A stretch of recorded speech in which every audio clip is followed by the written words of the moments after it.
Okay. Hello, everyone. Oh, What? they decided That's right, that regular. Jane was Trump.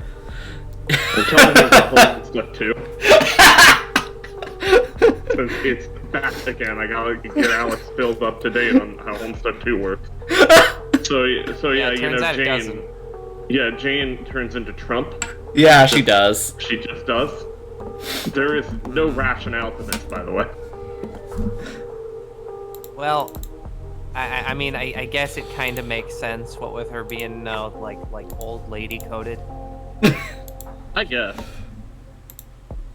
But there's also because like I guess the closest thing to rationale is that like because so if she's Trump, like if you're a Trump you have to be racist, Yeah. and it's like, well, who's she gonna be racist against? And they decided to be like trolls because the historical troll society was like super violent or whatever, so Yeah. she can't allow that to happen again. So trolls are like forbidden from like reproducing or like owning property eventually, like full on like Jewish Holocaust shit. Yeah. Yeah. Anyways, hello, Dies. Welcome back, everybody. It's a great time. It's been a hot minute since we played this game. Not as hot as a minute as Homestuck 2 has had, but Yep, and it's real. Yep. It's real. It's real. But yeah, I wish I were real. basically the 2016 elections really fucked with people, and one people decided to express their frustration in the form of art, and that art was the Homestuck epilogues. So it turned Jane into a fascist. And there are hot takes about that decision. She is prepared. Anyways. Know what that big red button does? You can play the Quark vid comic. Yep, we got a third one off screen. It's like the only really optional one. Also, because it's been a while, I forgot, what were we doing? Were they still trying to get you killed? I was trying to get you Never mind. killed. I was just getting around. Anybody know where the escape pods are? God damn it. So if I recall correctly, actually, we can probably just check my missions, because they have that. We were meeting Courtney Gears at Hollow Star Studios. Right, who is also, as we have determined, a robot supremacist. Yeah, she is a robot supremacist and Britney Spears parody. The main plot is us fighting the war on terroroids. Okay, so the Homestuck epilogues, as a short summary, is an additional 8,000 pages of people talking for a long time. You haven't read it, you don't know. Yes, I haven't read it, but I do know. Yeah, that's true. Let's see. And I can't buy any armor at the moment, because I have the best armor. Yeah, the big difference between the epilogues and Homestuck 2, though, is that I will still say the epilogues are kind of good, actually. Yeah. If only they had stopped there. If only the epilogues had an ending. The epilogues are tragedies that are deliberately meant to hurt you, but they're very good at that exact thing that they're set out to do. But that's what Homestuck 1 was. No, Homestuck 1 was an adventure. It wasn't supposed to hurt you. Well, I mean, it was still deliberately meant to hurt you, but you in this case is just Alex. Yeah. When I say you in this case, I'm referring to me. It deliberately hurts people like me and people who like Homestuck. You, and then in parentheses, me. Anyways, Quark vid comic number 3 real quick. Let's shit it. Episode 3, Shadow of the Robot. For 6 days, Captain Quark clung to the ship like the dung of a giant green space bird. Finally, the ship arrived at its destination, a secret robotic laboratory on planet Magmos. Drawing on his mastery of the ancient art of disguise, Quark slipped into the laboratory completely undetected. Beautiful. Somebody order a pizza? Quark's plan was flawless, but unbeknownst to our hero, his every move was being watched. The famous Nefarious Captain Quark couldn't possibly Oh, I love be that this guy. stupid. Could he? Even drooling imbeciles can achieve success in certain fields, sir. Mad science, for example. Shall I have him annihilated, then? Let him come to us. I'll have a special surprise waiting for I him. no longer love this guy. Oh, you don't like Dr. Nefarious pre-robotization? Well, no, like the design looked fine at first, and then they did that like close up of the open mouth, and you know that was enough. Well, not that it matters, because again, he's a robot now. Yeah. And even though he was clearly not always a robot, he is now also a robot supremacist. Yeah.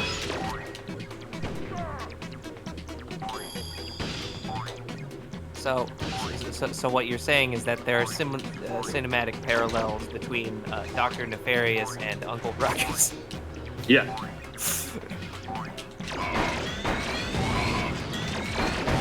Did Uncle Ruckus become white at some point? No. But No. He wishes. Yeah. I know he wishes. Like, in his ideal world, which is, like, there is the episode where he goes to white people heaven and, like, gets to meet Reagan and shit, and he's all happy. Oh, yeah. Okay, alright, I got a fucking amazing tweet here. Holy shit. I'm gonna bookmark that.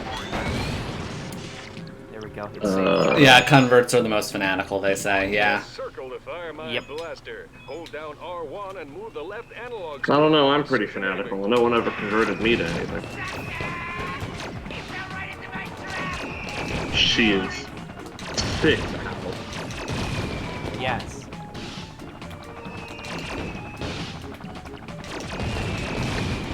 So wait, Six what? apple.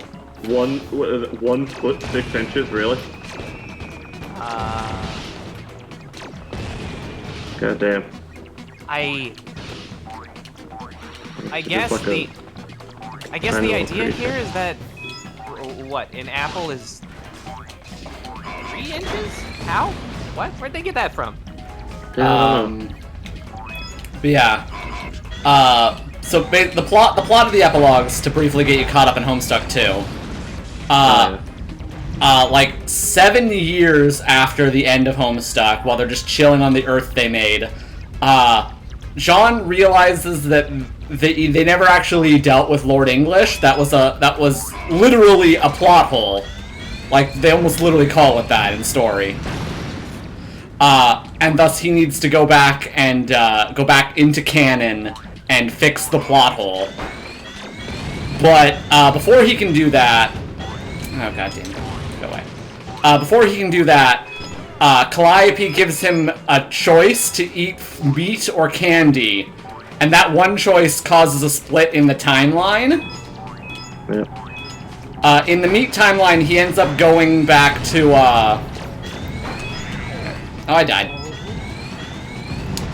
He ends up going back into canon and fixing the plot hole, defeating Lord English, and it's kind of anticlimactic. But we get, you know, fucking... But as a consequence of that, like, Dirk turns evil, and... Yeah. Yeah, Dirk decides that the only way for the plot to continue now that there is no antagonist is to become the antagonist. Yep. Yep. And then he has a narration off against alt-universe Calliope. Yep. I already told Alex about how he, as an extension of Heart Powers, he just takes over the narrative. Yep, because he can control people. Oh yeah, he also, and part of his being a villain is he breaks up Rose and Kanaya by kidnapping Rose and turning her into a robot. Yep. For reasons. Oh boy. Also along that, in that timeline... Oh. It's over, Nefarious. Never! I am the greatest genius the galaxy has ever known. You're no match for the likes of me. That's rich. I used to beat up geeks like you in high school. I'll bet your prom date came in a box that said batteries not included. Say, come to think of it, We've met before, haven't we? No, no, of course not. Mr. Buzzell's 9th grade biology class. I always hated biology. That's right. You were that freak with the headgear. Remember how I used to clean the chalkboard with your pants while you were still wearing them? Oh, good times. You were 3 times my size, you stupid hoe. I was always big for my age. You were 26. Say, how about a wedgie for old time's sake?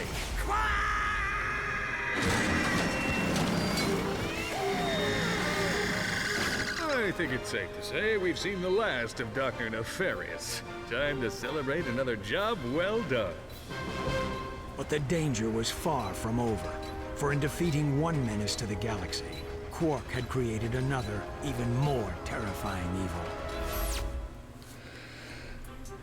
So yeah, that happened. Also, that weird audio glitch went down. It did? Yep. Huh. It might just be like a Discord exclusive thing. Yeah. So yeah, Dirk turns evil because he's a Dirk. Yeah, pretty much.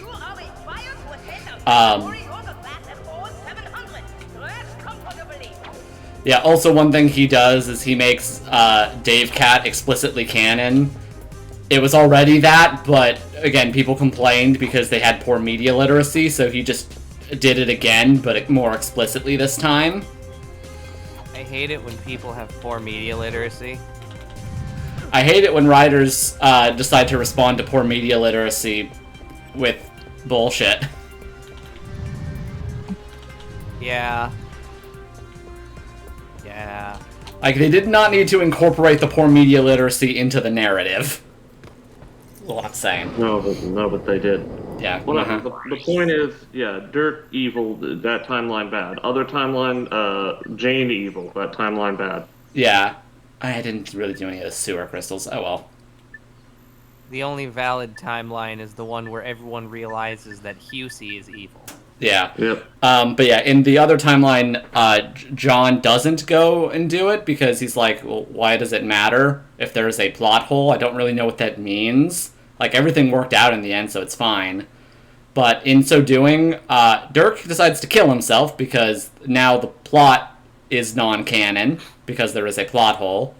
So he just kills himself to leave the plot. Right. Yeah.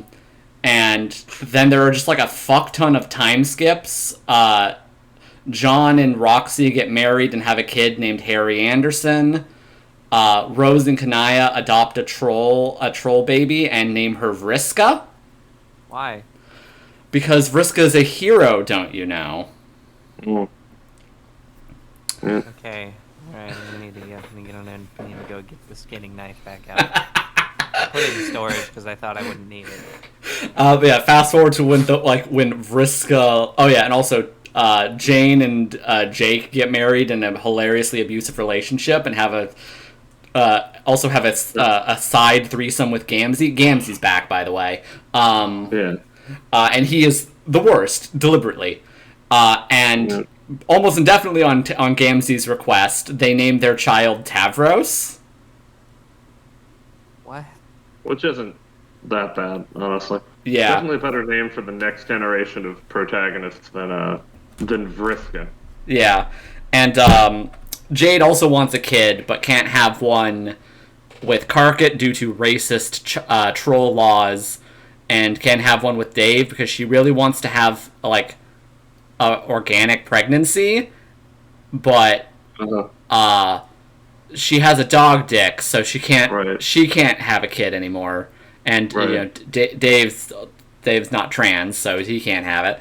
And she doesn't want to do ectobiology, so she asks Rose if they could have a kid, and it kind of doesn't go. It's bad. It's bad. It kind of doesn't. We're getting through it. It kind of doesn't go anywhere. Except for then in Homestuck 2 when we find out it did go somewhere and it was bad. Yiffy. It went to Yiffy. But also Dave and Karkit break up because Jade just kind of inserts herself as like the most like awkward third wheel and doesn't realize it, and everything goes bad, and also Jane keeps being troll racist. So he runs off to go start the troll resistance movement. And then we fast forward like 16 years to when all the kids are now 16. So we can now focus on Harry Anderson, Egbert Lalonde, and Vriska Lalonde Miriam, and Tavros Crocker as our new protagonists. Because this isn't Sin. And John is going through an existential crisis because nothing really matters anymore. Which, I mean, that's the most fair... The most fair reaction that any of the cast have in anything. Yeah. And also, it starts raining ghosts at some point, because reality has just kind of given up making sense at this point. This is what happens when you ignore a plot hole, apparently. And in the raining ghosts, always great when fiction tells you it doesn't matter. Yeah, I mean, at least it's being honest. Yeah. And then Rose gives an I actually really do like the speech she gives, where it's like, even if like things don't matter because it's not canon or whatever, this is the life that she's lived, and she's living her best life with her wife and her daughter fighting a resistance movement. Also, she joined the resistance movement at some point. It's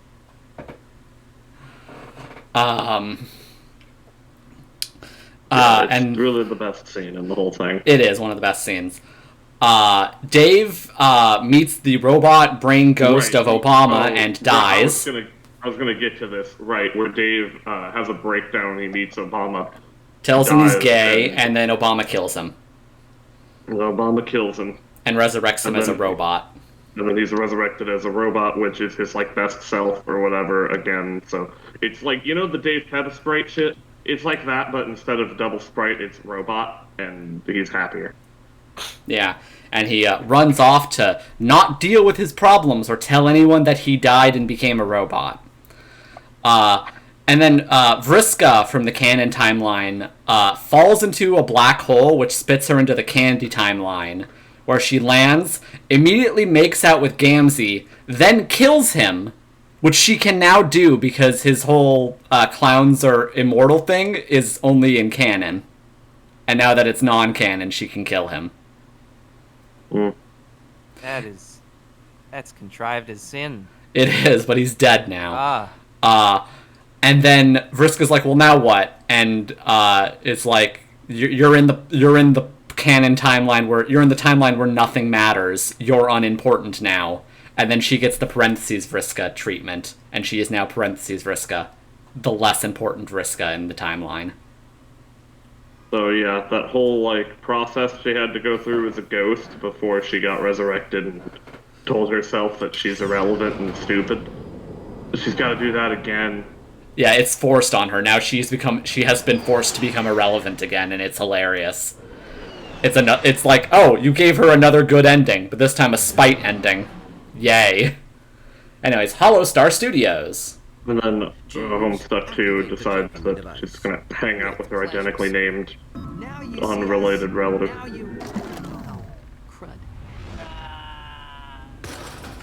Fuck! Cut! That's it! You've disgraced my set for the last time, kid. Take up basket weaving. You're fired! Get me the monkey. I'll see you at the trailer, Clank. Agent Clank, meet your new sidekick. All right, forget the chase scene and go right to the grand finale. You did read the script I sent you. First, you narrowly survive a series of death-defying stunts, yada yada. You defeat the Terror of Talos, yada yada yada. Finally, you rescue the Baroness, played by the lovely Miss Courtney Gears. Okay. And action! All right, this is the part where you take out the henchman, then chase Maximilian out of the bar. Try to make it look real, all right? Action!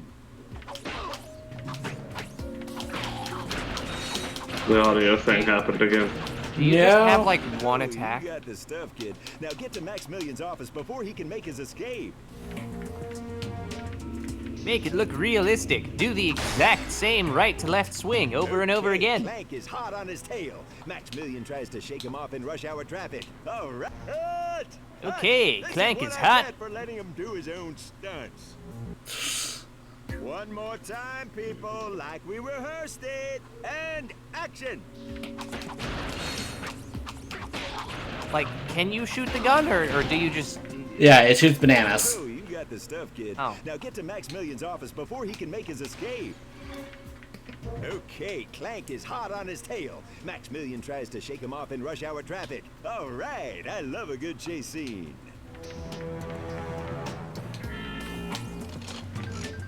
God damn it, more gambling.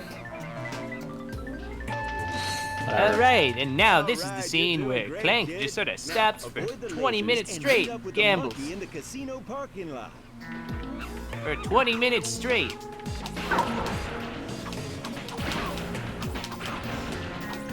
that a fucking monkey? This Yeah, it's scene, the monkey. Agent Clank and the monkey must put aside their differences Monk- and work together to reach that ledge. Let's see some The mon- real emotion can't- out there, okay? You can't just take regular monkey and remove eyes. You can. No.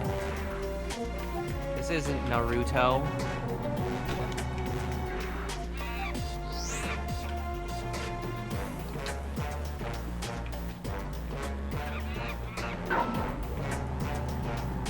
Interesting.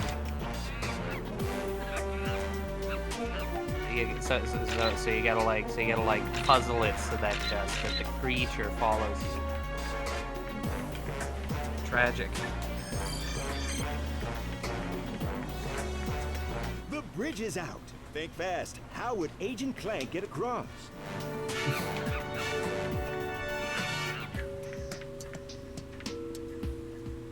So this clickbait Twitter fucking account, I guess, is what the fuck? That's climbing. Clickbait Twitter account is doing the clickbait thing, doing the interaction bait, and asking what the greatest Bethesda game is of all time.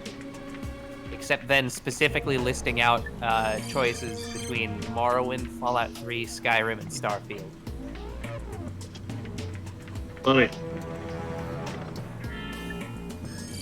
Fallout 4 and 76 are not options, which is honestly valid. And Oblivion is also just not an option. That's invalid. Yeah. Anyways, look at the tiny ninja robots. Fantastic. Keep it up, Clank. Whoa. What the fuck, tiny ninja robots? Hold on. Let me just leave the call and then rejoin from the back room of a fucking Hot Topic. Okay, There this we is are. it, people. The grand finale, Giant Clank versus the Terror of Talos. Don't screw this up, kid. Action! Look at you, look not actually giant. Yeah, no. Wait till I tell you about how the original Godzilla films were made. That's what I'm talking about!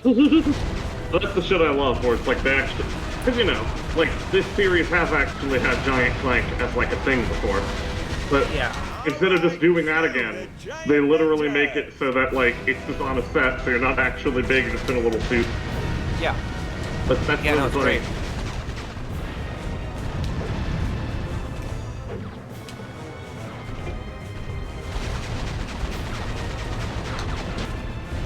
There's a video of a fucking wasp stealing a piece of this guy's chicken. Goddamn Protestants.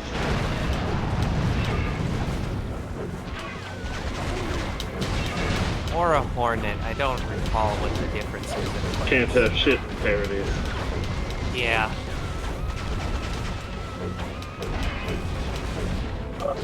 Speaking of can't have shit, I should also mention something I saw just a bit ago too, before I got on here, that made me like genuinely upset. Which is okay. So I was watching someone put up the clip of from Resident Evil Death Island, you know, when Leon and Jill meet, and it's like, wow, isn't it crazy? It's the first time they've ever like met on screen in like anything in like decades. It's crazy. And you know, they fight for a little bit there, and the comments were fucking flooded with people just being like, I can't believe they tried to say that like a woman would be on par with a man in martial arts. Wow. And I wanted death. I demanded it. These people don't know how averages work. With the Kung Fu, Clank! And then more to the point, like, this is something I didn't know, I guess, or I didn't think about, but it became so obvious scrolling through the comments. So many people had just played the fucking RE4 remake, I guess, and kept going on and on about how it's like, there's no way Jill would be evenly matched with Leon in a knife fight. He was trained by Krauser. And it's like, first of all, Krauser's not a relevant character in Resident Evil lore. And then second of all, Krauser didn't train him. What? They were like the same rank. But then it's like, oh no, I guess he probably did in the remake. Rookie!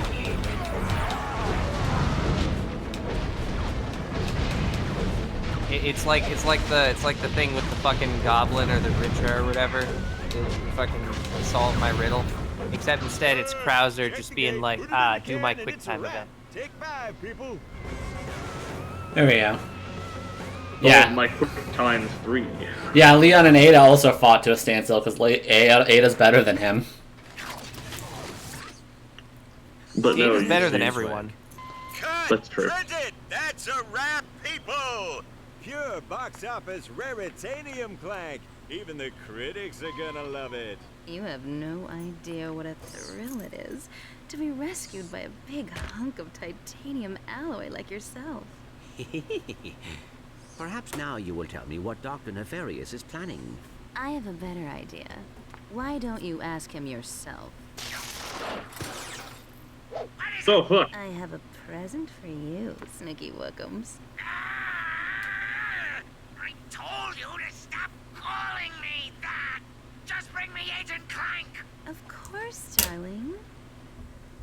Where am I? Is someone there? I seem to... Agent Clank, it is an honor to finally make your acquaintance. I have been following your exploits ever since your first mission, when you defeated the mind-stealing snot beasts from Dimension X. I believe there has been a misunderstanding. Secret Agent Clank is merely a fictional character I play on the horror video. Lies! Squishy lies! Oh, Len, I can't. It's not right. You're my cousin's uncle's son. Lies! You are a hero to robots across the galaxy, and yet you deny your own destiny. You choose to bow and scrape before the squishies! Where is your pride in who you are, Agent Clank? Organic life forms have as much right to inhabit this galaxy as we do. I see no reason to exclude Then them. I will give you a reason. Join me, and together we will rule an entire galaxy of robots. Or refuse, remain a traitor to your own kind, and follow your beloved squishies into the black hole of oblivion!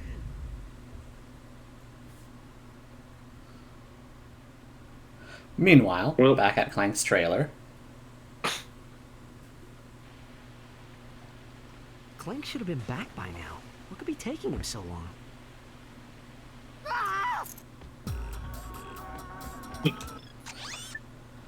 Just The Rift Inducer. gameplay. Yep, just gameplay. Just gameplay.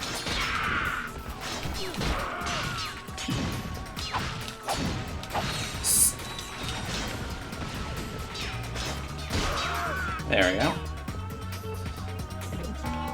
So, remember how I got the lava gun last time? Yeah. And remember how in the second game, the lava gun just turned into garbage as soon as it upgraded? Yeah. Well, I've upgraded it, and what do you think it turned into now? Big Chungus. It turned into the liquid nitrogen gun. Well, Tap R1 to blast off something very the charge different. boots. oh, but it's still the stream of death. Yeah. Except we piss ice instead of fire. Yeah, and it just does one-shot damage to basically everything. At least everything at this point in the game. See? I did one-shot damage once. Same. Downside is, of course, I have to get close to people.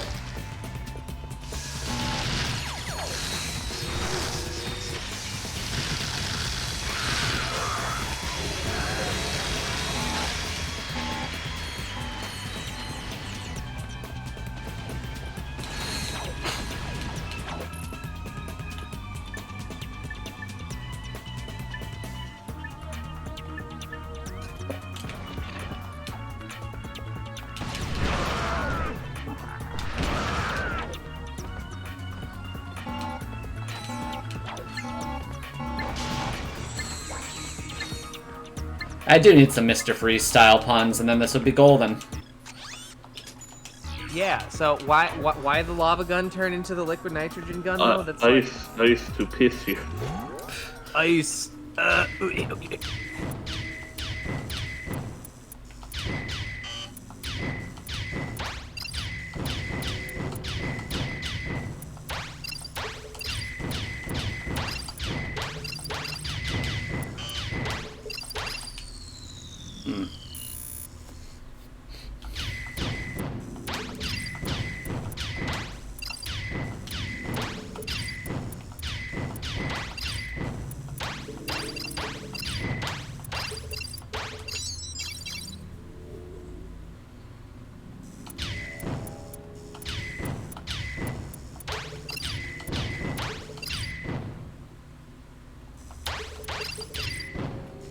I don't know, it's another stream thing that could still basically do the same thing as the lava gun, but, you know, be stronger. Yeah, but like they could just make the double lava gun where it's 2 of them. But Ice Stream, now that does freeze damage instead of fire damage.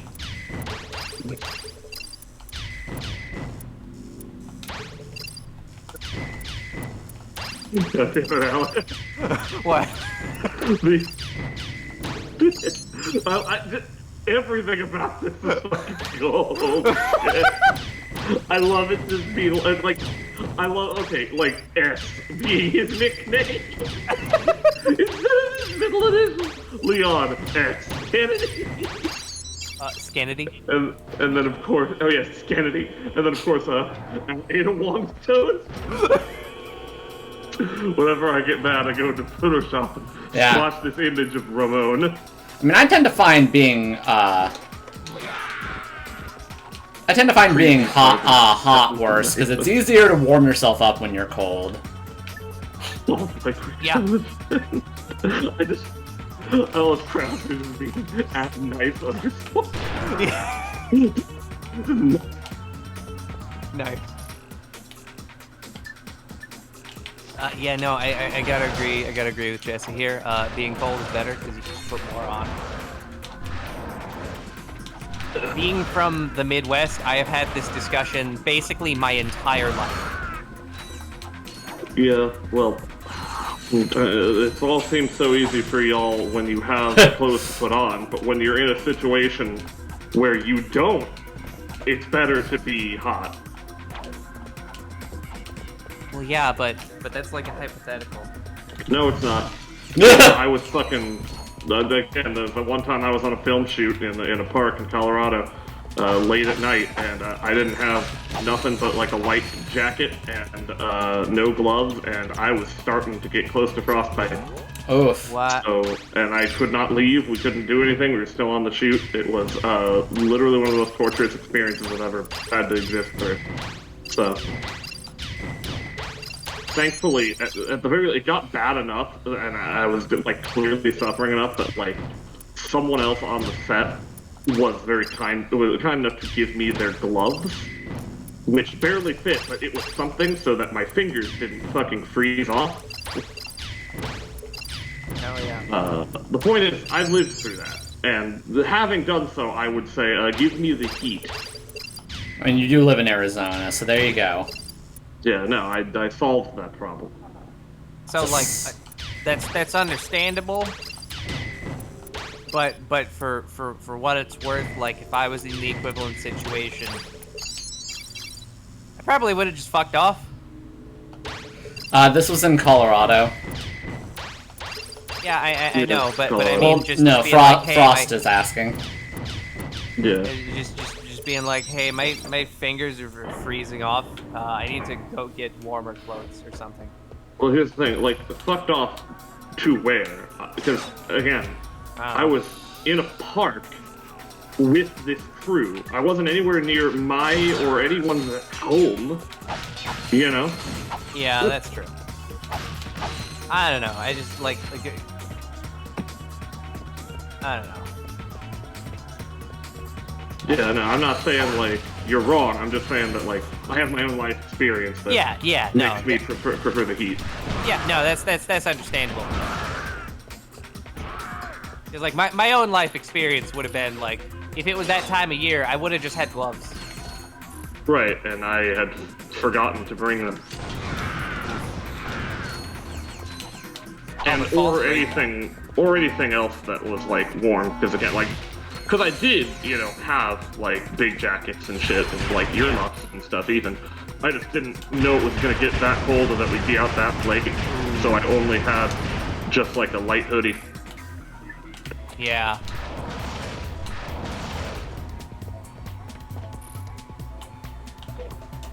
Chum. Casting Princess Daisy for the Super Mario Bros. Movie 2. Princess Daisy, like the game with the zombies? I was doing field work at college, course on an icy riverbed. It's so bad you changed your major, wow.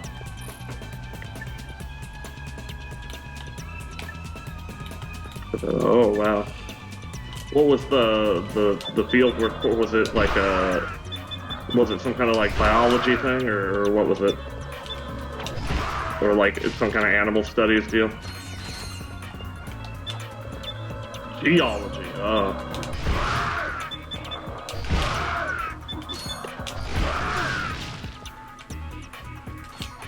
G.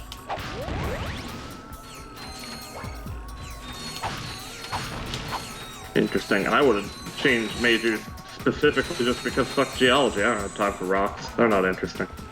Tell you what is interesting though. Yeah. Tell you what is interesting though. Like organisms. Yeah, but can organisms be giant sparkly crystal stuff? The plants in the way, that's true. Oh, there we go.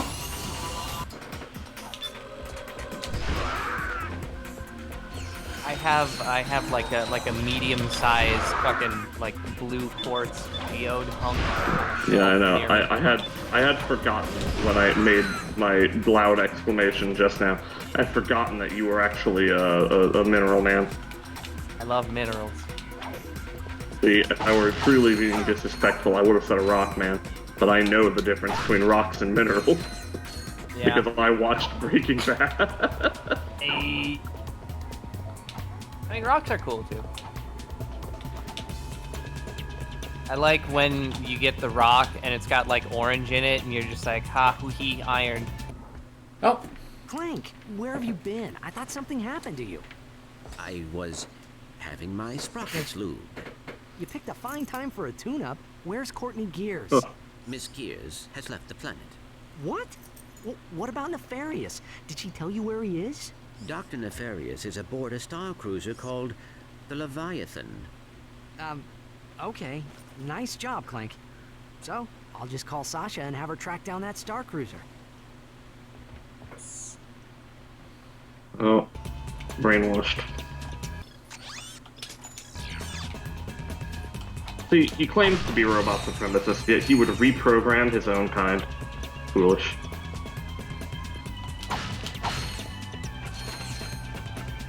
French tacos, which are not tacos, have suddenly appeared in Seattle.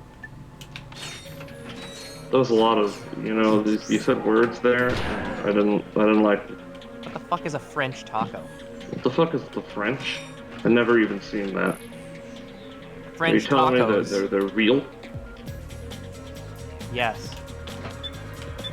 This is not the delicate, sophisticated cuisine Americans normally associate with France. It consists of French fries, cheddar cheese, cheese sauce, chipotle sauce, caramelized onions, and meat, or meats, wrapped in a big flour tortilla and cooked on a panini press.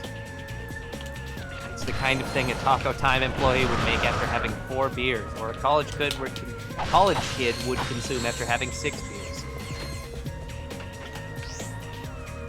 It's called a French taco. Even one is it's called a French tacos.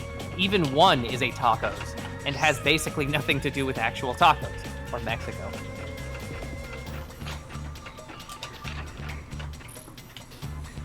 French tacos, according to an exhaustive New Yorker study from 2021, probably originated in the suburbs of Lyon, where they were invented by people of North African descent. I love North Africa. Okay, fair enough.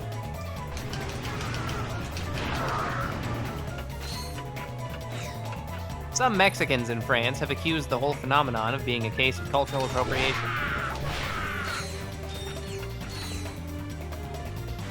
And here I am, having heard so many times about, how, like, inauthentic any and all Mexican food was in, like, the U.S., that I was just completely convinced that, like, tacos weren't even Mexican food to begin with.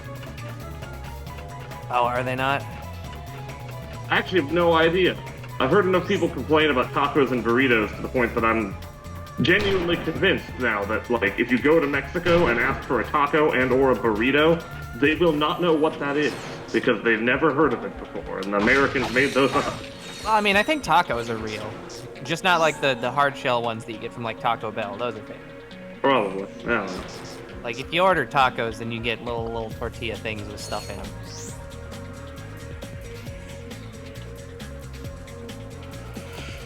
Yeah, I think the idea here about it being cultural appropriation is that tacos, of course, do exist and are a Mexican thing, and they're just kind of calling them tacos, even though they have nothing to do with anything taco-related or Mexico-related.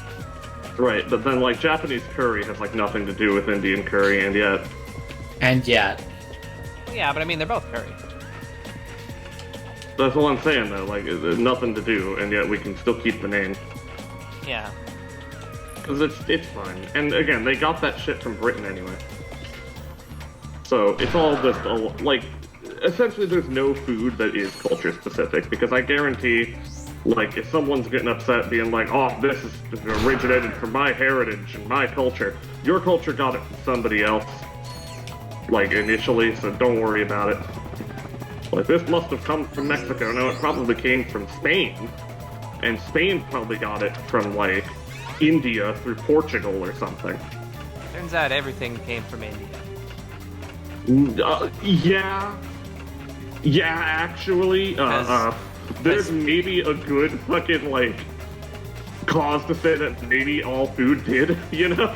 Yeah, because there's it just keeps fucking happening that people will just, like, be traveling the world, they get to India, and they're just like, oh, this shit slaps.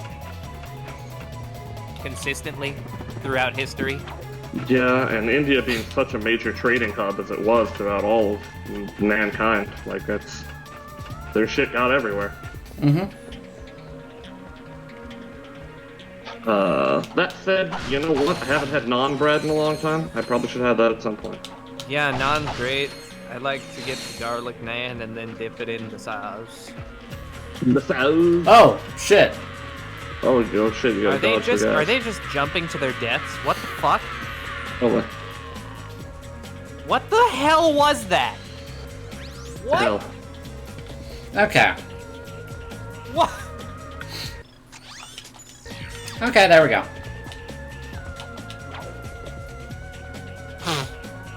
Anyway, so super important thing. Oh, Hey, Skid, how's the stakeout not that going? guy. Awesome. I think we interrupted a group suicide. Space limo rolls up, and dude, you won't believe who was in it. Courtney Gears. Uh-oh. Were you spotted? No way, man. I've been staying out of sight, keeping a low profile. I'm like a shadow, dude. And you're sure it was her? Totally. She even autographed my T-shirt. Ugh. You know how much this thing is worth? Skid, get out of there. Hold on a sec, bro. Somebody's coming. Hey, if you dudes are here about the shirt, the bidding starts at 300 bolts.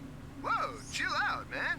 Hey! Skid's in trouble. We better get back to the Obani Moons. On to Obani Draco.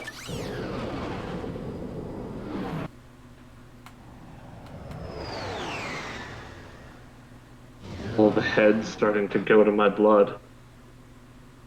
Same. A good line from Elizabeth.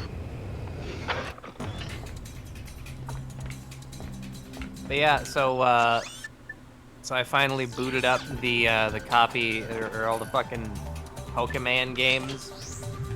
Booted up all the Pokemon games that I got from GameStop when they gave me my games back after one of my friends from high school stole and then sold like most of the games that I owned to the nearest GameStop.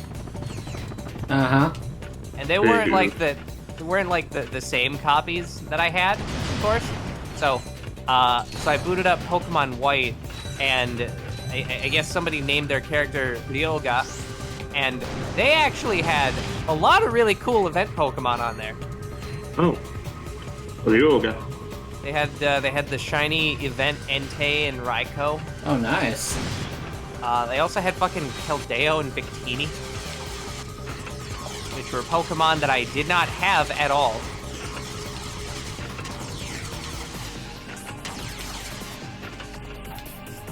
Anyways, I like this level aesthetically. It's very trippy. Yeah. I'm sure people didn't get motion sickness from any of this.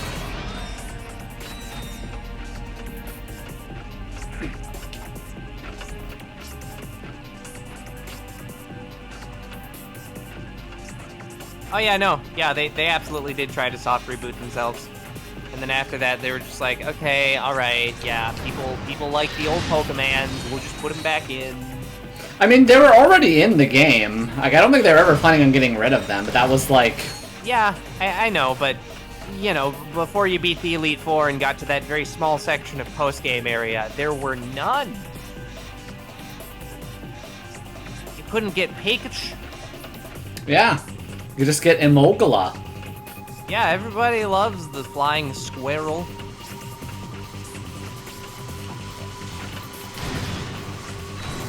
Again, it's funny how much I recall that gen being hated, and now in retrospect it is very well liked.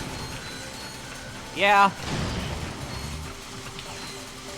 I still have kind of mixed feelings about it. There are a lot of really mid Pokemon from Gen 5 that they just ended up having to make because they couldn't reuse old Pokemon for the same role that they ended up just making new Pokemon for. Yeah. But at the same time, I really like a lot of Gen 5's Pokemon. Oh yeah, absolutely. But like Throw and Sock. I get it. You don't like Throw and Sock. I don't like Throw and Sock. Do you like Hitmonchan and Hitmonlee? I like Hitmonlee. Why don't you like Hitmonchan? I mean, it's not like I dislike Hitmonchan, but you know the like spring leg chicken nugget man is funny. Testing laboratory for the Biobliterator. Let's see what Nefarious has been up to. Whoa! Like I never knew you were this kinky, Miss Gears. Don't you ever shut up.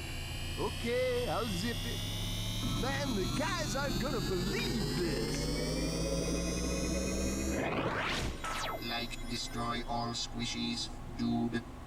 What? They turned Skid into a robot? That's funniest shit I've ever seen. Not for Dr. Nefarious. Don't be afraid, Ratchet. The transformation doesn't hurt. Much. Oh. Besides, I think you'll enjoy being a robot. Is she? Let's see if you she can shinier? better than you can sing. Yeah, work it. Were she and Ratchet's like metal armor shinier in that one section of that cutscene? It's possible. I don't know. Could be an emulator thing. Could be just you seeing shit. Who knows? Yeah, my could least be favorite. Specifically where the light sources are coming from, so it could be reflecting just more in like one area. No, these games ain't got like that kind of dynamic lighting. There was like a sparkly shiny map that was being applied to them. The hurricane. That I haven't been noticing in previous areas. Whatever. Regardless. The biggest issue that I have with Black and White are mostly just with the games themselves. I've mentioned this previously, but I really hate how they started the trend of walking into a cutscene every 5 steps. Hate that shit so much. And also they force you to use the elemental monkeys for the first gym. I hate that shit. I don't want those fucking monkeys.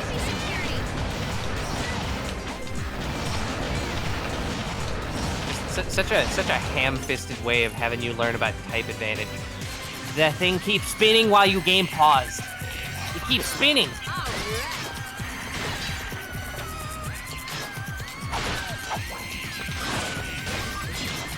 spinning.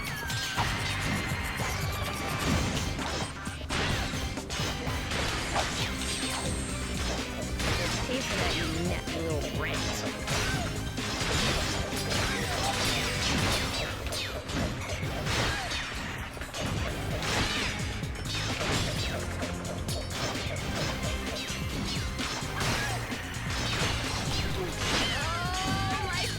Oh yeah, that weird fucking anti-grinding One system. That was disposable weird. pop star disposed.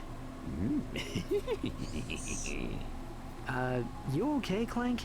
Transmission from the Phoenix. We've located Nefarious' star cruiser. It's refueling at the Zeldrin starport. Quark is already on his way there. It might be a trap. I think Courtney Gears was setting us up. Even so, it could be our only chance to stop Nefarious.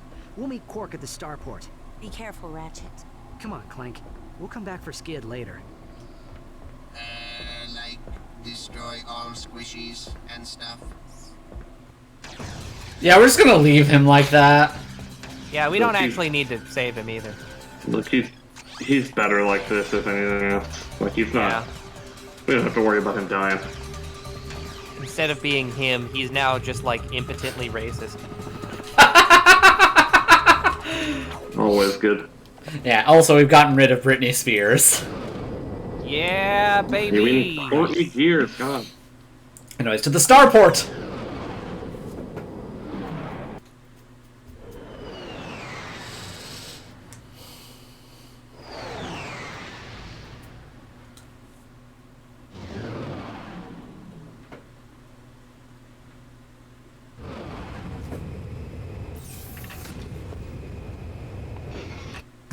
Welcome to the Zeldrin starport. Due to increased security, thermonuclear Due to warheads increased and security, microbes are no longer locking you into permitted as cutscenes carry-on over and over and telling you to catch sock or throw.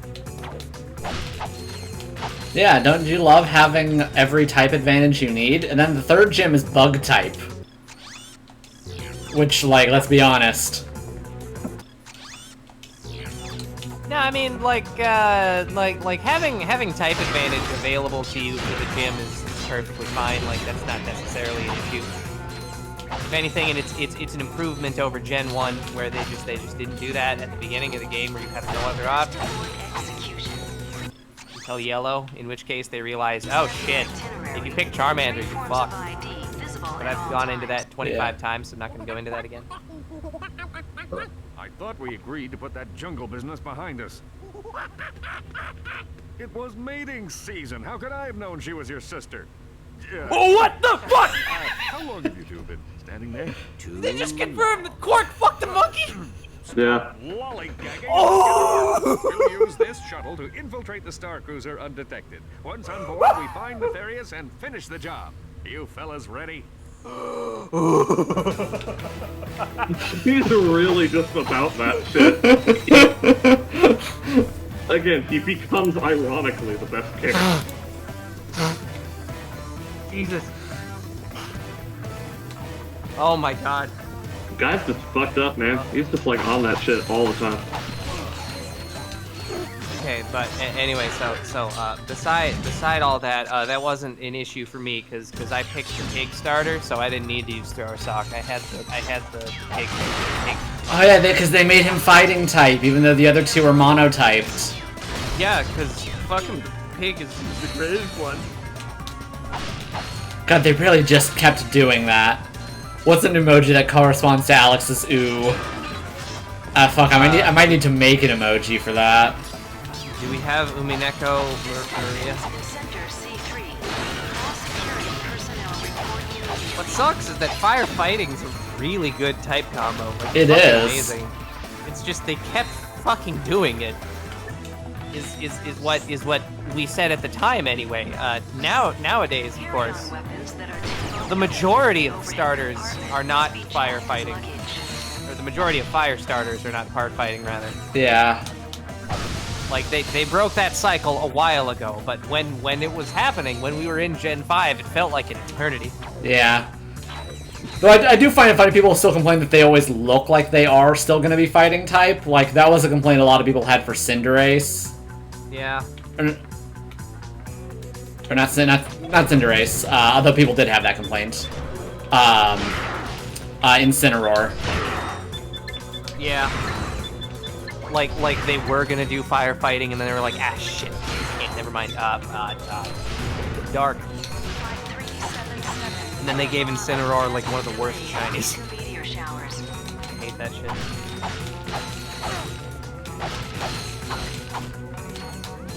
In addition to making Incineroar in the first place, of course. Yeah. That was also bad.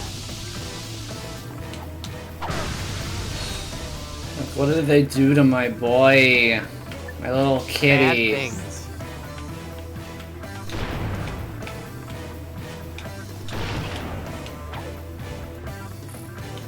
Yeah, no, I'm really not a fan of the Candy Cane Incineroar.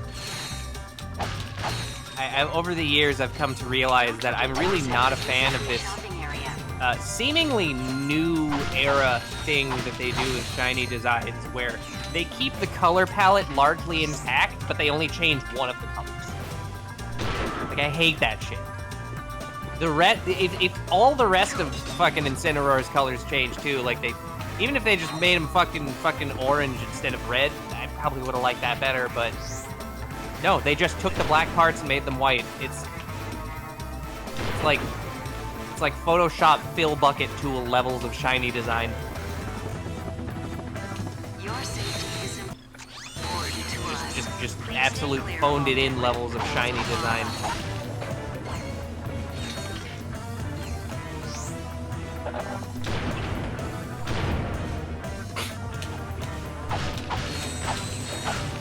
Among Us. It is really odd to me how they don't seem to have like any sort of process or thought put into designing shinies at this point. Like it's a coin flip whether they'll be good or bad, and there's no like quality control for any of that specifically. The starport is strictly forbidden. Violators will be disintegrated and fined.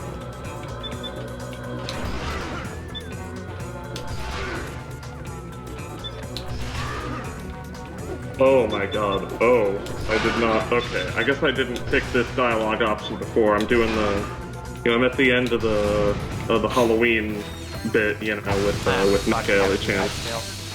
And at the end of the final battle with Mark II, like when you have to shove the heart circuit in her. There's I could just say that, but then there's the other option, which was show me your chest. So I clicked that. And then she's just like, what did you say? What are you thinking? I mean, I understand the gist. I've seen the entry in my database, but, aren't you supposed to buy me dinner? Like, she's seen the entry in her database, but on what, I wonder? On me? Is it on the schedule? I wonder. Hell yeah. Just like, yes, I don't seem to have very many entries for you being like a robot fucker, but you know what? I guess it doesn't surprise me. Raised appendages will result in immediate disintegration. Any questions? There's a video here of the shark that I guess either got fished up onto the fishing boat or jumped onto the fishing boat. The method with which the shark got onto the fishing boat is not clear. There's just the video. The video depicts this shark kind of just resisting being pulled off, so that the shark can remain inside the fishing boat with the rest of the haul, just being like, no, come on, you got all these fish. I just need some. Come on.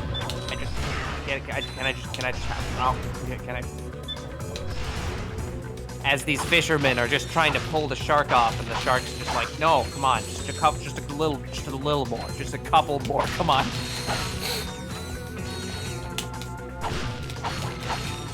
Anyways, what's this thing? Now, Game Freak's got a big process for Pokemon at this point. The Bolt Grabber. The Bolt Grabber. That means your bolt pickup area has been extended. Robot ninjas must present a valid You see, the process is that they go through and they design like really good-looking starter Pokemon. They look fantastic, and then they turn them into Michael Cera? Yeah, what's wrong with Michael Cera? Everything. You know, like he's fine, but he's not not someone you want for every role. Stand down, soldier. This is your captain speaking. Captain, my... Wait! No, don't sit on the fight stick! It's too quiet. He's having sex with everything Once now. again, my brilliant plan has caught the enemy completely unawares. Message received. What's that, Why'd Nothing. Clank turn into Scooby-Doo? We'll have to split up and search the ship. Just remember, That's been his laugh the whole time. How have you not made that joke already? First, I don't know how I haven't made that joke. payback for Skid.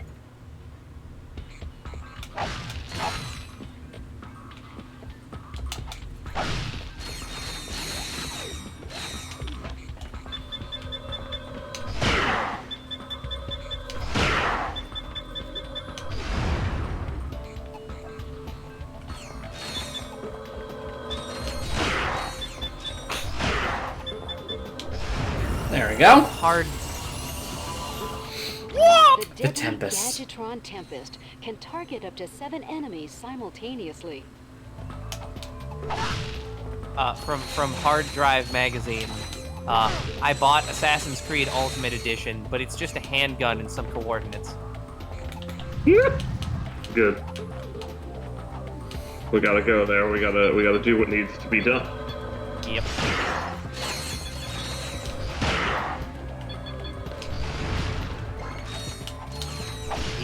You look it up and it's for fucking Elon Musk's house.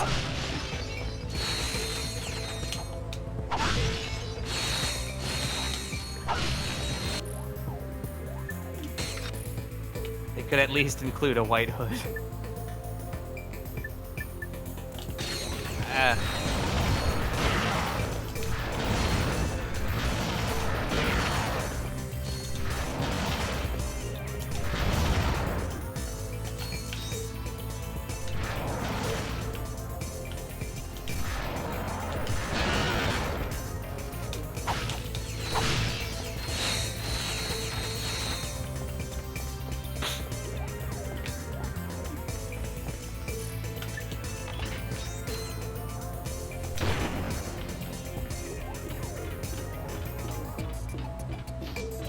Lava golem.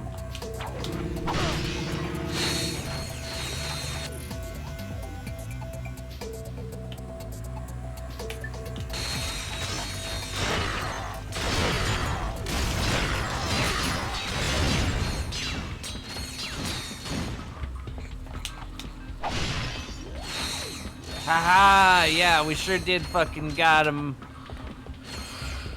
In the fucking dirt, baby. And by that I mean probably like perfectly chemically preserved and separated from the dirt by like 6 layers of, not 6 layers, like 16 inches of solid reinforced steel. Because God forbid Her Majesty be allowed to decompose like a regular fucking human. Yeah. No, that shit's gotta be preserved like, what's his face? Was it Lenin, Stalin, one of them? Lenin. Lenin. Yeah. Although he's looking pretty waxy these days. Kissinger by Christmas. Oh. Yeah. We've been expecting you. The riffraff have arrived, sir. Captain Quark, you've put on a bit of weight since last we met. Yeah? Well, Courtney Gears didn't seem to mind. That's what makes it so good, Janice. Feel it. My heart is pounding like an anvil. Oh, this is the best part of my day. I'll have the last laugh. I lured you here so I could witness your demise. Auto-destruct sequence initiated. Prepare to die. Lawrence, teleport us out of here. Of course, sir. Lawrence? This isn't funny, Lawrence! What are you waiting for? This ship could explode any second. I think I spotted something important. I can't leave without it. I'll meet you back at the shuttle.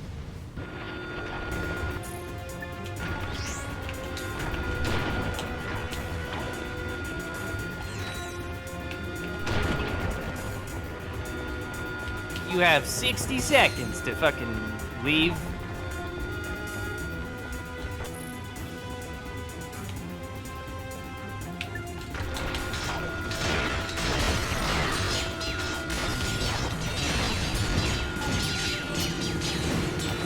Start the pizza tower theme. Yeah, you gotta start pepperoncino pizza pepina from tower, from tower when you hot out cook eat the oven in food cook eat food.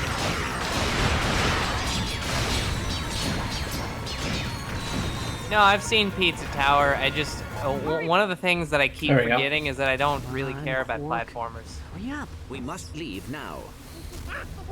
Not without Quark. He would have waited for us. I think. Good for him. Wait!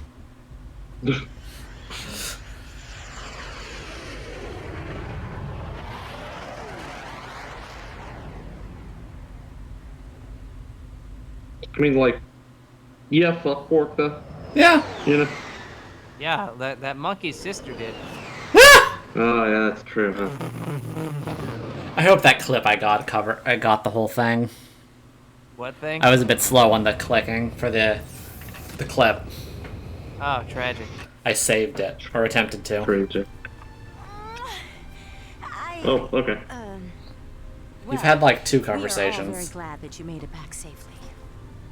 Did you detect any other craft leaving the Star Cruiser? An escape pod? Another shuttle, maybe? Anything? I'm sorry, Ratchet. We heard the whole thing over the comlink. You had no choice. Captain Quark died a hero. Captain Quark's dead.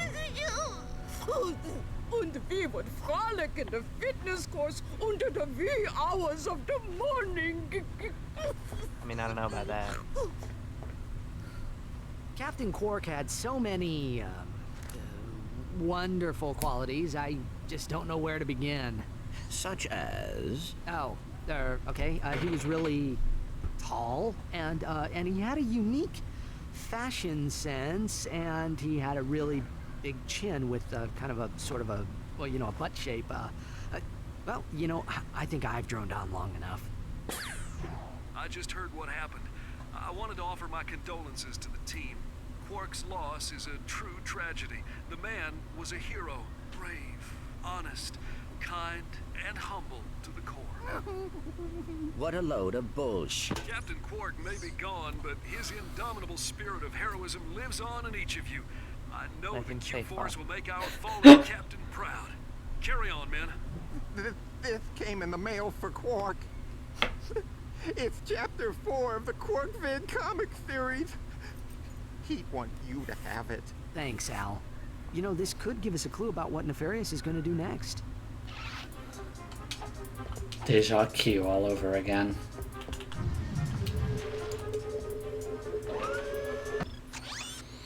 Okay, so there is Aegis Mark V armor. Everybody loves Combines the atomite Aegis. plates with webs of integrated force fields and sophisticated onboard computer systems. Systems Marcus built AI Aegis Elizabeth responds Channel to armor. automatically to any attack, redistributing the power and angling the armor plates to absorb up to 66% of the incoming damage.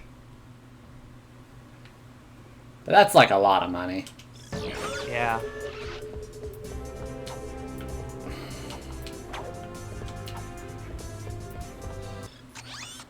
Eats a tower. Okay, let's test out this weapon. What's the rift inducer do? It induces rifts. What do you mean? I mean, See? Just induced the shit out of that rift.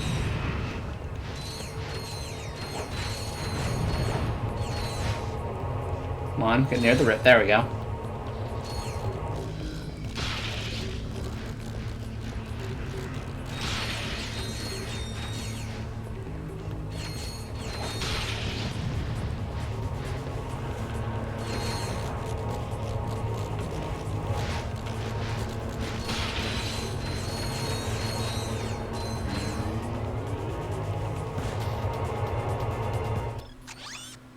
So that's the Rift Inducer.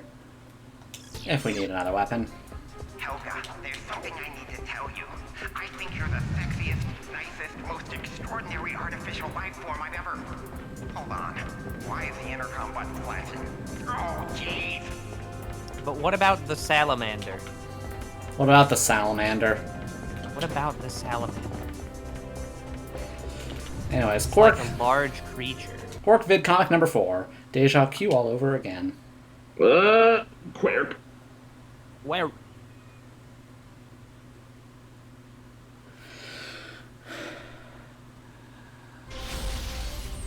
Episode 4. Deja Q all over again. After defeating Dr. Nefarious on planet Magnos, Quark returned to his condo in Metropolis for some well-earned R&R. Oh, Lance, it's time you knew the truth. The baby isn't yours.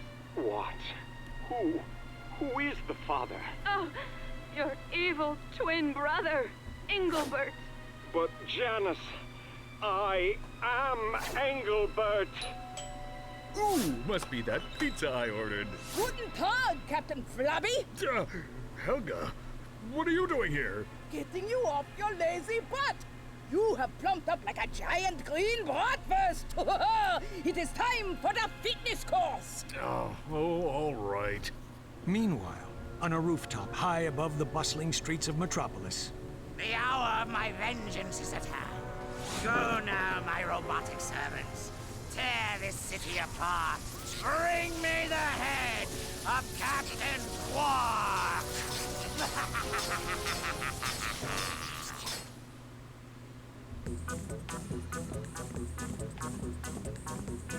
Whoa, you gotta move left in a platformer? What the No.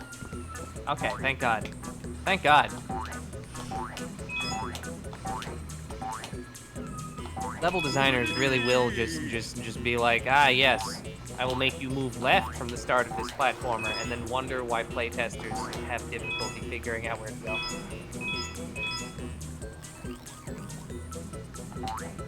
It's fucked.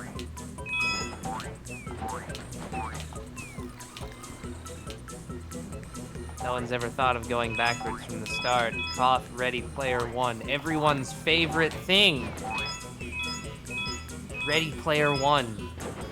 Do you remember Iron Giant Tracer Overwatch Ben 10? So the sad thing about that is, Ready Player One is a modern day Peter Pan. Is it? How do these things work again? Is it really? Oh, I remember. Just press up or down. Can you prove that? So the things with Peter Pan, specifically, I guess, more specifically, it's a modern day Neverland. Because the whole point... The weird sequel? No. Because the whole point of Neverland in the original story was to be just based... It was based on what, like, boys of the period it was written were, like, just known to like. Pirates, Native Americans, shit like that.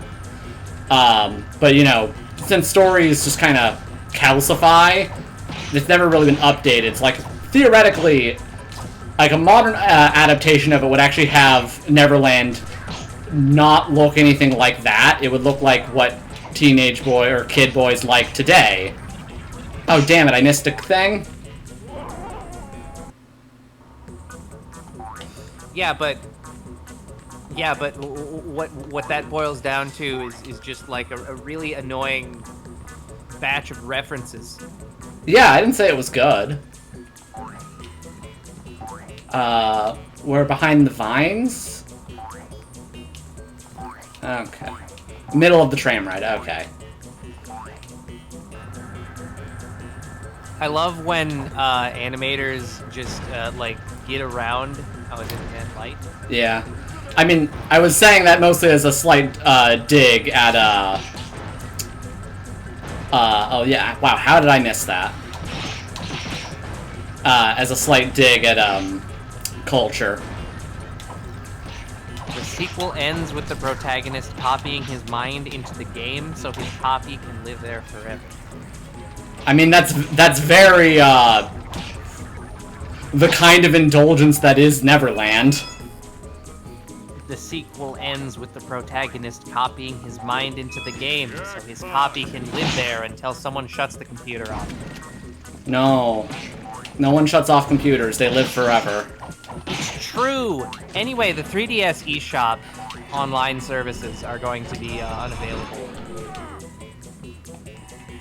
The eShop itself is already unavailable, but the servers for online shit. April 2024. Pokemon Bank will continue to run for the foreseeable future, however. Because Game Freak kind of fucked themselves on that one.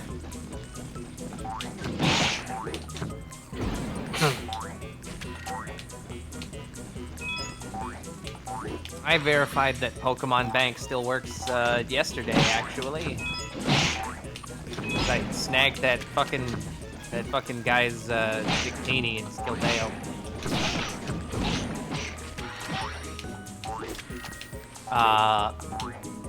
There's a challenge that you can complete in Pokemon Home for completing the entire National Dex. And if you do that, then you get a special Magearna that has the original Pokeball colors instead of the gray fucking faded paint version. Okay, yeah, because Magearna is like a weird Pokeball Pokemon. Yeah. So I was like tabulating. I was going through all the generations, just being like, okay, if I wanted to do that, would I be able to? And looking over the Pokemon I have and the games that I have, I realized I'd be able to like 100% everything up until, you know, starting from Kanto, up until you get to Gen 5, where I have no way of getting Meloetta.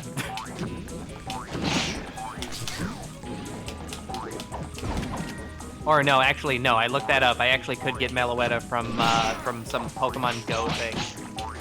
No, it was fucking Gen 6 with Gen 6's stupid fucking event legendaries that they added. Gen 6, 7, and 8.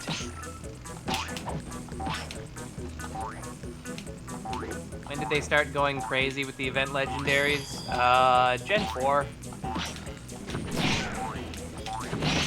Gen 3 really didn't have too many crazy event legendaries, and then Gen 4 Yeah. was just like, oh yeah. Well, Gen 3 had the first event legendaries being Jirachi and Deoxys, but it only had those two. What? No. Oh no, Gen Celebi. 1 Yeah, Celebi and Mew. Celebi and Mew. I mean, granted, Mew was not... Well, that's only a technicality for Mew, but yeah. I mean, Mew wasn't available in the game under normal circumstances, so it's not really a technicality. Yeah, but it's a technicality because Mew also wasn't meant to be in the game, period. Yeah, it was. They just threw it in last minute. Swear to God, if I missed one somewhere. Yeah, fucking Gen 4, they had got them, let's see here. They had Manphy, Darkrai, Shaman, and Arceus. Yeah, that's like, what, 4 or 5? Yeah. Up from Gens 1 and 2's 1 and Gen 3's 2. I mean, Gen 3 really only had Deoxys. Jirachi. Yeah, you mean the Pokemon that I could get right now if I put my Pokemon Coliseum bonus disc in my GameCube? It's pretty much permanently available because of that. Wait, don't tell me. You've changed your hair. Which gen has the most event legendaries? That's a good question. Let's look at 5. It's like Gen 5 is about equal with 4 event legendaries.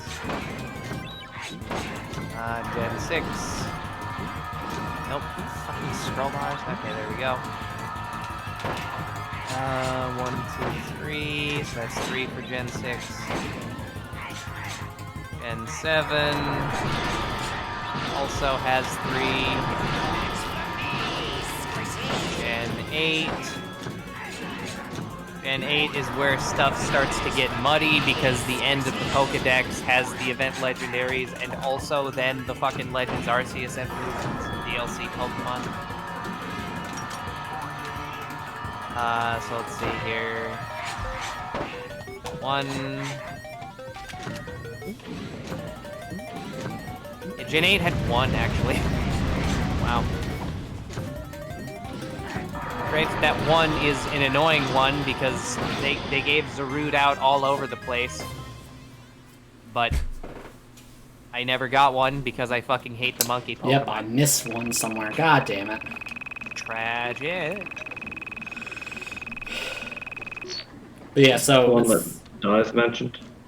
I think that means Gen 4 is the most? Yeah, Gen 4 and 5 are tied. Wait. How many does 4 have? 4. Sorry, what's that, Stumpy? This isn't over. And not even really 4, honestly, because... I will return someday to Actually, no, I think that means Gen 5, because Legends bring Arceus exists. Metropolis to its knees. Uh-huh. Just a word of advice, Nefarious. Quit while you're ahead. And so Quark believed that the threat posed to the galaxy had been ended forever. But... seems the script is missing a few pages. Thanks, Professor. I'll take it from here. And so ends the greatest tale of courage and heroism ever told. The true story of Captain Quark's triumph over the nefarious supervillain known as, well, Dr. Nefarious. Aren't you gonna unlock Quark's secret costumes? Here, I'll use the cheat codes. Let's see. Up, up, down, down, left, right, circle, square, square. He's in a tutu. Metropolis. That's where Nefarious is gonna strike first. Are you sure? It makes perfect sense. Nefarious tried to destroy Metropolis years ago, but Quark stopped him. Nefarious swore he'd come back and finish the job someday. Now that he has a secret weapon, he's ready to make his move. Set a course for Metropolis. Let's hope we're not too late. Okay, but yeah, so depending on how you want to define what counts as an event legendary, I guess minor correction here is that Gen 4 is down to actually 0 event legendaries because every single Gen 4 Pokemon is available through Legends Arceus. So I guess that means Gen 5? I mean, I guess by that logic now, but, like, retroactively. But at the time, it was, what, 5 or 4? Yeah. I mean, kind of. Manaphy is a bit ambiguous on that front. Because you couldn't really reliably get Manaphy, except you kinda could, except you kinda couldn't. It's like you needed to play through Pokemon Ranger to do that. And you can only get 1 Manaphy per playthrough of Pokemon Ranger, except, oh, actually it was per cartridge. Because once the Manaphy from a copy of Pokemon Ranger was used, it could never give one ever again. That save was permanent. Shit was fucked. God damn it.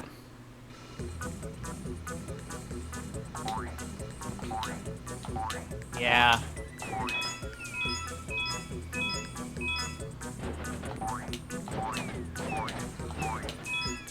What did they do to the cartridge? Well, I mean, all they did was save a flag that indicated that the cartridge has already given out Manaphy.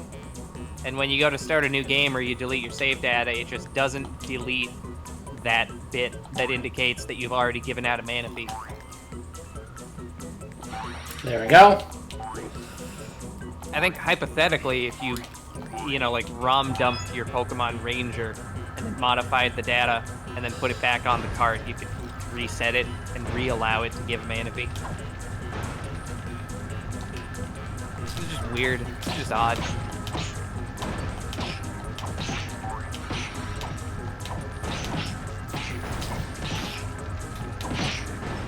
But yeah.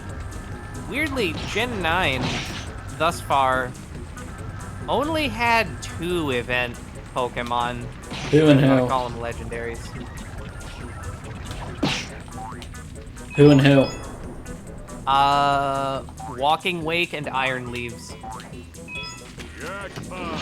Oh yeah, those are technically events. Yep. They were only available through the big fancy event Terra raids, and there is no way to get them now that that event has passed. Well, shit. Yep.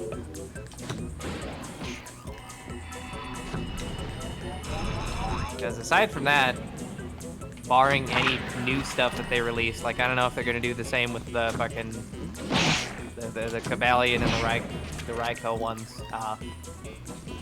There haven't been any event-exclusive legendaries in Gen 9. I mean, good, because event exclusives are kind of a pain. Yeah, they fucking suck ass.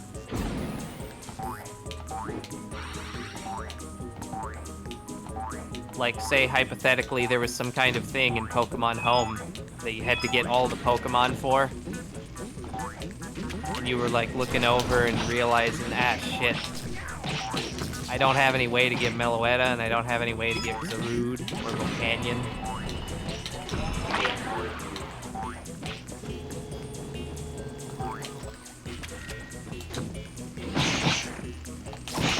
Ratchet and Clank.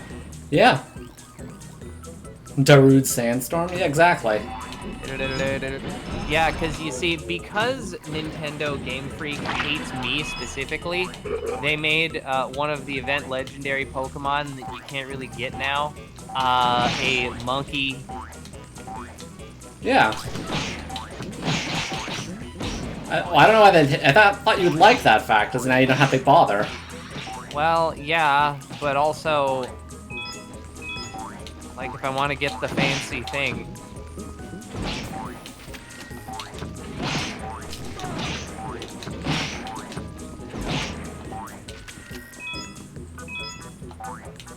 The fancy thing.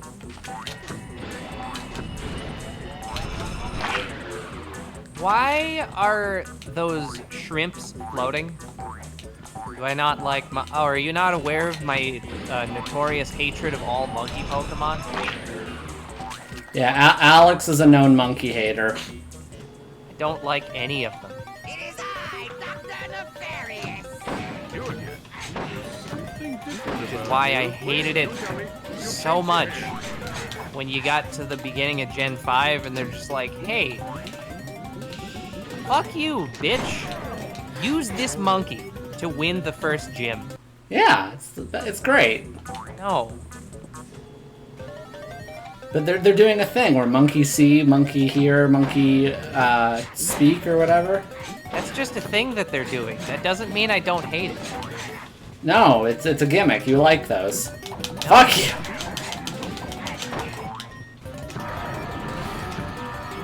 The kinds of gimmicks I like are the ones where the mice do infinite damage.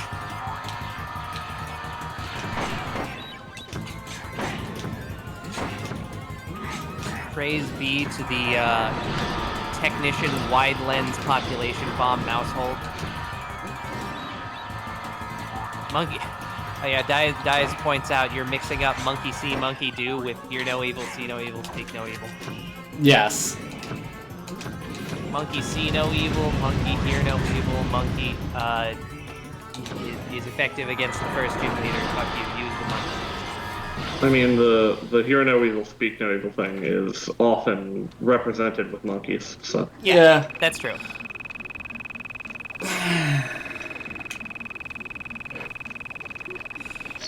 Hear no monkeys, see no monkeys. Speak no monkeys. Catch no monkeys. Yeah, Monkeys monkey can apparently can just do evil. Speaking of, by the way, they just put the Robo Skid in the monkey pen. Yeah.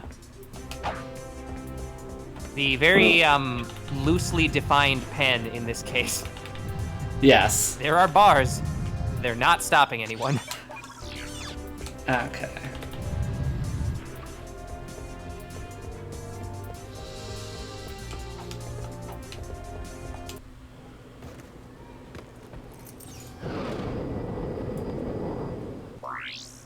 To Metropolis.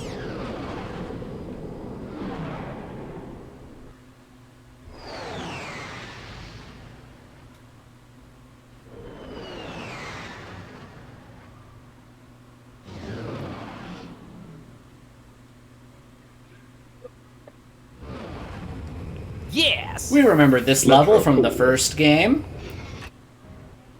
It's already started! Dr. Nefarious must be around here somewhere. You sure everything's okay, Clank? Maybe Al should take a look at your circuitry. How do you like my special creation, Clank? I call him Clunk. Your dopey friend seems to be quite Oh, it's fond different. of him. Say, maybe they'll change your show to Secret Agent Clank. Did you hear that, Lawrence? You put the wit in twit, sir. Yes, I do, don't I? Today, you will witness the dawning of a new era.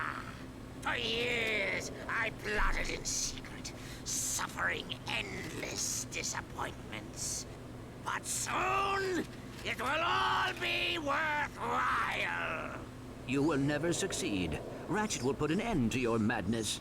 The only ending in Ratchet's future is the end of his own life. And you will have a front row seat.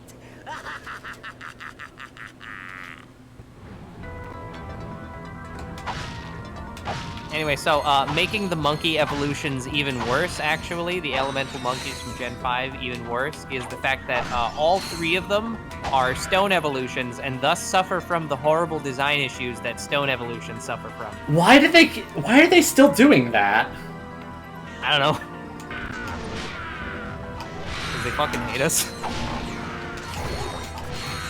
Just, yeah, no, suffer with the shit monkey until you feel satisfied with the moves that you've learned, because once it evolves, it doesn't learn shit. Won't learn moves ever again.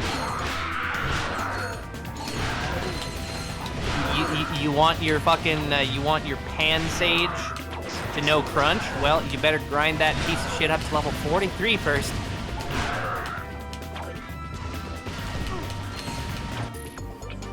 Holy Grail. Hell yeah! Are you going to Grail Canis? Grainus. I mean, I already did. I should Grail the other one, that's true. Grainus. Warning, you can officially add either Mecha Ellie-chan or Mecha Ellie-chan Mark II to your roster by clearing either the Choose One Mecha Ellie-chan acquisition quest or Choose One Mecha Ellie-chan Mark II acquisition quest. You can choose only one of the event-limited servants to officially add to your roster. Please be careful when selecting quests. Yes, they are functionally interchangeable. Also, the actual things are not called Choose One, they're called Pick Ones. Yeah. You know, over the years, I've come to realize that pick is just like an inferior verb, given the selection. What, between pick and choose? Yeah, and select. Select. Don't you love how English has multiple terms for the same thing? Every language does. Evidently, fucking, what, Shisho means teacher as well as sensei? Yeah. Doesn't teacher just mean sensei? Or sensei just mean teacher? It can also mean doctor. But then, yeah, and then, like, Shisho also means teacher. Oh, yeah, we're asking about the age-old question. The pig monkeys. Yeah, Primape's alright. What about Annihilate? I don't know. Annihilate's alright. I failed at my death. It's not necessarily that...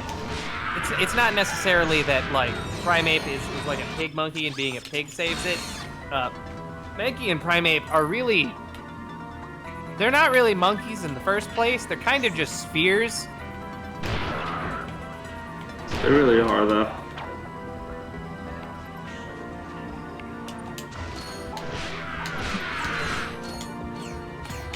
They really are just spheres.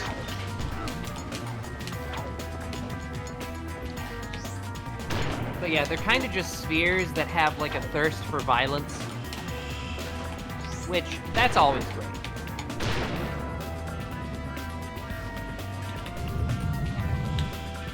We do love an orb, and hot damn, Gen 1 being the veritable fountain of good Pokemon designs that it is, it had a lot of orbs.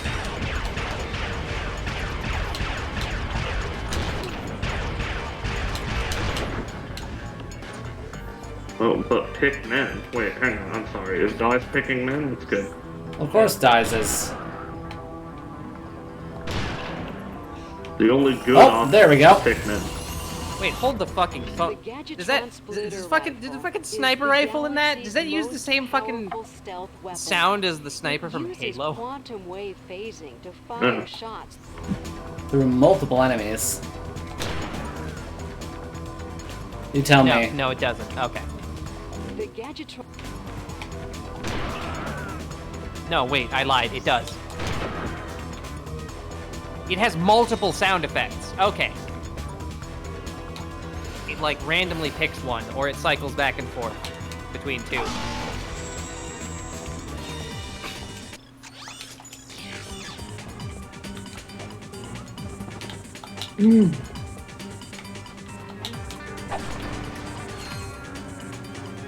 Yeah, spheres are pretty easy to design, that's true. Yeah. Oh, got another trophy. Whoa! It's a fucking trophy! Amazing! The Scrunch Trophy. Scrunch! That's the name of the monkey, by the way. Oh, well, I hate him.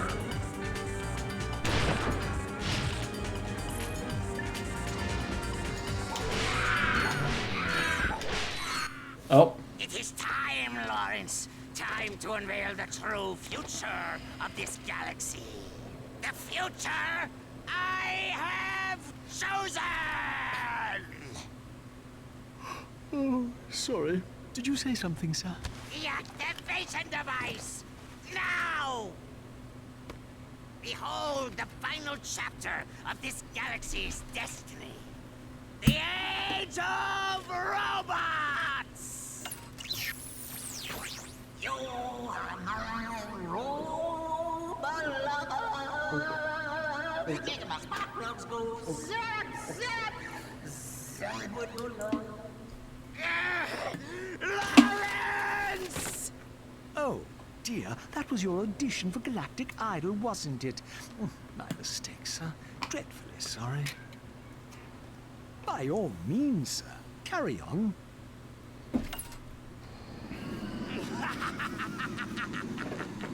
Why did he have that?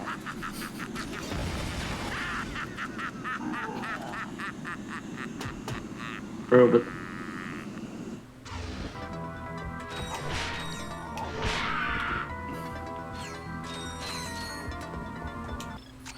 But why did he have that? The audition tape?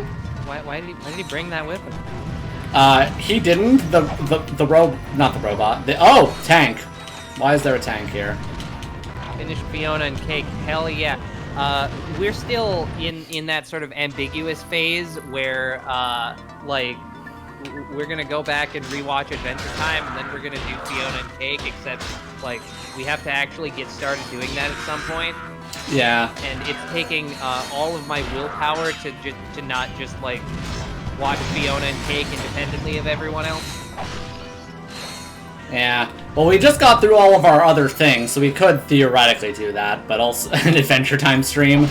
I don't think having a stream where we watch another thing would be allowed.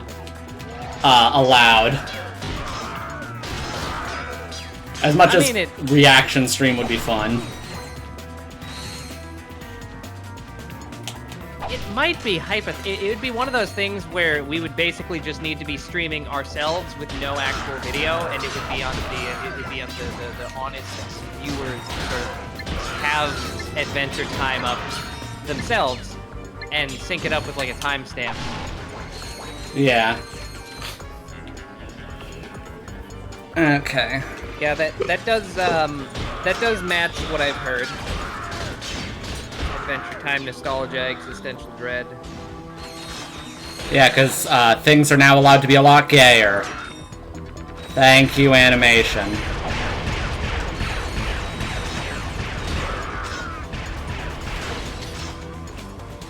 No, but don't you know the Ben Shapiro bought wood that one time?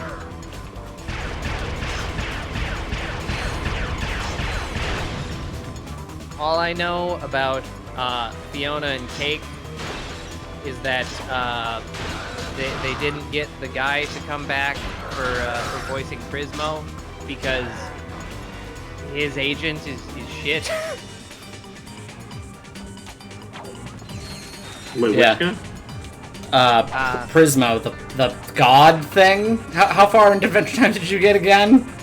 No, I'm talking about what guy. Oh, Brian David Gilbert? Is that him? Do you not know who Brian David Gilbert is? No, not he. What was Alex talking about? Yeah, he's talking about Prismo. Is that the voice actor that the guy couldn't get, and then they did get him? No. No, it's That's the guy I'm wanting to know. Yeah, I know. I'm looking it up. That's the only reason why I haven't clarified, because I know exactly what you've been trying to say this entire time. Thank you. At least some. Yeah, it's fucking Smile and Johnny, I believe. I'm sorry. What? This guy. What? Like you said a name so quickly, like you didn't say anything. What?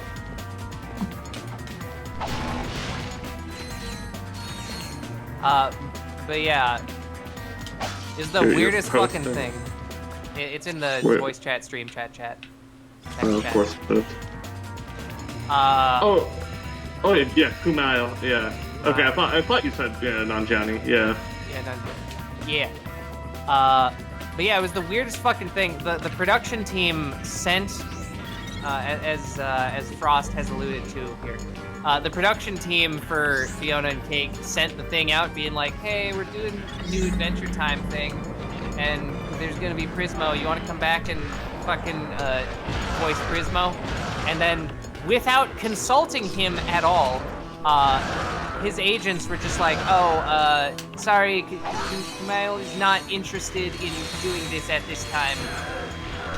That's fucked up. And then, when Fiona and Cake came out, everybody on the internet was like, oh, he didn't come back to voice Prismo, that's so sad.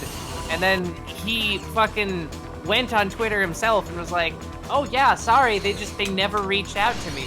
And then through like just reverse osmosis or whatever the fuck, they eventually learned they eventually fucking talked to each other indirectly over Twitter and realized, oh, they did ask. The agent just never asked him, just preemptively turned them down without consulting anyone. That's frustrating. Yeah. That's a crazy sequence. Clank, Which, as it turns out, and that butler guy. Oh. And they've got Clank. They're holding you prisoner. How about that? I guess I should be feeling pretty stupid right now. I don't suppose there's any chance he's the evil Clank. Yeah, didn't think so.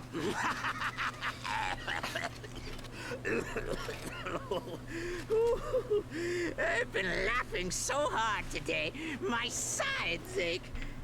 I must admit, Ratchet, you've proven to be a far more worthy adversary than that imbecile Quark. Alas, I have a galaxy to conquer, so our game must end here. It's a shame you won't live long enough to see the rest of your kind exterminated. Well, you get the idea.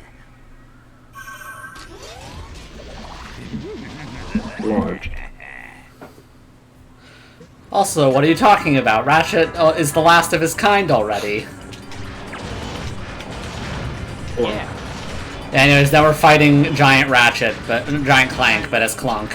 Giant Clank. Anyway, so that agent got fired, right? I have no Fucking idea. better. I didn't keep up with that.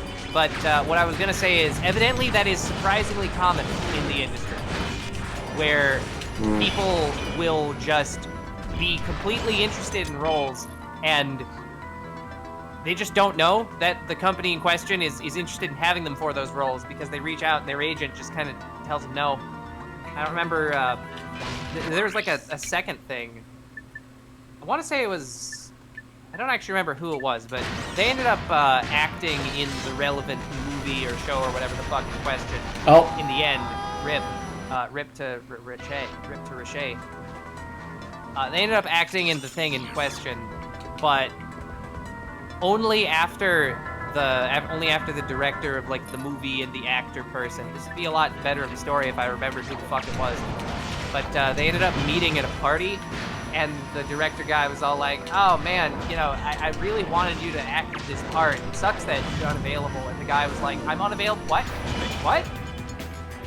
No, I'd love to do it. What?" And then they found out eventually that the agents from both sides just refused to communicate properly like regular humans, and had been like turning each other down. Ooh. So yeah, evidently shitty agents are just common. I don't know why. Bad and stupid.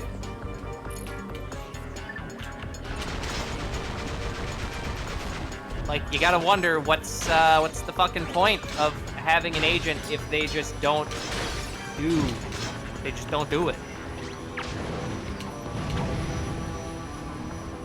United States Marine Corps eyeing modular stackable hand grenade. What the fuck?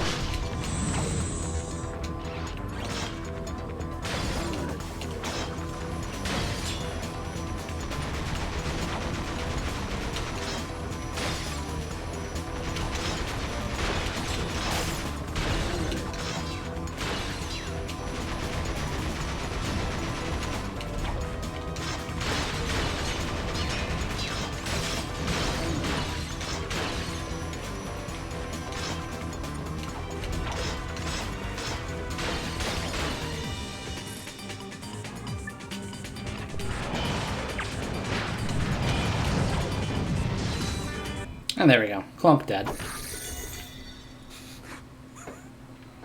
I am sorry, Ratchet. This is all my fault. Knock it off, Clank. Nefarious did this, and he is gonna pay for it. For Metropolis and for what he did to Quark and Skid. You and I are gonna make sure of that. Come on, let's get off this planet before we end up dead. Or worse. Or worse, turned into dirty fucking robots. Wait. Right, Clank. Horrible fucking pieces of shit that they are here. Yeah. You get it, Clank. Buckets of fucking oil and bolts. I hate them. I can't believe it. That thing just turned the whole city into robots. Even the Tyrannoids. You've got to stop Nefarious before he can use it again.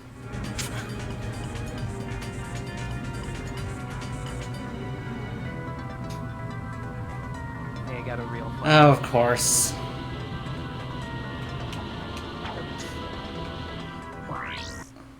Yep, Shit. this is, they have, I could do missions. I love missions. Because he hid behind a building.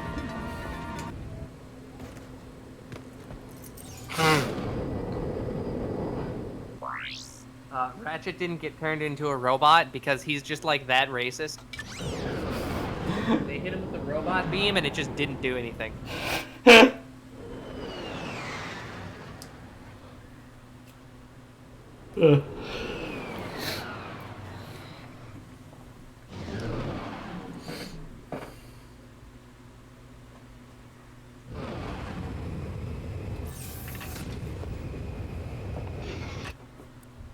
Just hours ago, bio-obliterators devastated Metropolis. The devices have since disappeared and their current location is unknown.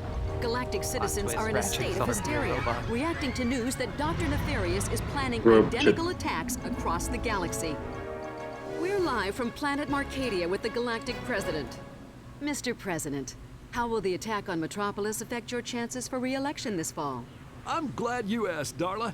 Our demographic research indicates that robots will make up 100% of the galactic population by this time next week. Of course, that's great news for my re-election campaign because, as you know, I'm half robot myself. I don't believe this. Everyone's acting like Nefarious has already won. Maybe he has. If we don't find those bio-obliterators soon, we're all gonna be robots. Not that there's anything wrong with that. Wait a second. Oh, there it is. Before the Star Cruiser blew up, didn't What? Quark say he was trying to find something? Yeah. It's a long shot, but I guess it's worth a try. The cruiser went down on planet Zeldrin. We'll go check out the crash site. Maybe we can find what Quark was looking for. Like, yes, there's nothing wrong with being a robot, but forcefully being turned into one against your will is where the issue comes up. Just imagine someone being strapped down to a table, just being like, no, I don't want to be black.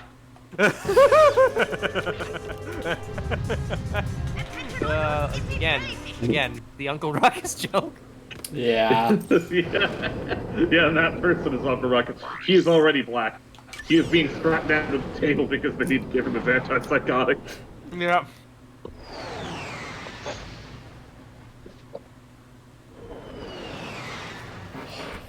He was a master of the nunchaku. That's something that not enough people think about. The crash site of Zeldrin. Yeah.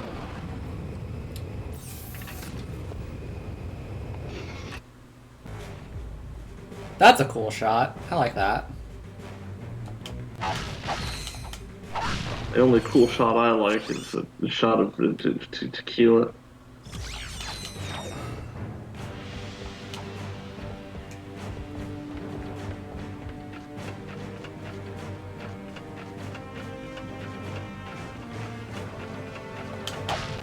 Yep.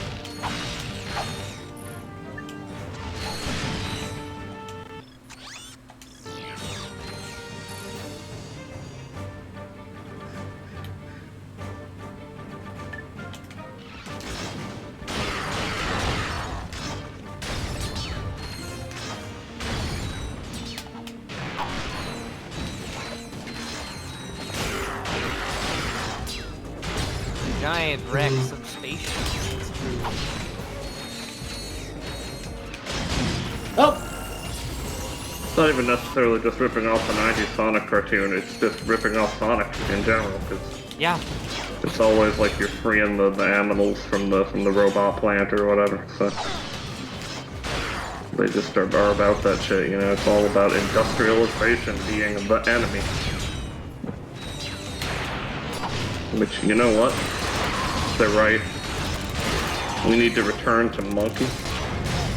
Mainly for Quark's benefit, because, you know, I'm sure he misses that one.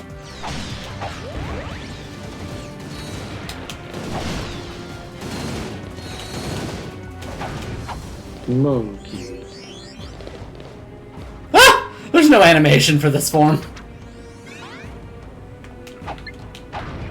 Creamer Nation unite. Give us a shout at #CreamerNation.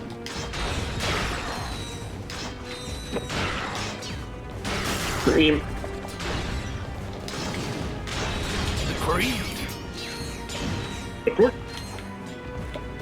Yeah, our Metopia thing got crazy. I remember back in the day when Strong Bad.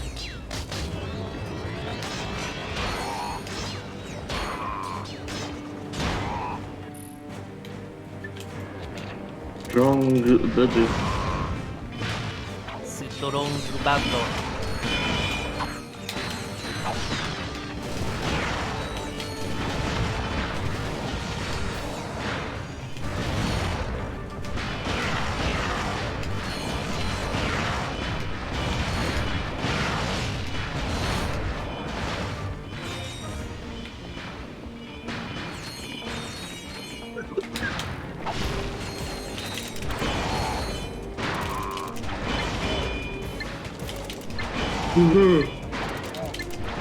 Oh yeah. Games are more showing encasement rather than transformation. Are they? Wait. Because, like, if they were being encased, then... Oh yeah, they're encased in the robots, yeah. Yeah, like you like stop them and then like sometimes it's like full-on robotization, like that Amy Rose in The Thing. But also she had a literal animal inside her as well. In that specific case. Oh! Oh, I thought you were talking about the Ratchet Clank, not the Sonic. Yeah. Yeah. Yeah, no, there's just like a bird in there, and that's part of it for some reason. Yeah, that's how it works. Why are the Eggman robots? Why are they like squirrel and bird and forest creature powered? Apparently it's a power source we haven't...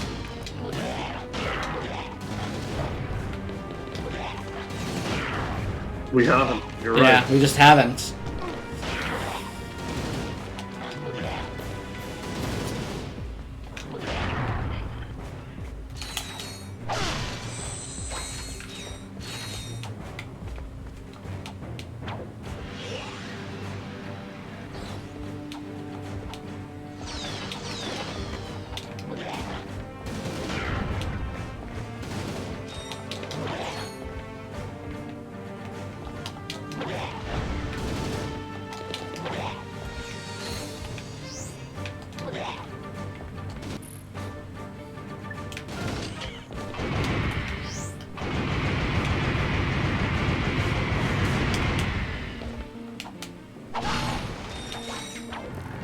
I think X.com tried that. They did.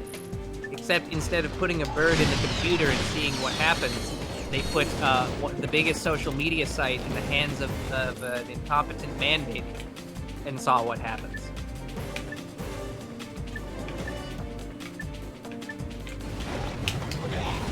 The answer is the company. They're removing the like and retweet buttons from the main timeline. They're doing that. That's gonna happen. To the best of my knowledge, anyway. I don't believe I've seen an announcement from the official. Why? That's the best part. There is no fucking answer. It's just one of those things that Elon Musk thinks is a good idea. Because he's a fucking idiot, actually.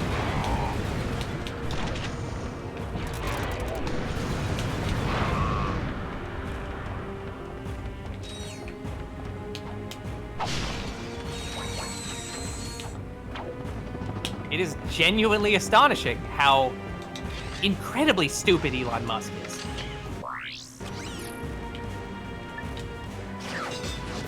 Like, if that man wasn't born into money and had to, like, raise a tech empire on his own, he would fail immediately. Must have come from the Star Cruiser. And look! Footprints! Someone else made it off that ship alive. We must have just missed them. This pocket crotchetizer is still warm. Ew. A call was recently made using the pod's emergency communicator. There is a recording. There is Supernova taxi. I need a cab to come get me Or right big away. naturals. Whoa, this must be my lucky day. So where can I pick you up, sweet cheeks? I'm on planet Zeldrin. Just look for the gigantic wrecked Star Cruiser. You can't miss it. Wrecked Star Cruiser, huh? You sound like a girl who knows how to party. What say you and me go to the cyber disco later on? Watch it, buddy. I mean, don't get fresh with me. Well, sorry, lady. I couldn't help myself. I mean, a woman like you in a dress like that. Oh, it's just something I threw together. So where you headed? I'll tell you that when you get here. And if you keep this quiet, there's another 5 volts in it for you. Oh, one more thing. You happen to have a spare charge pack for this thing. E20 crotchetizer, huh? This gets better every second. I should have known. I love that kinky man. Huh? No, that he's still alive. That was Quark. Oh. But why did he not report back to the Phoenix? Because he wants us to think he's dead. I don't like it, Clank. Until we know what Quark is up to, we should keep this quiet. If the Q-Force finds out that Quark ran out on us, they might lose hope. I understand.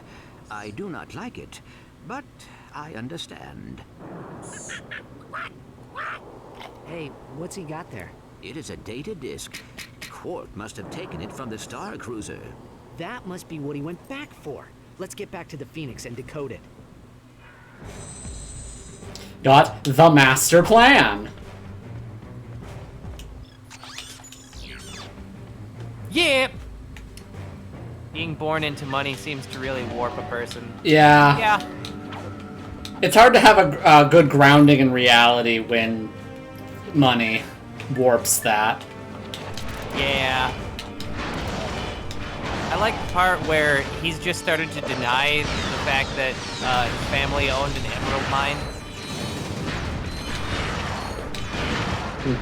You got it all wrong. They didn't have any such thing. Like, sure, maybe like we had lots of passive income from some kind of exploitative practice, but it wasn't that. It wasn't anything. Don't worry about it. Yeah, they really like being quote-unquote self-made. The favorite line that always comes back into relevance: a small loan of $1 million. Yeah, from my father. 'Cause it's always from their father.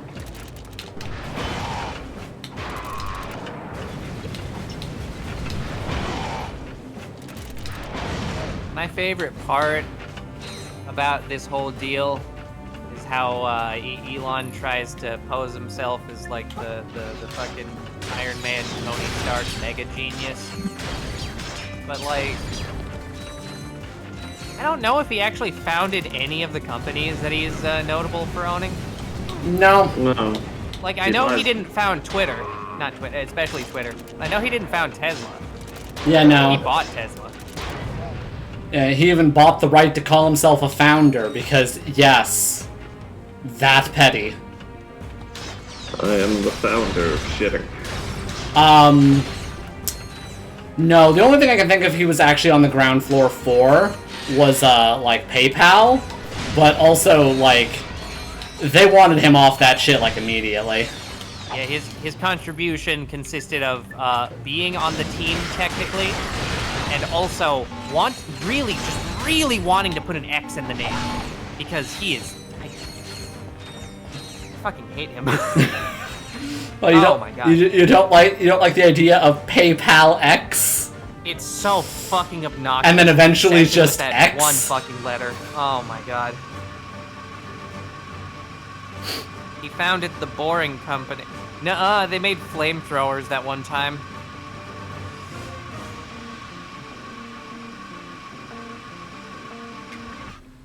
Okay, what's this? We were wondering if maybe you wanted to come hang out with us on planet Iridium. It is H22's birthday. We're having a party. I don't know.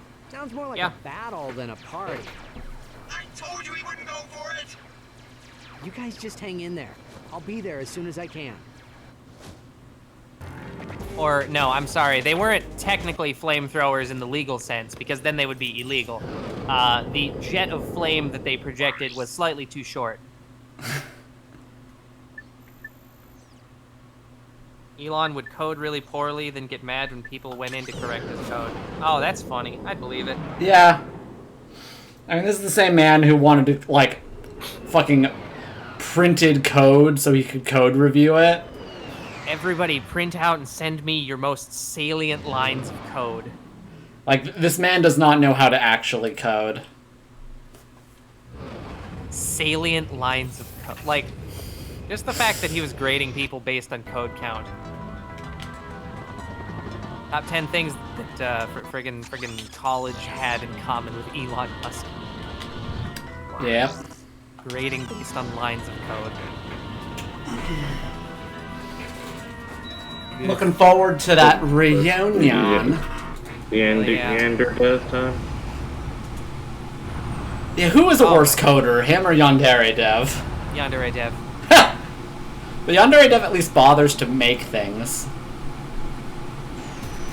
Oh. Okay, but I've told you about the if-else-if chain, right? Yeah. For his is-even function.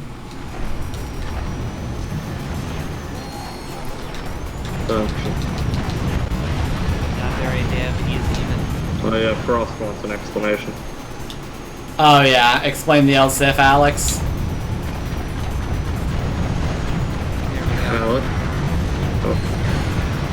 I can actually explain the story, especially because I'm doing this at the moment. So Yandere Devs is the developer behind Yandere Simulator, which is a game that was made in Unity. Yandere Dev himself is an extremely shit programmer. Bad. There you go.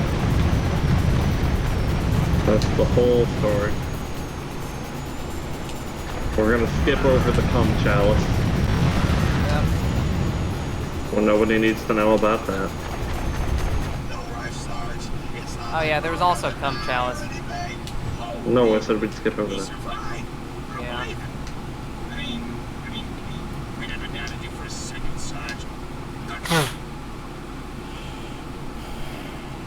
What's really funny is that, so everybody here's talking about modulo. How you can do the modulo operator. Wait, what about modulo? The common implementation that people respond to that with just being like, oh, you can see that even in the, oh god, oh Jesus Christ. One of the common, like, corrections to that is just be like, oh yeah, you just take your number mod 2 and check to see if that's 0. Except you can do that faster and better with fucking bitwise and modulo does a division technically, and division is slow, but bitwise operators are fast. Everyone remembers bitwise and, right? That one that Andrew Busey doesn't know about. Big fan of bitwise and.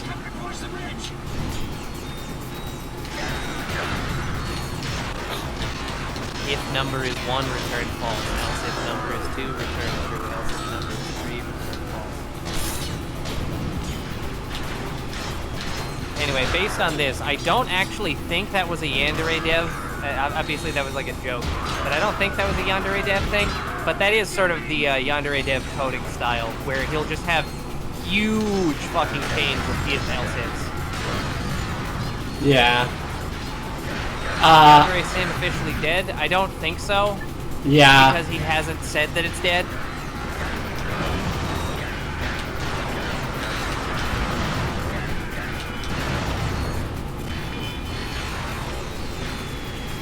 Okay, so evidently, I was right, or at least it seems that way from the reports coming out now, about the amount of dead in the Hamas attack being definitely a lot more than 300 something.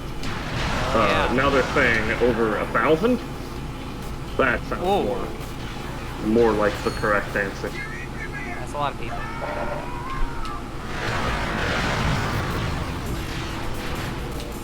Wow.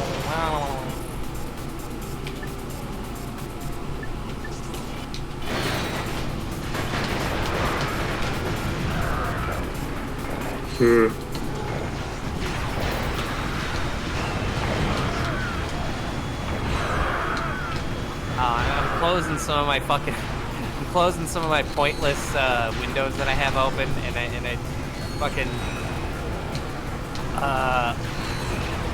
RE4 solve my quick time event just popped up again.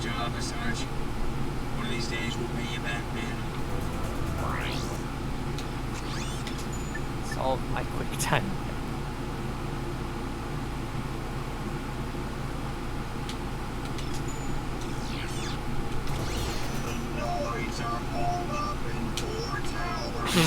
You'll need a hover ship to get up there and flush him out. But yeah, my favorite part about Yandere Simulator was how the best way to get the game to perform better was to just kill all the students. Like, all of the students in the school were constantly doing fucking AI, like pathfinding and AI evaluations in every single frame. So if you just killed all of them, then you'd have less actors doing fucking code evaluation. There you go, game performance good.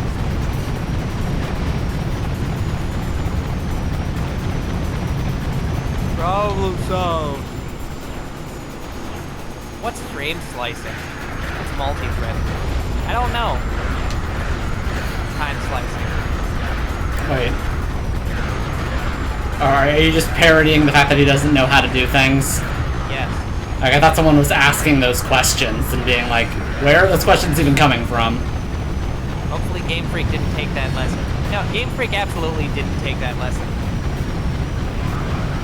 I don't think anybody does. That's like, again, your game doesn't run properly. Anyone who wants a modicum of professionalism would figure out how to fix that problem. Yep. Like, there are many ways that the new Pokemon games aren't very optimal, but they do at least time slice they shit. that Dies wishes to know about the news. Oh yeah, Dies, more about the news? Oh no, it's just, I'm just saying, the reports coming out, just I'm seeing in different headlines. At first I saw that from a Fox source and I was like, well that's crap.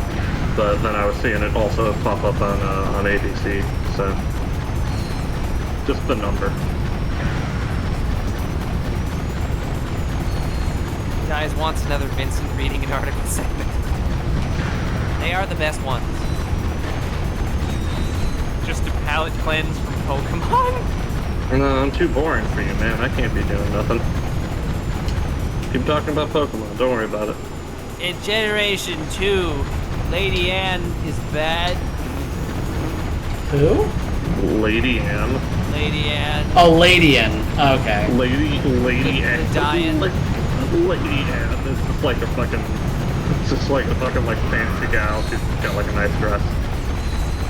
There is Lady Anne. Which, actually, that's just... hang on. That's the Star Wars. Yep.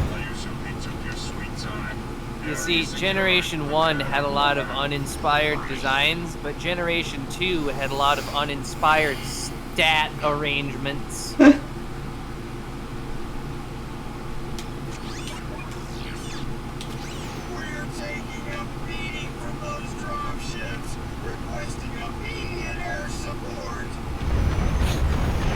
Like, let's see here.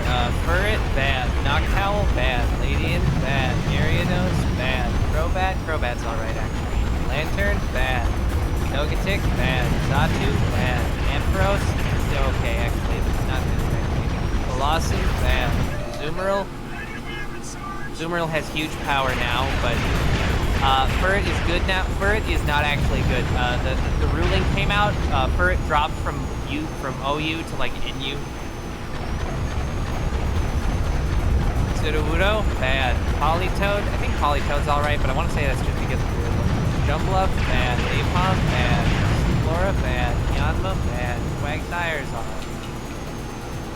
I could keep going through the list here. Like, Gen 2 just produced a lot of really fucking bad Pokemon for some reason. Sneasel's great, though. Sneasel was abysmal when it first came out and became good when the physical special split happened.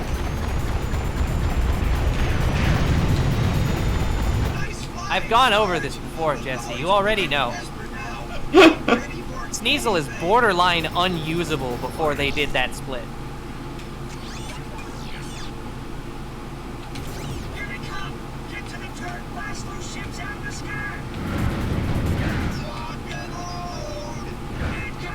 They seem to have this really weird issue where they'll like make defensive Pokemon with good speed and offensive Pokemon with bad speed. You know, that combination that works really well.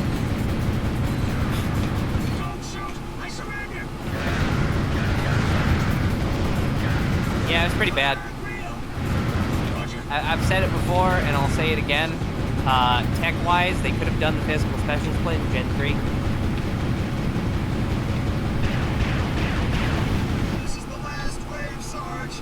Wait, different damage types for moves? What does that mean? What? I think is Frost talking about the physical special split?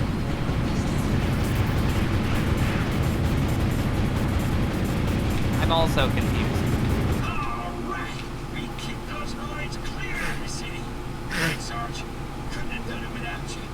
I got the Map-O-Matic. Yeah. Thanks again, Sarge. Me and the guys wanted to get you something to say thanks for saving our butts all over the galaxy.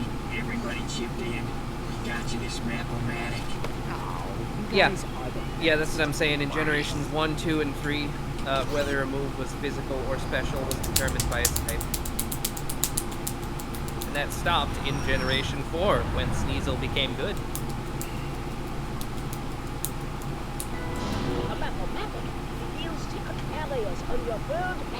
Whereas previously, like, the best that you could do with Sneasel was salvage it into something that was mediocre if you used TMs on it. Oh, yeah. Yeah, when they had special be one stat. back in good old Gen 1 days.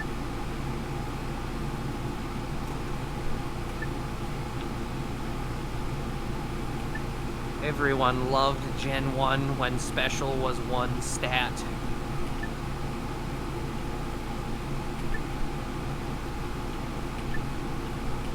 Back when Chansey was a fucking monstrosity.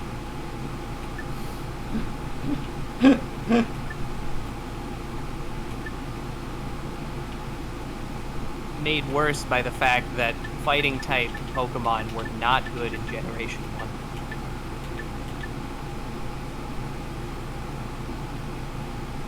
Except for Hitmonlee. Hitmonlee was okay. The rest of them are bad, though.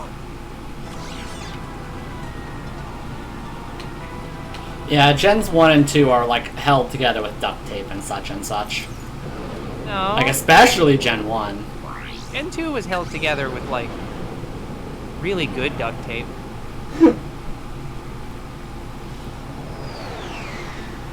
Oh yeah, one sec. I'm reminded. Speaking of which, Did You Know Gaming? Did You Know Gaming came out with a new video where they translated information. And now it has been revealed that Iwata did not actually contribute to Gen 2 in such a way that he made it possible for them to add Kanto. Mm-hmm. Rather, his contribution was actually an improvement for their loading algorithm that made the game load faster. Okay. Anyways, the Quacko Ray, this devastating secret weapon, transforms your enemies into ducks.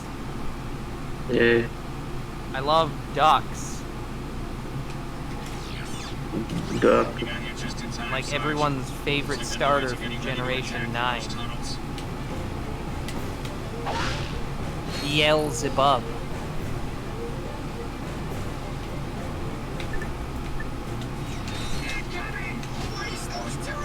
Actual games post. Oh, God. Oh, Jesus Christ. The fucking AI-generated Silent Hill 2. Oh, my God. That's bad. Yeah, not a great fun now. Yeah, I'll buy the Quacko thing after this mission. Also, styling the font like I guess the RE2 make, you know, where they keep doing the fucking red first letter, white font thing. Yeah.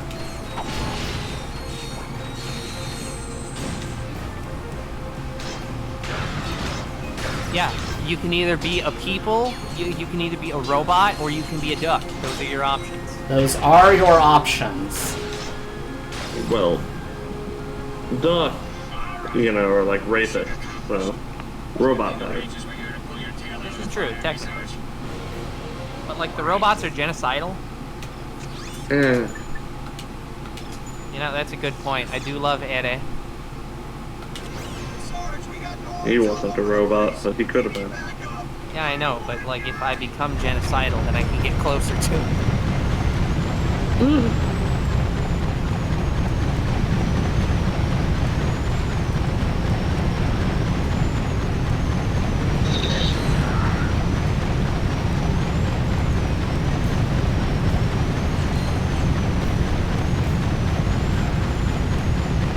Hell yeah.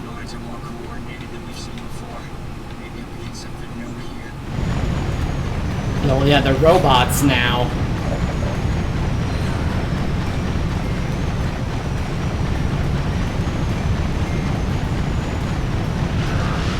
They're robots. Bowden C invites you over for dinner. How do you react? Tell her no and get out of my house. Wow. She will go back and tell her mom about this. Tell her to tell her mom to come here without her. I'll have dinner with her. You do it too. She would, 100%. She'd just be like, how dare this imbecile fucking disrespect you in this. Oh, what? Alright, well, I'll be back later then. Goodbye. Yeah. We'll come back with leftovers at 8.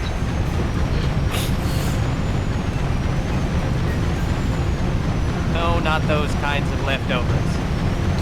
It will be spaghetti. Maybe. We weren't even having spaghetti. No one was. Fine, left. I don't know if his robotification ray just like could make other robots like become biological racists or squishy racists, whatever.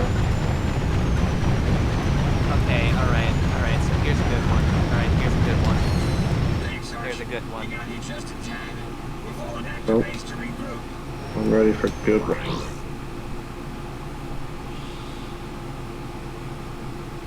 It's just Don Quixote with the gasification at 60%. What? Yes. Oh, that's good. Yeah.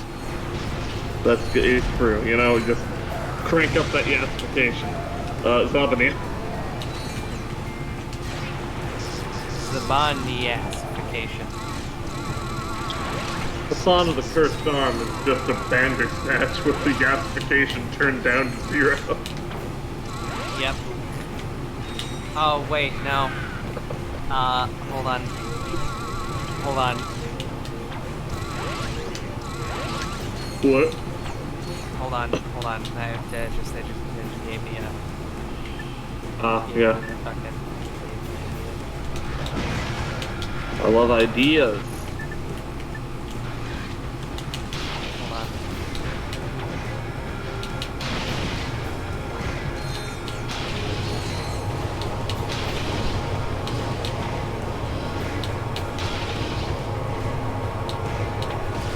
I am having idea.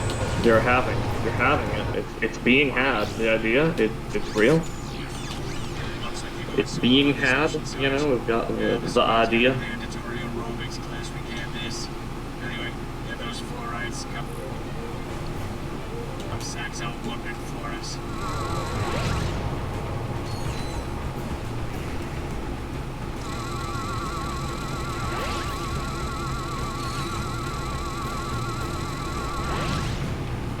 You know what movie is really good, but like not like objectively, like not from like a writing standpoint, but just is ultimately really good still. Fucking Interview with the Vampire.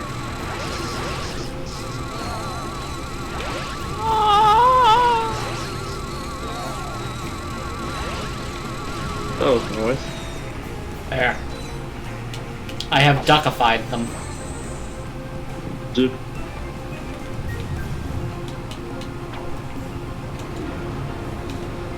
Oh hell yeah. New fucking Star Wars alt-universe lore. This is what Star Wars fans get up to now. What if Qui-Gon Jinn survived and joined Dooku with Anakin?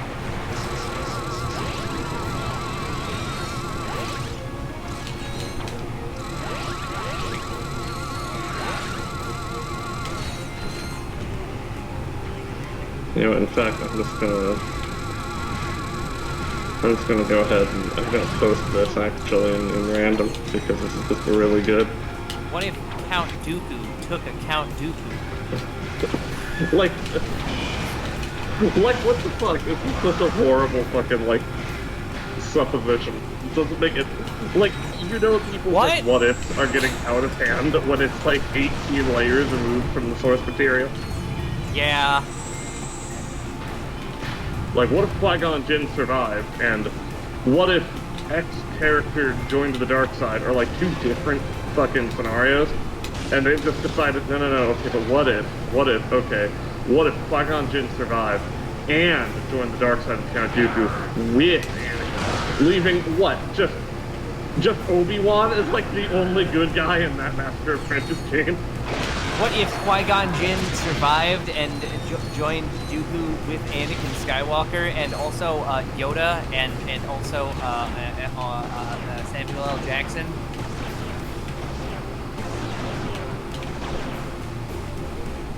Mm. What if the entire Jedi Council joined the Sith? Except, like, you know, the rule of two or whatever. So actually, they just like fucking dominoes just kept killing each other back to back. That'd be good, actually. That'd be funny. Okay, so Alex, I'll let you know, I am immediately perfect with the Alex meme. Yes! Yes! There we go. Wallpapers, Alex memes. There it is. Ahsoka is what happens when you try to make a Star Wars show that's like 90% set up in other shows instead of the story. I think I will title this post, Long.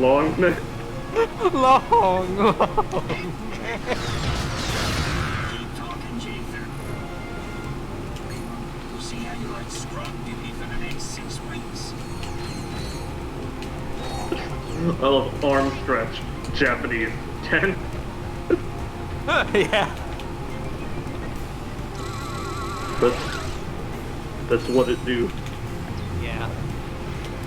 But yeah, I remember there was a brief period of time where I was excited for the Disney Star Wars shows, and then the first one came out and I didn't watch it because I just forgot, and then the second one came out and I realized, Marvel. It's Marvel movies. Yeah. It's just Marvel movies. Yeah. It's like 10% of the content that you actually want to see, and 90% just set up for other shit that you will see, which in and of itself is 10% the shit you want to see, and 90% set up for other shit. God, I'm glad I checked out of Marvel very fucking quickly. Yeah. Like, they have their own plots, though. I don't know. Like, as someone who actually did watch the Marvel movies up to a point, yeah. Like, I sit here and it's like, I hear all the criticism about stuff. It's like, God, this is so, like, you didn't see it. Yeah, no, I'm not, okay, so yeah, the 10%, 90%, that's hyperbole, obviously. Yeah, no. Like, I get what you're trying to say. It's just, like, at least insofar as any of the Marvel shit I've actually seen, it's not really applicable. Yeah. Although, I don't know about the Star Wars shit. The only Star Wars thing that's, like, new that I've seen was, like, I've seen some Mandalorian, you know. Yeah. And that was it. Like, they've had, like, 80 new ones, though. Because what is it? There's Mandalorian, they got Ahsoka now, there was Andor, right? It was an Obi-Wan show. Did the Obi-Wan one happen? I don't remember. Okay. I know people were mad about it for some kind of reason, and given the crowd that was mad about it, I assumed it was because it had, like, a girl boss in it.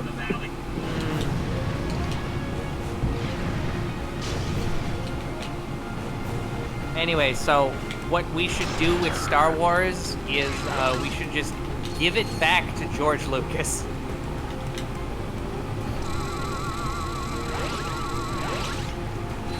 And yes, it dared to have a black woman in it, therefore woke. See, again, that's how they get you. Just you think it's going to be the Star Wars that you grew up with, but then, women of color. So, can't do that. Redditors, when you make a work of historical fiction, be like, there weren't black people in the past. And then Redditors, when you make a work of sci-fi, be like, there aren't black people in the future. There's just no winning. Redditors, when you make a work of modern day fiction, there aren't black people. My favorites, or I guess, I always say my favorite, like it's always just some kind of shit that I happen to remember regarding these topics that I've seen. But the one this time is, I remember, alright, so y'all recall, extra credits? Yeah, y'all remember them? I do. Yeah, those fuckers. Right, they did one video, and I don't remember any of the whatever. It was just in one of the millions of infographics that they put up to their videos. There was like, it was just showing generic group of people from like different parts of the world or whatever. And, you know, the generic group of people artwork has people with more than one skin color. And people in the comments getting real upset that, I guess for the area that they put like Norway or whatever, and there were black people there, and they were just like, I think you'll find actually that there are no black people in Norway, and I'm just like, I don't even want to, because like, either way you're racist. Like, you could, like, first of all, you're saying this shit, you're just racist if you're saying it. But second of all, I don't want you to be right, because then if you're right, that just means Norway is racist. I'm pretty sure Norway is racist. Or no, that was Sweden. Like, but that's not even a good thing to have be true anyway. So even if it were, and it'd be more accurate or whatever for that to be the case, it's better to just go ahead and put black people in there, because, like, you know, they should be. Yeah.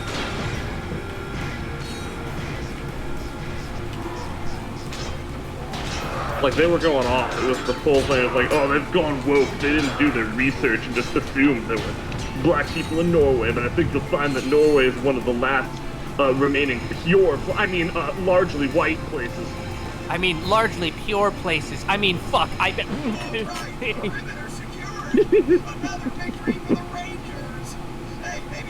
and then Ben Shapiro walks out of the back and gives them a pat on the back with his one plank of wood that he bought from Home Depot.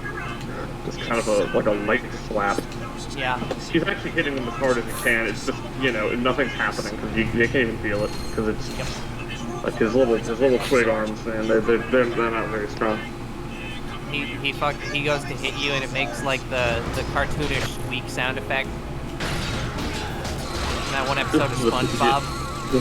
Or like some fucking DBZA where they squeeze Goku. Yep.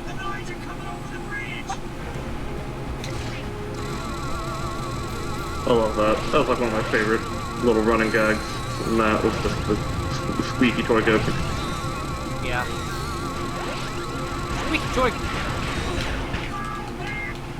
Squeaky toy.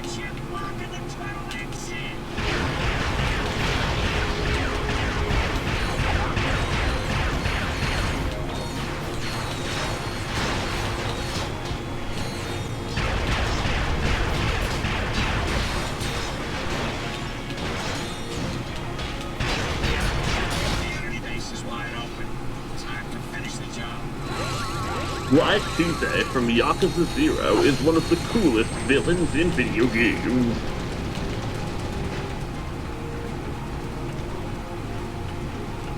It's funny, because, like, I disagree. I see that kind of discourse come up a lot, and it's just like, no, like, he's alright. He's not bad, but, like, God, people really love to be like, oh my God, Tuesday, oh, he's so fucking cool, and it's like, yeah, because, like, you fought him 5 times, sure, whatever. Like, part of the issue being that the Disney Star Wars stuff were being made solely to make money. Like, that was the end thing. There was no motive beyond it. Like, they hired people who cared, because that's not that hard to do. But, like, the sole goal at the end was to increase number on a balance sheet somewhere, which, by virtue of just being that exclusively, they weren't going to do. The weirdest thing too, because like the Star Wars sequels could have been better. They just needed to not fucking continually firing the director and then replacing him. Just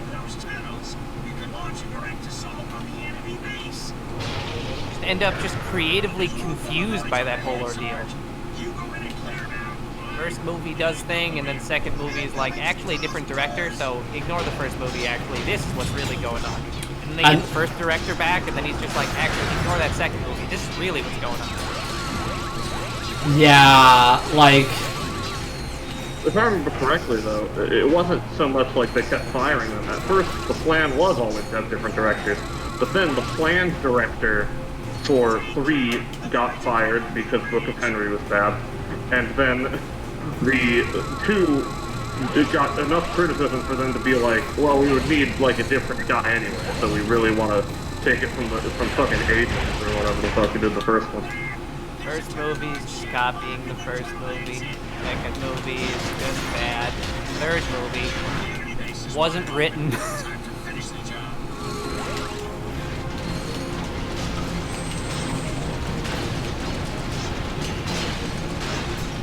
I don't know, I definitely don't agree on, like, Last Jedi being really that bad at all. Like, it was, like, on its own, it's fine. Like, honestly, I think it really should have been the only sequel. Hey, Sarge, over here. Like, no trilogy, just Last Jedi. Yeah, I mean, I still don't know if I can agree with that. Look, sometimes you just gotta fucking go light speed, destroy everything, and it's great. It's a good time. Look, sometimes you just gotta not explain anything. Ever. For no reason, really. Yeah. Well, the guy was being a A little lot timid. of things I've heard a lot of people like Last Jedi because it actually does something different and, you know, has, like, artistic thought in it. But, But it's an idiot. But that was too subversive, apparently. Like, I still cannot get past the fact that the entire conflict between the rebel peoples wouldn't have happened if What's-Her-Face was just like, hey, yeah, Poe, so we're gonna do this. Well, he didn't want to listen. She never said anything. It's not like he asked for specifics before from anyone. He just went in and started bombing shit. Look, these are fictional characters. If the director wanted to write it as not an idiot plot, they could have done something. He could have just done that. But instead he chose to create this weird plot where Poe is just irrationally stupid, and the leader woman is just irrationally stupid in response, and no information, no conversation happens. And it's just confusing and aggravating. And I don't like it. Yeah, but we go to a casino and it's all good. And the casino was weird and I don't know. Like, it's addressing that at the very least is one where I definitely don't agree with any of the criticisms because, like, people like to point specifically to the, you know, casino and racetrack part and just being like, this doesn't feel like a Star Wars movie, and it's like, well, at least it's addressing something fucking different, you know? It's not just like, let's shoot bad guys, it's like, hey, here's systemic issues of having, like, a fascist oligarchy in power, you know? Like, this is what happened. Yeah. Yeah. Well, at least it's an attempt. Yeah, what Frost said. Last Jedi probably has issues, but at least it actually has a theme. Yeah.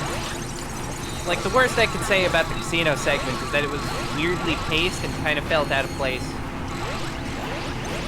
Not necessarily a bad idea in the first place. And even that's largely probably because, again, like, they had to go there in the middle of ongoing shit because of the whole disagreement.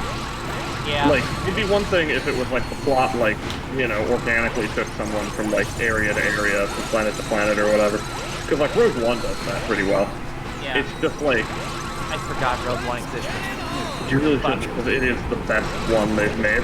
I know, but every time this comes up, I'm just like, right, fuck, there was another one that they did. Yeah, but like, so Rogue One did that really well. They go to like 18 planets in Rogue One, and it's all because like, oh, you have to go here. The plot is following a party going from place to place.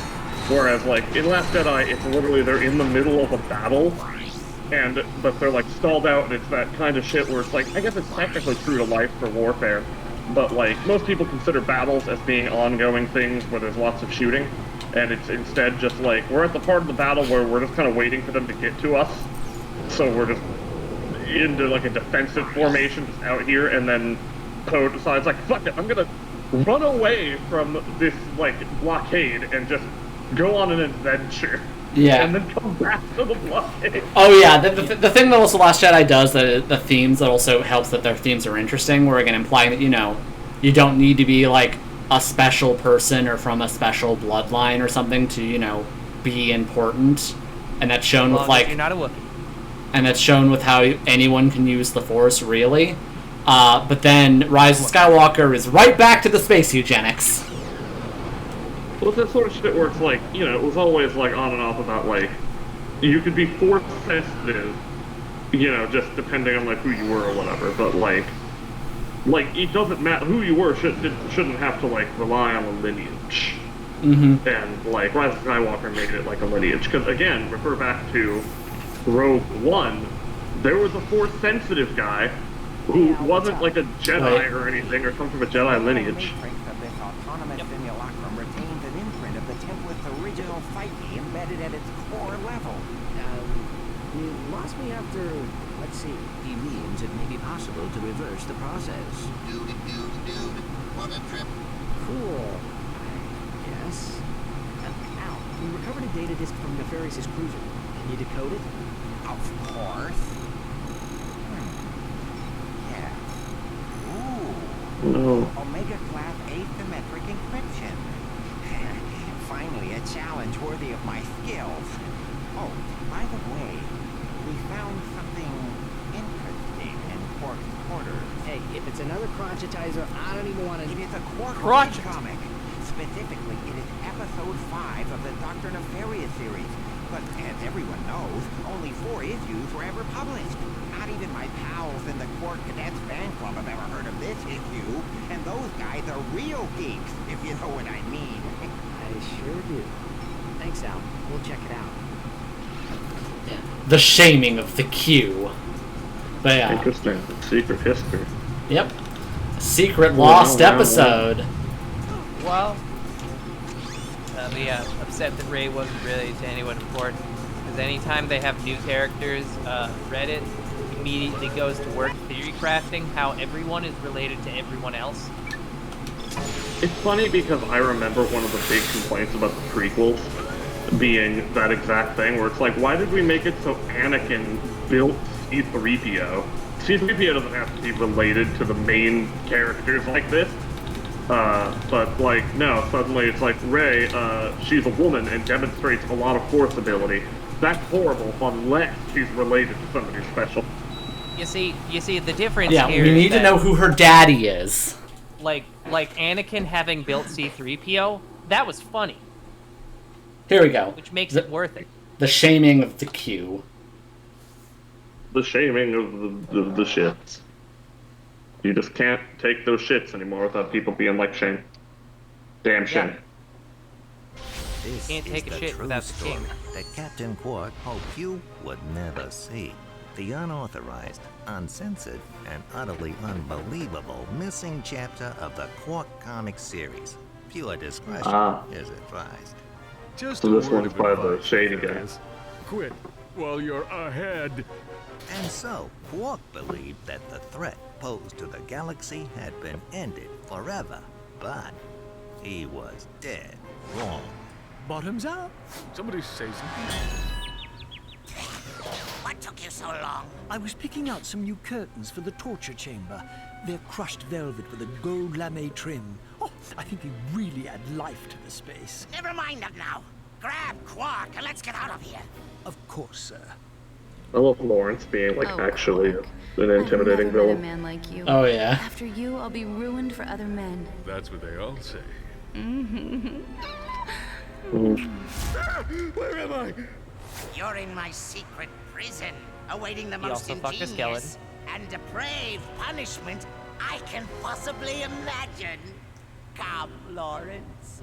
It's time for my massage. Oh, goody. Using his antenna as a lockpick, Quark eventually managed to open the door to his cell. Almost got it. But his escape did not go unnoticed. Uh-oh. Uh-oh.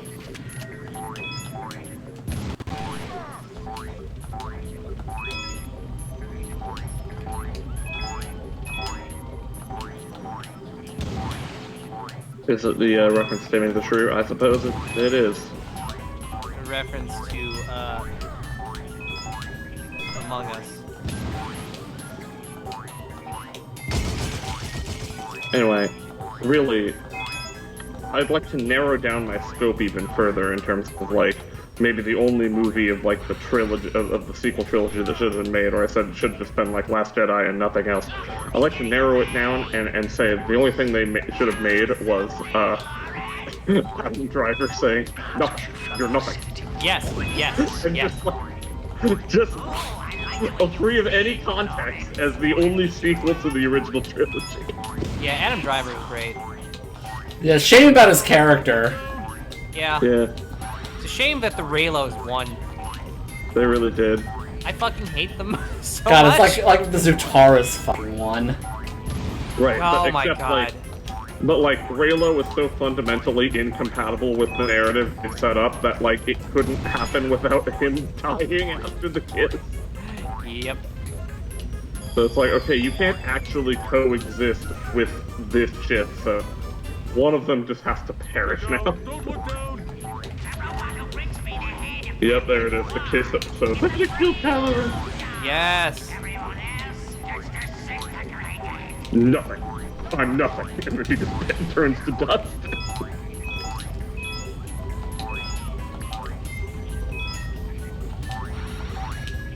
He gets the kiss and he's just like, less! Less! Hey. I am become nothing. Dead. That's true. Finn, it's 3 different love interests. I don't remember if Poe got anyone. I remember that it was Finn, though, definitely got, like... No, wait, Poe got the one. Yeah. Okay, I almost forgot about her. Yeah, because understandable. But yeah, then Finn got, like, fucking, like, 2 different implied... The one that was, like, not even implied, she was, like, a major character in Last Jedi, and then they're like, fuck, we just scrapped that, and then she's never mentioned in Last Jedi. Because we can't have her be her because she's related to the movie that fans hate for some reason, and it can't be with the other guy because then that would make this queer, and fucking can't have that. Can you imagine how much you think Reddit would complain about like you think they're complaining enough about a woman having force powers? Oh my god! Imagine if there was a gay relationship. Yeah, what, Alex? Are you gonna mention how you forgot about Rose or whatever her name was? No, I was gonna say I forgot about the Han Solo movie too. Yeah, no. Well, they really did have 3 relationships to prove that they weren't gay. Because how dare? Yeah, that couldn't be the case. Couldn't just have that happen. Yeah.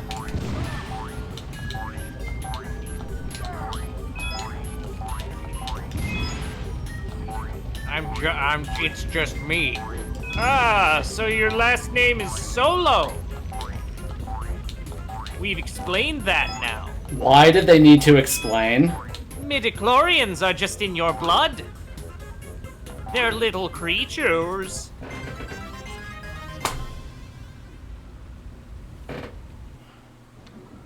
God, they need to really just learn to not need to explain shit. What if, okay, so they do the whole, Rey is related to someone big from the old movies, except it's fucking Watto. Well, yeah, because midichlorians were a dumb decision. You don't... After his narrow escape from the clutches of Dr. Nefarious, Quark dropped out of the public eye. Truth is, Quark was holed up in his secret hideout on the Thran asteroid, terrified that Dr. Nefarious would make good on his promise of revenge. When Nefarious didn't resurface, Quark assumed he was gone forever and returned to his career as a high-profile celebrity superhero. But the galaxy had not seen the last of Dr. Nefarious. What do you think you're doing, you oaf? Do hold still, sir. This is a very delicate procedure. There, that should do the trick. Go ahead, take her for a spin. What's going on? Where are my arms? Whose butt is this? Oh, my mistake, sir. Dreadfully sorry. Oh, Lance. Oh my. We will have to get that fixed. One of these days. I should have known Quark was full of it. But why would Quark lie to us? Dude, Quark is bogus, bogus, bogus. You can ask him yourself when we see him. According to this vid comic, Quark has a secret hideout in the Thran asteroid belt. I've got a hunch he's there right now. He says he wants to come with us. I don't think that... Oh, wait a minute. You speak monkey? Oh, just enough to get by.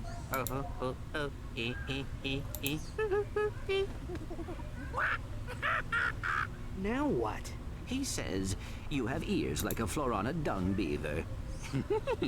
Yeah, hilarious. Let's see if he's still laughing when he finds out his pal Quark is working with Nefarious. Major bogus. Surely Quark would never. He teamed up with Drek, didn't he? And I know I don't have to remind you about that protopet business. Who knows what he's capable of? Yeah, brief reminder. Oh yeah, he's a villain! Or can be, at least. When he decides to be.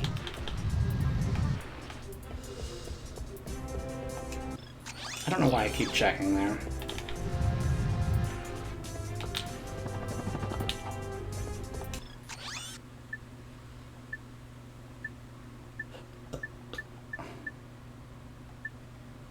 Low rider.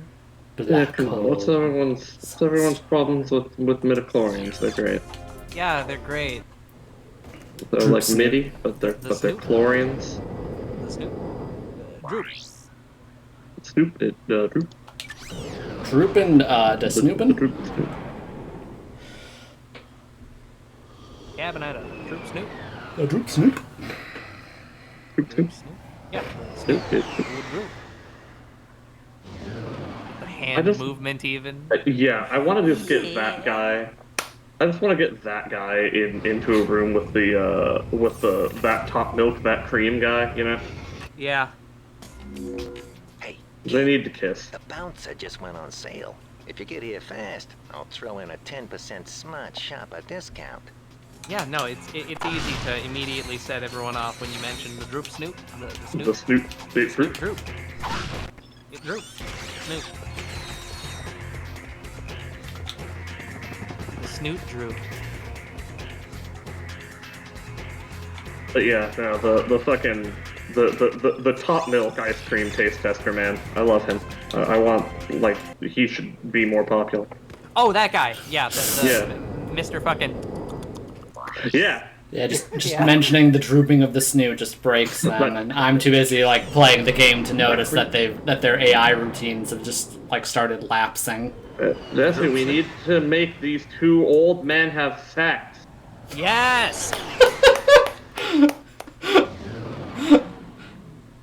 Go on.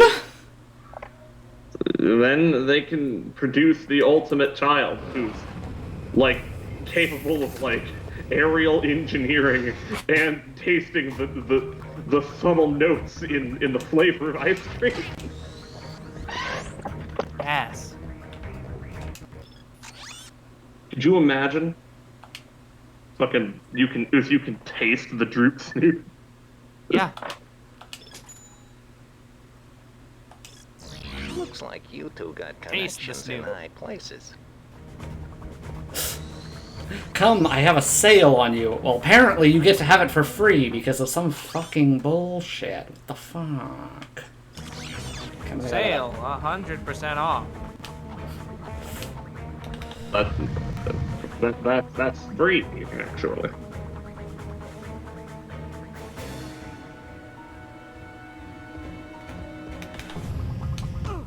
But yeah, I think, you know, midichlorians, since they're just like a way of tracking like how force sensitive someone is, like that's not like a bad idea inherently. Just to have a measure for just like, I don't know, how good are you at that mind bending. Yeah. Yeah. Like there being like a rating system or a scale or something to tell, but like literally that being a thing in your blood, that's the cause of it. Specifically, it's stated to be the cause. Like, even if it was like, oh, people who are force sensitive, they also have this thing in their blood that we can check as a good science thing. I don't think people would be mad at that nearly as much.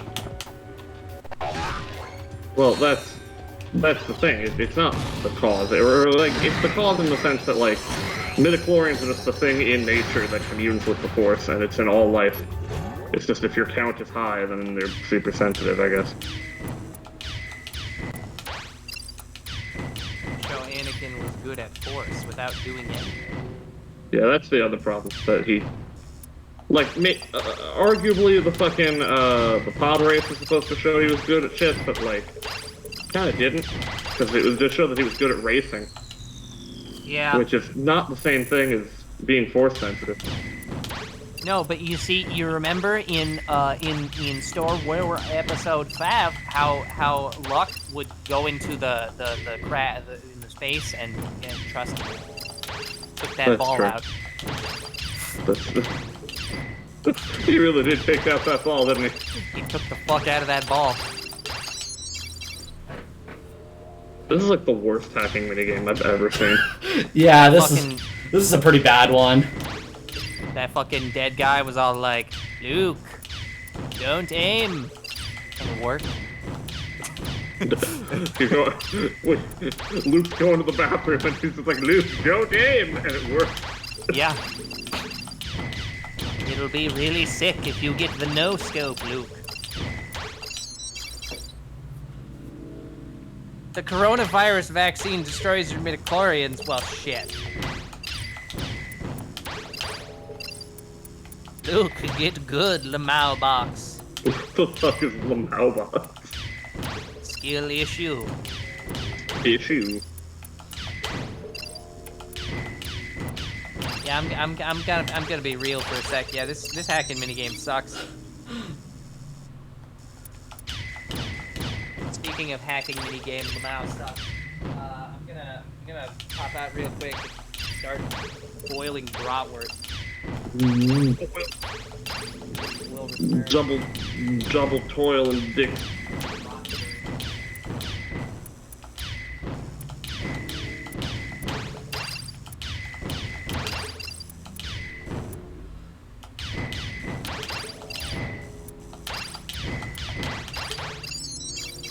There we go.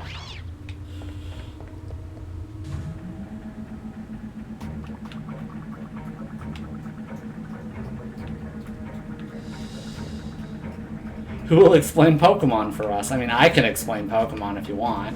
And I don't have an irrational hatred of monkeys. Well, you need to give me like a topic or something.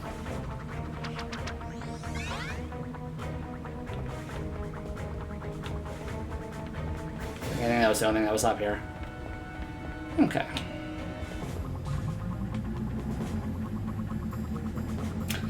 Any Pokemon I have an irrational hatred for?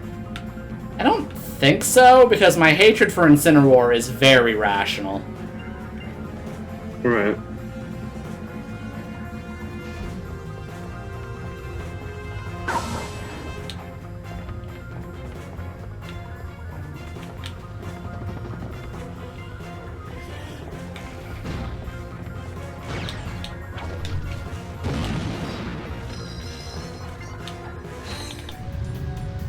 Conkeldurr. You know what? You don't like the old Muscle Man Pokemon?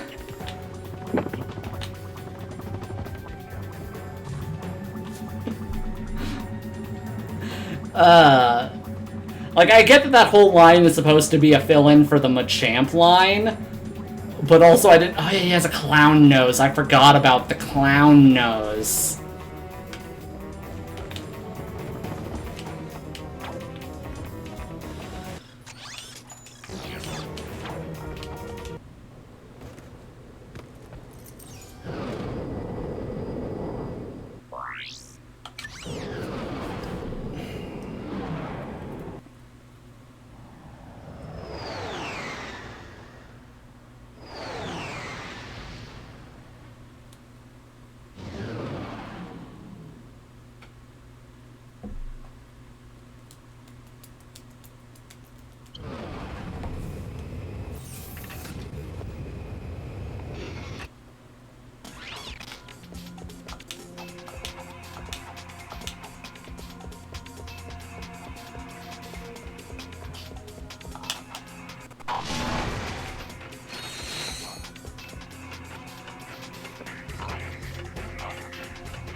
Okay, then. Let's see why they put this continue point right here.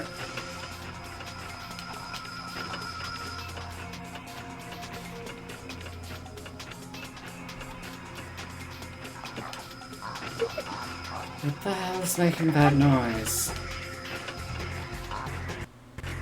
Lawn Ninja defense system activated. Lawn ninjas! Lynches.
What is at the end of this hall?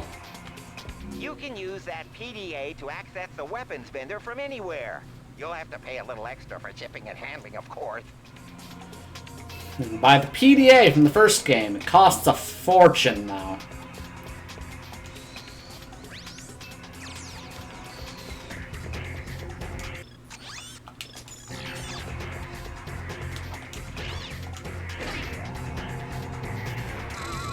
Lawn Ninja defense system activated.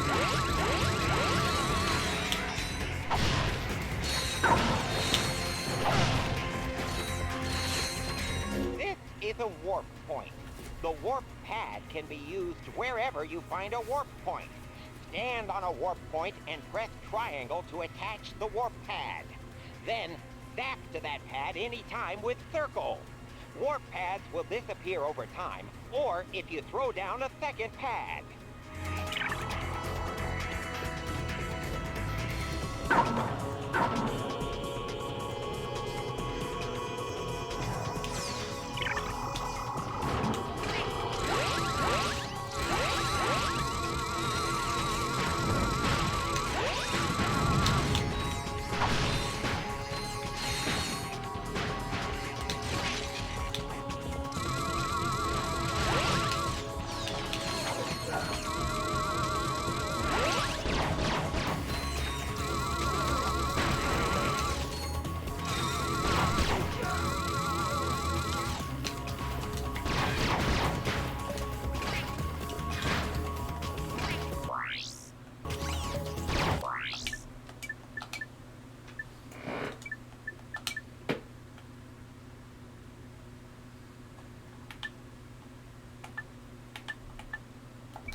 Okay, I just learned the German word for body language. It's literally, apparently, die Körpersprache. Körpersprache? Like, Körpersprache, as it, like, corpse, like body, corpus. So it's just body speak. I love that shit.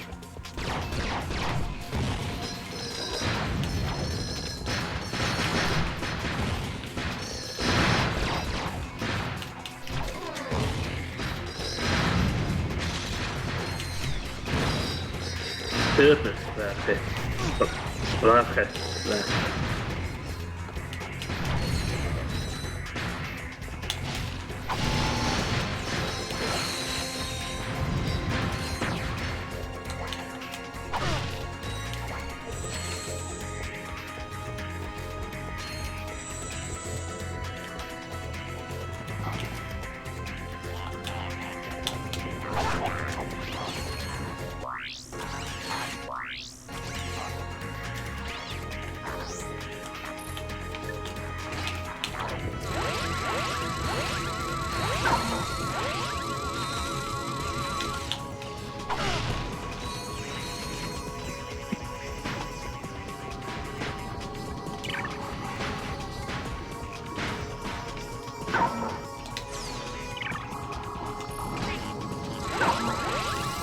Up.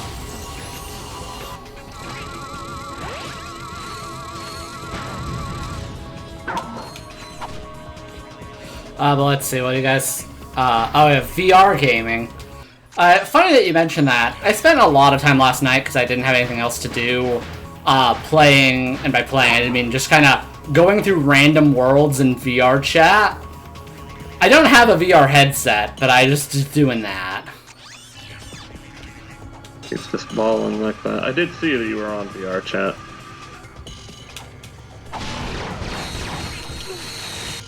I assumed you were doing important things. Nope, I was fucking around because I had nothing else to do, and it scratches a very fun exploration itch. Yeah.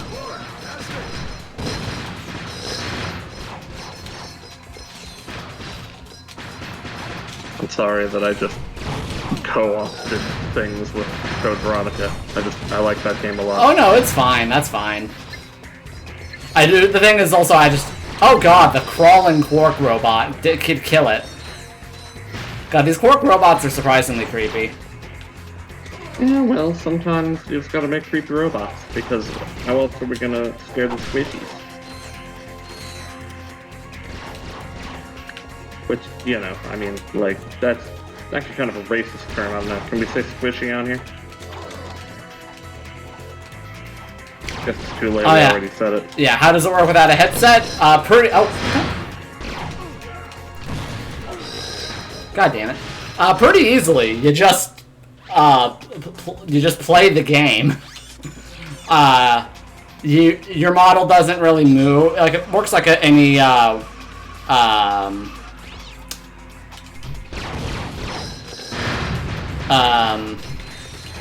it works like basically any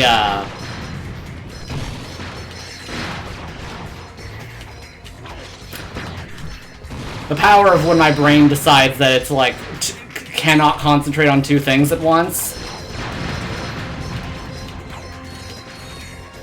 You said you were such a multitasker. Yeah, when they're using two different parts of my body. Yeah, it operates like a normal FPS. And then when you're just playing the game, other people see you, you're just you know, fairly robotic.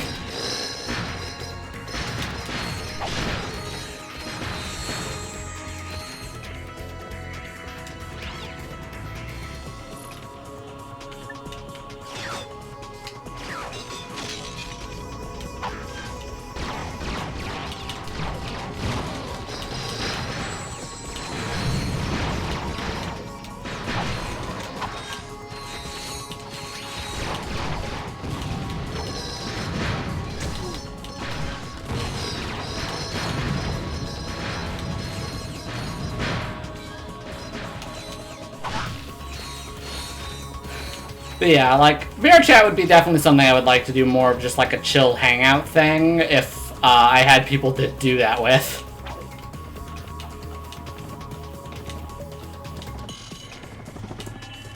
God damn it.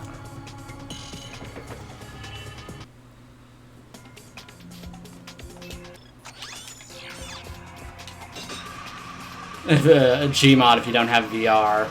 I mean, yeah, except for, like, there's more interesting things to see in VR chat.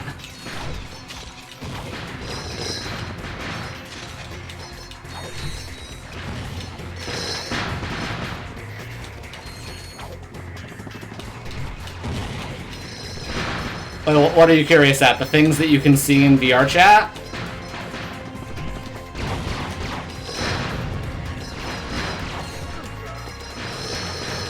Oh yeah, it's a lot of lounge spaces, because the game's primary function is to chat with people, so that's fair. That's fairly obvious.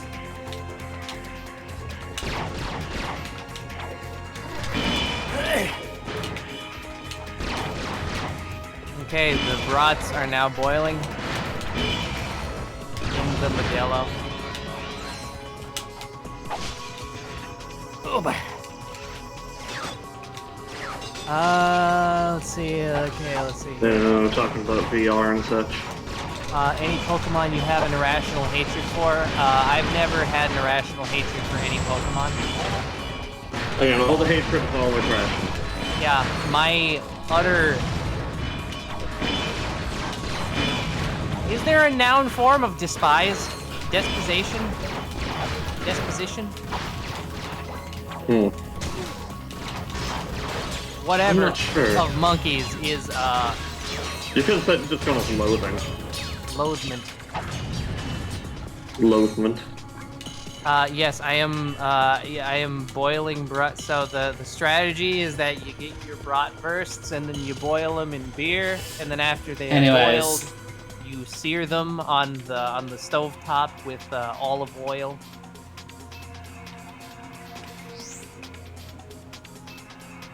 Alex?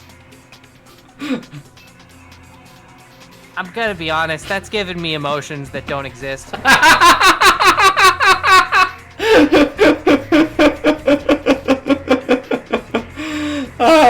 I don't know what else to say about this. Walter. Anyways.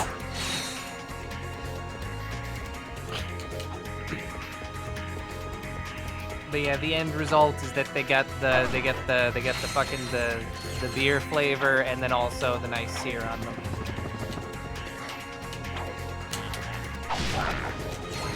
Probably still better on like an actual grill, but I don't feel like going outside.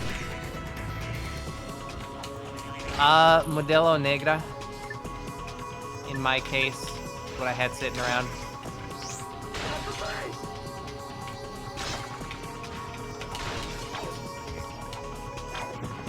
I also have Sam Adams Oktoberfest, but that didn't seem right.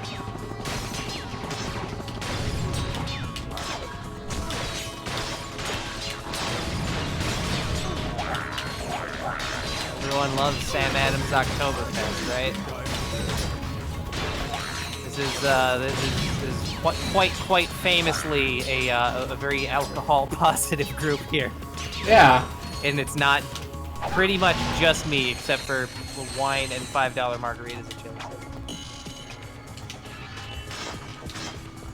Yeah. I am exactly wine and $5 margaritas at Chili's, man.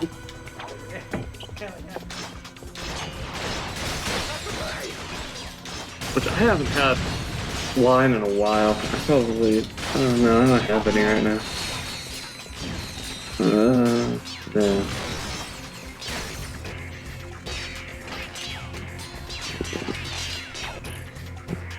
Yeah. You drink to blend in where? Alcoholics Anonymous? What are you trying to blend into that requires drinking? I don't know, parties. Whatever. What? Why even be there?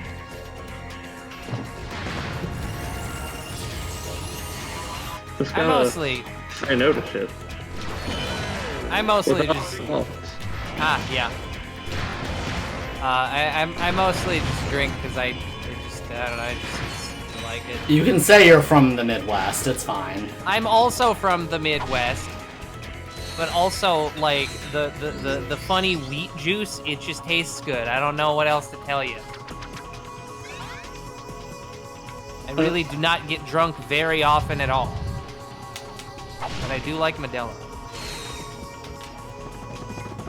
And Guinness. Anyways, here's Quark. And many other things.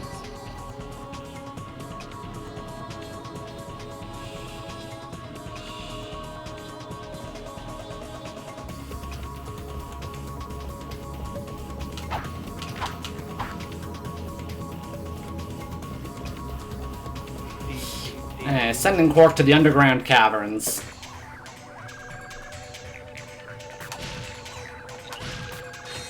Oh yeah, by the way, the lawn ninjas. How can you appreciate the lawn ninjas, Alex?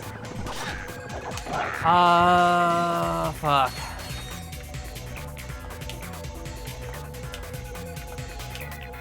Oh. So I'm not Australian, so I don't know about Foster's, but yeah, Heineken's not great.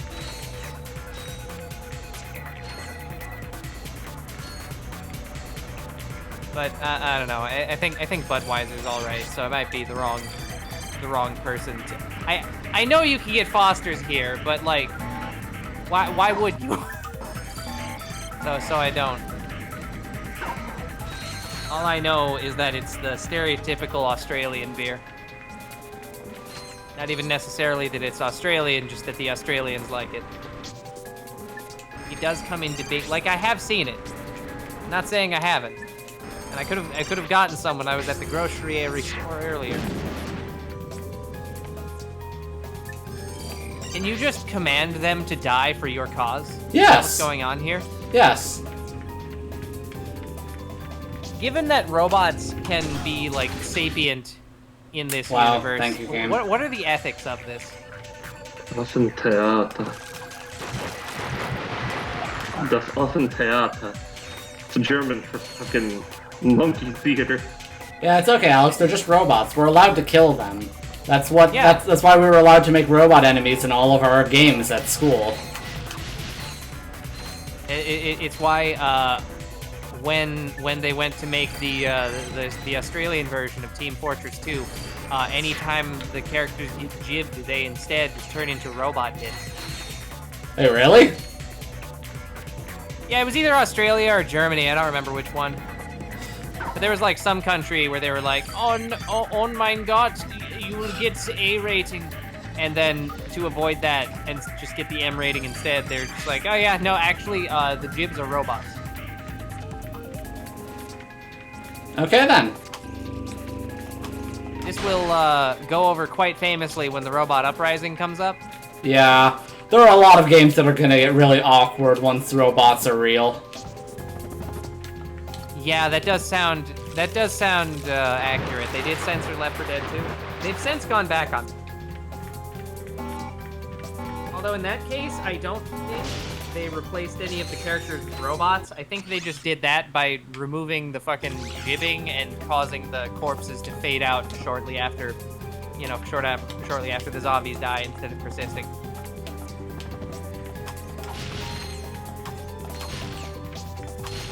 You think with all his like surveillance cameras around here, he'd notice that I'm here and open the goddamn door? They also removed the screen blood. Oh god, what's the fucking point? Anyways, Skrunk was just in the case. Forgot his name was Skrunk. I'm not a fan of that. That monkey shouldn't have like a name that I would come up with for Pokemon. Too bad?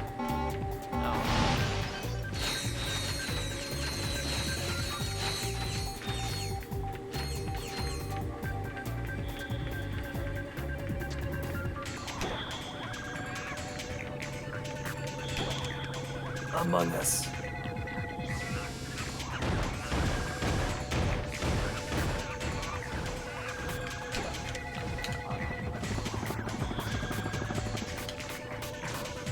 Yeah, I'll never understand when fucking ratings boards in countries will just kind of mandate that shit gets removed from obviously intended for adult games.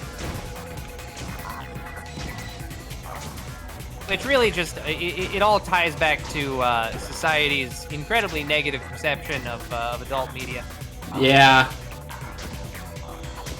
It's just like, well, we could just have this game have the fucking adults only tag on it.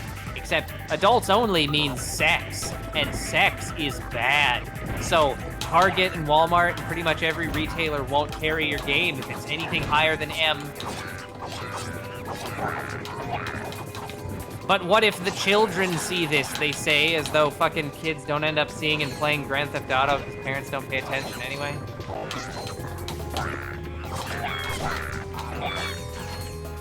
I should know. Many of my friends from high school were the kids whose parents didn't pay attention and let them play Grand Theft Auto. And they turned out great. I mean, most of them did. One of them stole all my games and sold them to GameStop. But I got the games back.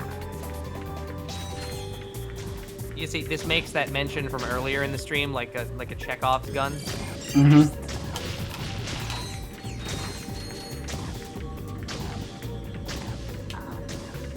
Yeah. I mean, Diablo and Warcraft and Halo, I feel like they're like fake M-rated games in the sense that they feature mature themes, but they're really not that bad. Like I was playing fucking Diablo 2 when I was 12.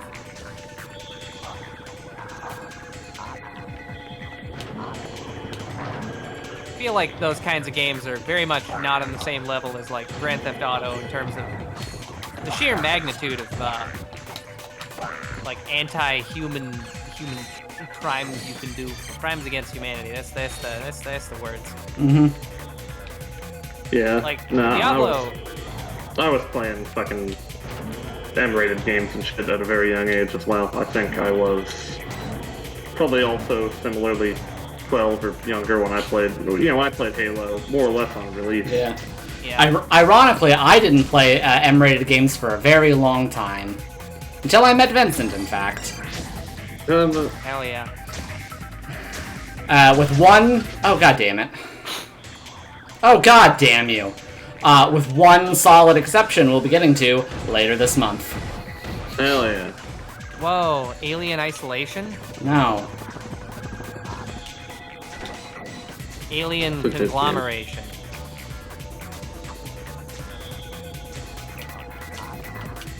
Congregation, that's the word I was thinking of. Can we... that would be nice. Can we play Alien Isolation on this stream? I mean... I'd do it. If I could get finagle a way to get Alex or Vincent to be the one to play it, because I don't want to play that game. Yeah, I mean, Vincent just said he'd do it. Yeah. I'd be willing. I also wouldn't be opposed either way. I'm always willing to play specifically Alien Isolation.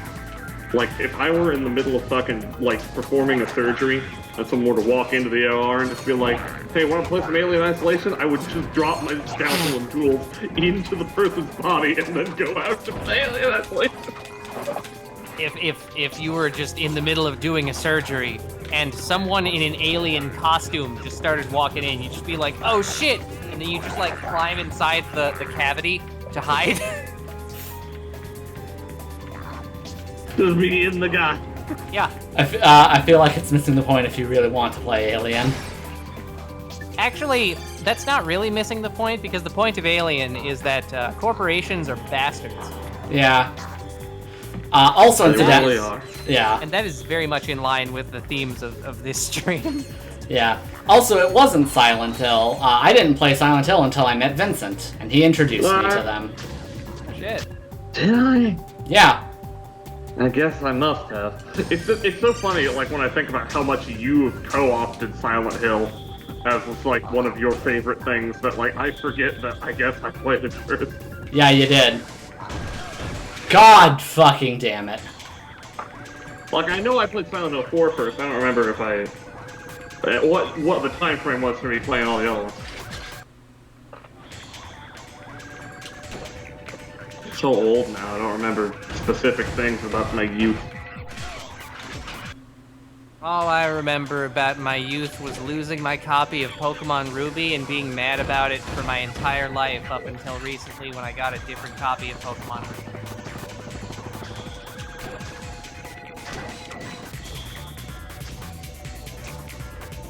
Wait, no, okay. No, I wanted to go back and see when Halo was released so I could see exactly how old I was when I started playing it. 1463. I would have been like 8 or 9 then when I first played Halo. Yeah. Whereas, yeah, no, the only M-rated game I played before I met Vincent, and Vincent introduced me to all the games he played, it was Twisted Metal Black. Oh, yeah, that tracks out. That tracks out. That tracks. And I will say, on a scale of, like, things that are M-rated, that's a pretty hefty one to have played on your own. So just so y'all know, if you don't know about Twisted Metal Black or whatever, this isn't like a Jesse was sheltered situation. No, he just genuinely didn't care unless it was a game about something he was already interested in. Yeah. Because, like, Twisted Metal Black is a horror game. A horror action. Yeah. Compared to, like, say, again, like Halo, right? Which is just, you know, it's an FPS, and so it's rated M because you're shooting dudes all the time. But, like, the stylistic elements in Twisted Metal Black are, like, it's like the suffering. It's genuinely terrifying. Yeah. And do you remember how old you were when you played Twisted Metal Black for the first time? Trying to remember. Release for that It game, or wasn't. later? I don't think it was directly on release, but it was around the time, and that game came out in 2001, by the way. Right, the same as Halo. So, Yeah. So you would also have been like 8 or 9, or at least if you were a little later, then maybe like 10. Yeah.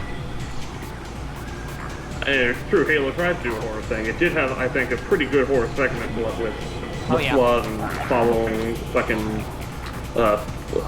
I can't remember, Guilty Spark, following Guilty Spark around. For some reason I was only remembering the name of the other one, Penitent Tangent. Oh, yeah. For that, and not the name of the one that matters. Guilty.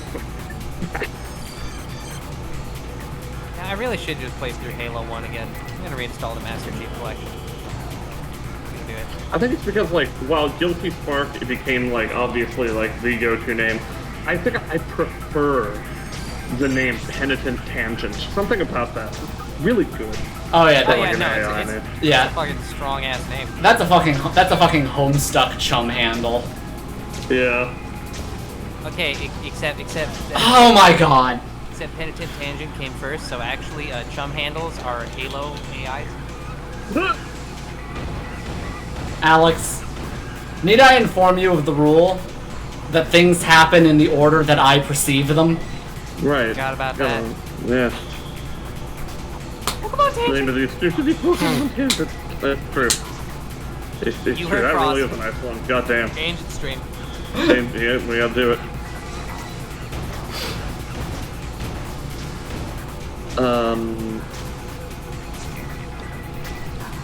Fuck, there's something I was gonna say. What was it? Oh yeah, like, I also, similarly grew up with, some other fucked up, crazy, M-rated shit. Like, I was playing The Suffering at a very young age, and that was, I'll always remember that mainly because it was the time in my, like, early development, playing video games or whatever, where I did have the sufficient, like, pushback from my parents, where it was that deal where it's like, okay, they're trying to, like, step in and be like, no, you can't, like, this'll destroy your brain or whatever, you can't be playing this, you're too young. Like, because, they didn't argue against, like, Halo or whatever. And they let me do a lot more than I probably should have been able to, honestly. I'm thankful for that. It helped me, like, figure out who I am pretty early on. Yeah. But The Suffering was one where I really was just upset because I kept renting it. Because they kept being like, well, you can't own it permanently. It was like that general relaxing of standards where at first like, no, this is too much for you. Like, it's too much cursing, we can't let this happen. And then it was, well, okay, you can play it, but only every time, like, you rent it every so often, and then only for a while, and then, you have to give it back. We're not going to buy that game for you. And then eventually... Yep. Yeah, I, aside from gaining knowledge, obviously, over time, I don't think I've actually changed much. Since I was like 12. I mean, same. I've also been mostly my same person all my life. Yeah, so, like, my parents were like, yeah. Oh my god. Why are lasers instant kill? Because, you died. Just like, yeah, we know what's going on there. Like, Diablo and Warcraft aren't really that bad. It's not like you're committing acts of violence against women for no reason. Yeah. I don't think my parents ever really pushed back on it, partially because, again, there were never any M-rated games I wanted until... It never would have, like, come up. Yeah. And yeah, I'm guessing the process of getting Twisted Metal Black wasn't, like, any kind of huge deal. Not that I remember. Mostly because, like, I'd already played the Twisted Metal game, so it was just another one. And, like, my parents knew what kind of games I normally got, so they're not gonna... I don't think, like, they're gonna look at, like, the box and be like, oh, this one's, like, rated M for swearing or whatever. Even though all you'd have to do is look at the box for that to know, like, that's a bit out of the wheelhouse. Alright, I gotta...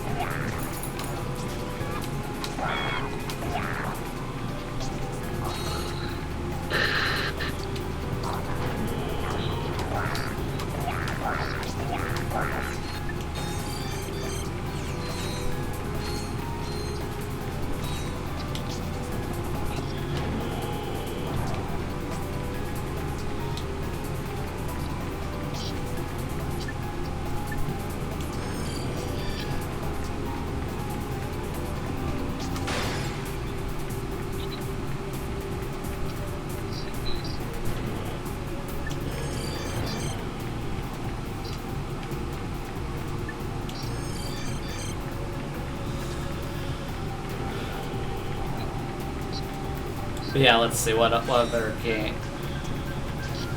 Because yeah, like just most. I liked the fun, colorful, kiddie stuff, I suppose. And more or less still do. It's just they don't make that many of those anymore.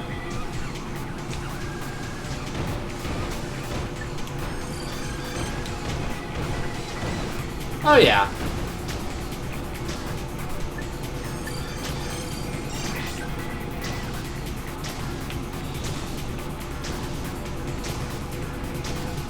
Yeah, whereas I, on the other hand, like, it's interesting, right? Like, in terms of aesthetic sense and aesthetic tastes, like, for, media, but specifically, I guess, video games or whatever,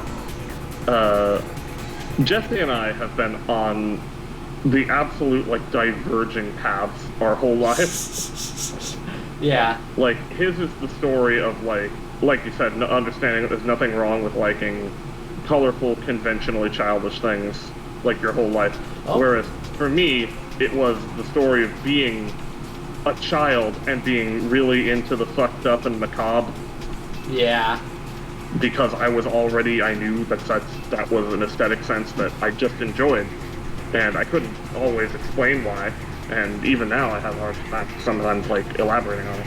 Yeah. But that's just, like, what I'm into. Yeah, we're waiting on Alex, by the way, because we don't want to miss any potential Quark dialogue where we get more admitted bestiality.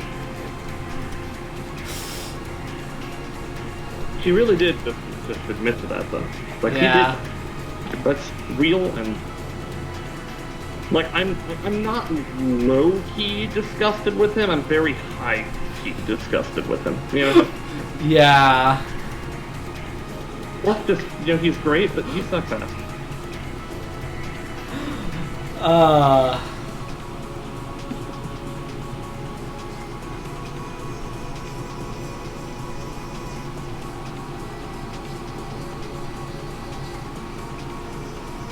yeah, speaking of our divergence point on aesthetic sensibilities, you should have seen the time I tried to get him to watch The Thing. God, that movie is just so stressful. We watched it in, like, tiny increments every day for, like, a week. That movie is so stressful! You don't understand. I really don't.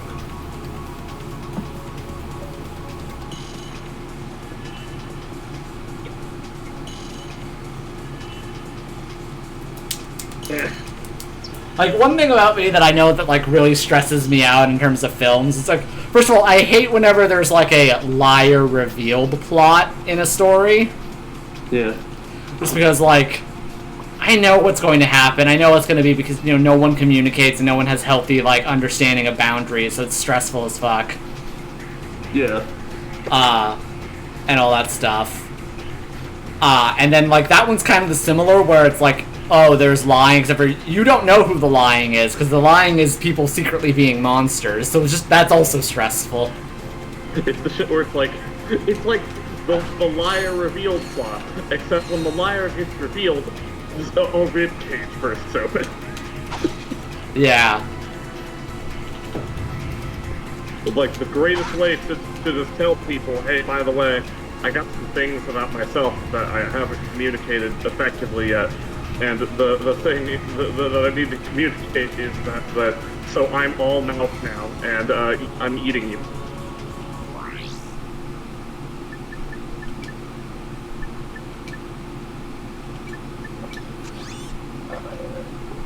What a deception game stress you out. Well, no, because we've played Among Us. Yeah, we've done it. Like those are like low. Bugganoid. Brainius. Oh look, I can play as the lost cousin of the B2 Brawler. Hell yeah, the Brainius Brawler. He really is actually the lost. I looked up. My eyes are on chat. I looked at. No, you're right. That's literally what it says. The Robo Rooster. The Trooper. But yeah, no, like Among Us is fine. I don't remember him being particularly good at it, though. Oh no, I'm not good at all. Because, I'm not very good at lying. I wouldn't say that was the problem. How dare you contradict my lie? Yeah. I'm trying to remember, like, well, I think it was just, like, law of averages never played out in your favor for any of the games. Yeah. It wasn't like... I was getting so many fucking victories. Except that one time you got The one I almost got the sweep, and then Jerry just knew. They fucking intuited.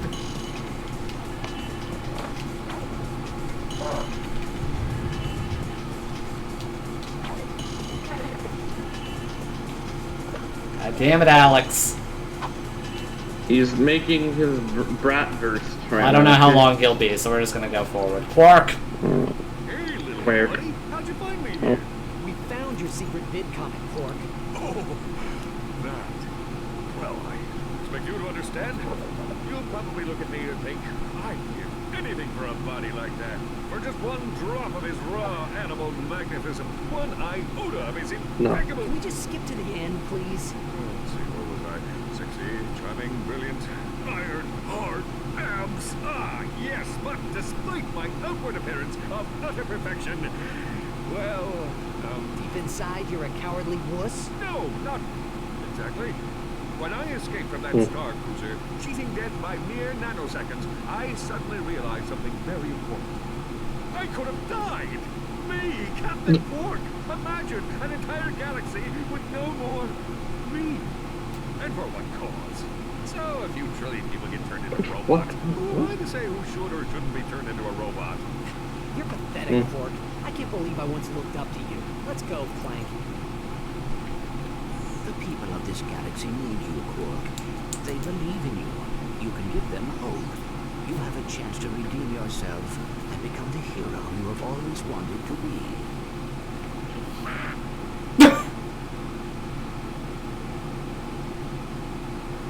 Dude looks so fucked up with the giant open mouth hole for his butt chin. Yeah.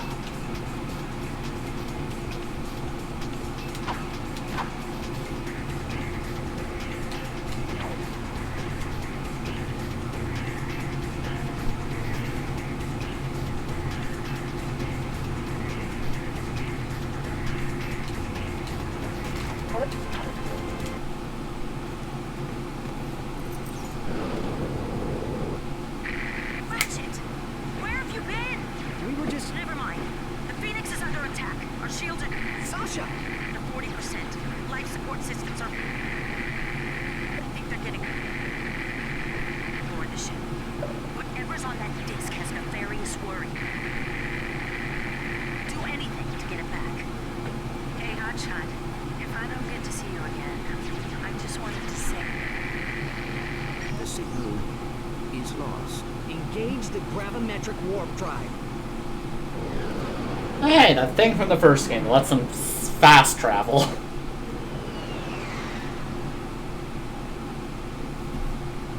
Yeah. So if I remember correctly, I think there are only, not counting this level, like 2 more levels in the game?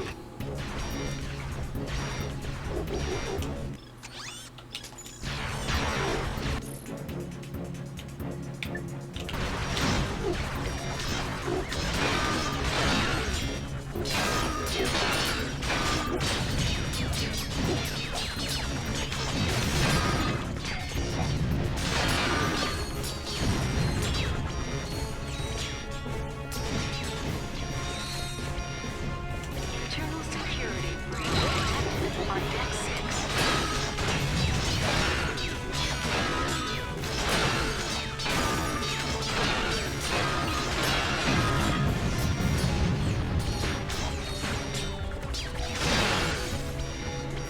There we go. Gadgetron's devastating multi-disc gun rapid fires homing discs that ricochet with each hit. The new discs will continue to ricochet, creating up to 16 discs per shot.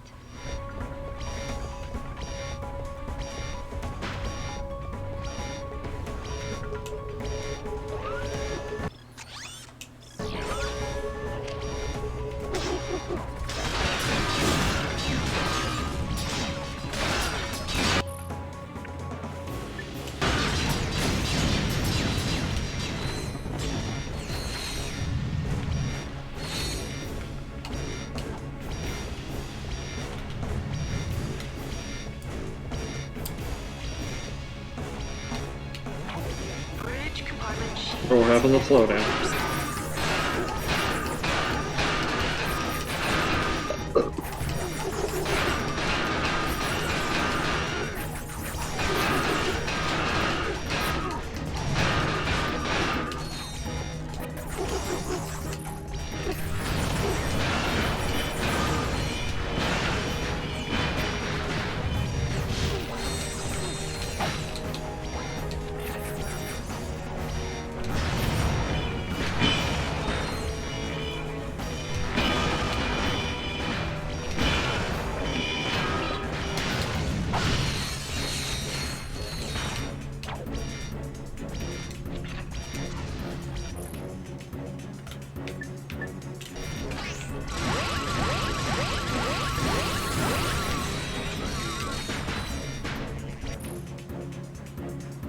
Those duck have teeth.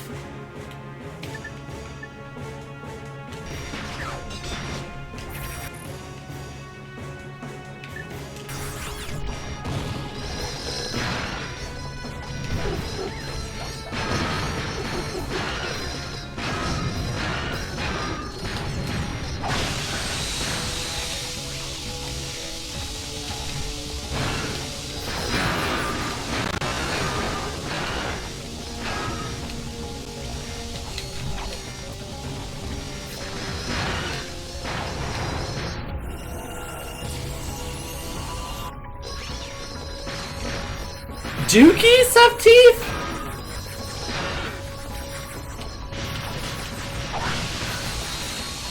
Artificial gravity failure on deck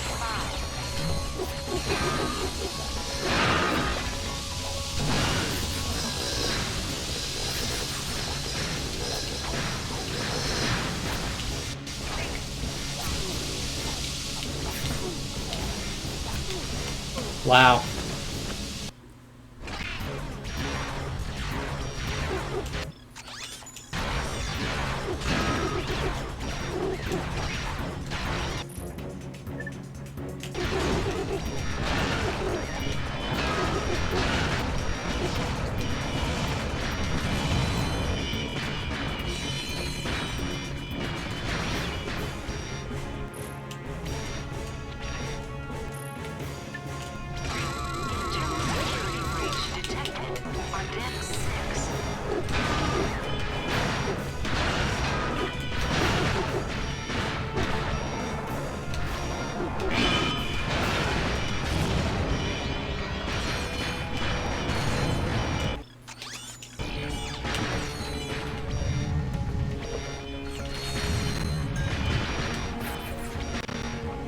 Alright.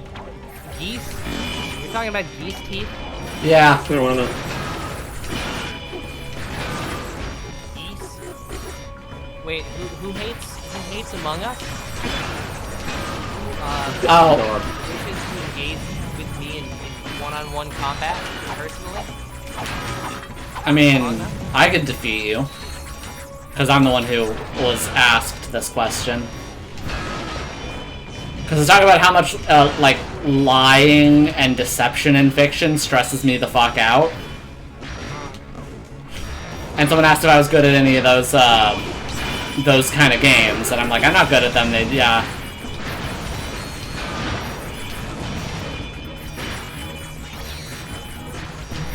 Well, no, you see, it's easy to win at Among Us, like, if we're playing, because people just think that I'm the imposter even if I'm fucking not. Well, yeah, that's because that's funny to accuse you.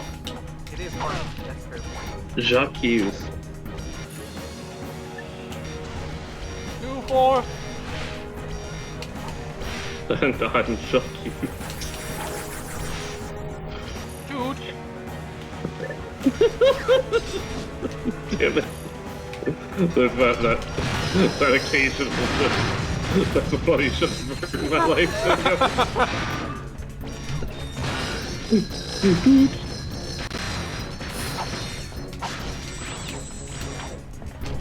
There was the one. Did we ever tell the one story about the one game we played for like the one time that we played Among Us as the Discord chat group, where like as a joke before the game started, everybody was like, "Oh, we you gotta figure out who the imposter is, and then I just chimed in like, oh, but I'm the imposter. Which was obviously a joke, because fucking the game hadn't started yet, so we hadn't assigned the roles as of yet. But then I think it was either you or Mark just immediately hit the emergency meeting button and were like, oh, well, I mean, Alex just said he was the imposter, so y'all voted me out immediately and fucking won. Because I had randomly been assigned imposter that one game. If you keep trying to spread that narrative, sure, we all know you just said it because you saw it and you accidentally said it out loud. No, like, legitimately.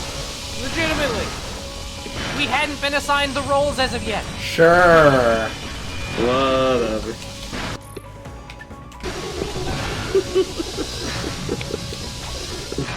Like, the text popped up and I was like, oh, that's funny, because, like, I just said that I'm imposter. Well, I mean, they, like, obviously we hadn't been assigned the roles as of yet. They wouldn't on an impulse just start an emergency meeting and vote me out immediately after the game started, would they? And then you fuckers did? Yep. Had to get you out of there. You literally announced you were the imposter. What else are we supposed to do? But I wasn't the imposter at the time. It doesn't matter. You don't, like, go into, like, a crowded building and shout fire. Yeah, I do. Well, then, prepare to get your ass beat, I guess.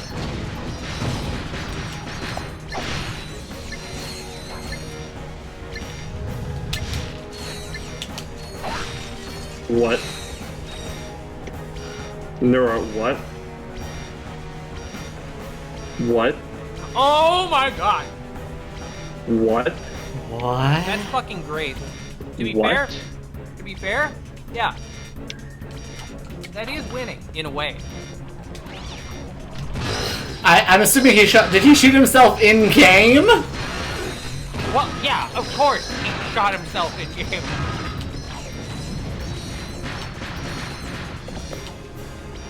No, this is just gearing up to be that one Good Neighbors sketch. Here we go. Yeah. Oh, just like it's his good to sister. see you too. Everyone okay? We're fine. You made it just in time. Any luck with the data disk? Huh. Luck, he says. Al cracked the encryption. The disk contains a complete copy of Nefarious' battle plan. He's going to attack planet after planet, leaving nothing but robots in his wake. The Biobliterator is so well protected, Nefarious doesn't believe we can stop it. Can we? I estimate our odds at approximately 1 in 63 million, give or take. Hey, that's, well, you know, not so bad. The Biobliterator is programmed to recharge its power cells after each attack. It's recharging at a base on planet So am Koros I. right now. And Ratchet, the next target is Veldin. Always gotta be that planet. Just gameplay. Ratchet and Clank is serious. It does not fucking understand how to transition from cutscenes to gameplay. Yeah.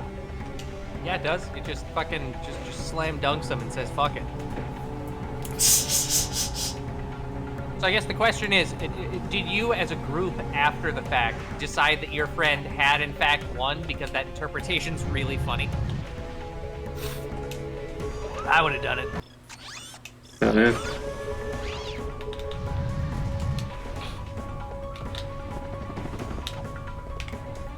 Okay, yeah, they moved it.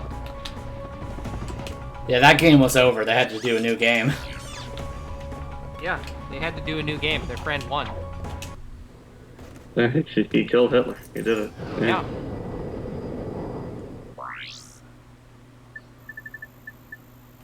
Okay, so the second to last level of the game, Planet Koros.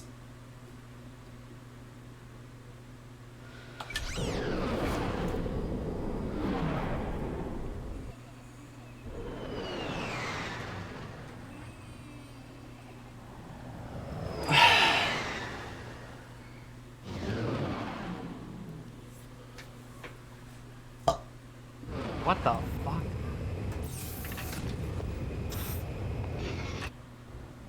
Look, there it is. But how are we supposed to take it out? My biggest gun wouldn't even put a dent in that thing. Then we will need a bigger gun. Yeah, right. Where are we gonna get that kind of firepower? Found it. Huh? Whoa. Yeah, that ought to do it. If you can get me inside the command center, I can override the targeting system and take control of that ion cannon. Let's go. Hey, pal. Today's special offer is a plasma coil. Mint condition. Still in the box. See you soon. Plasma coil. Did I actually use that one? I don't remember if I did. Again, very funny. Like, just all this talk about Hitler in the chat, and we've gotten no auto mods or anything. Just straight pride, though. Yeah, right. Like you get to say I was on the Hitler side. Yeah. There's a Ratchet and Clank. Of course, there was a Ratchet and Clank movie. Yeah. It basically took the first game and the third game's plots and tried to mush them together. And by that I mean it took the first game's plot but shoehorned Nefarious into it. And made him the antagonist instead of Drek. Yeah, why wouldn't it? Also, Drek was voiced by Paul Giamatti. Yes.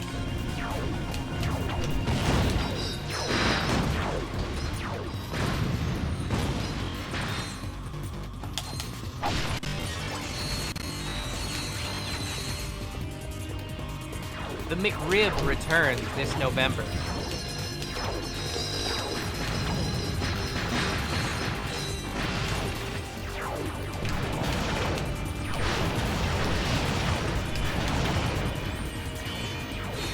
How do we all feel about the McRib returning this November?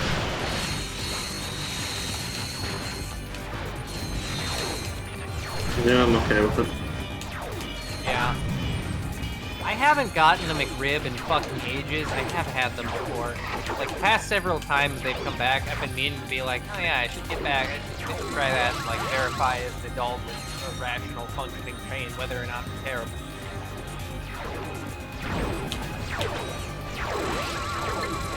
No Paul Giamatti accents? I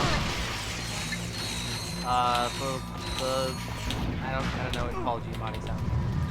Anyway, Alex, look at how awkward Albert Wesker looks at this sister. It took me a sec. Like I had to really activate my neural processes to perceive Wesker in this photo. It looks like he's sitting down at a barber shop, and he's got like the cloak to prevent the hair from getting all over him. And she's just like, look at this. I cut this fucker's hair. And then he's like, I don't like my hair. He really does. Like, he looks like Dale Gribble more than anything. Yeah.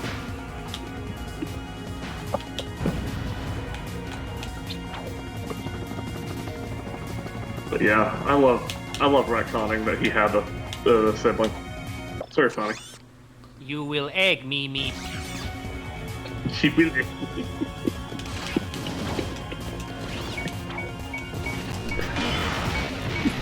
God damn it. They'll sneak right by all my psychological defenses to get in the funny boat.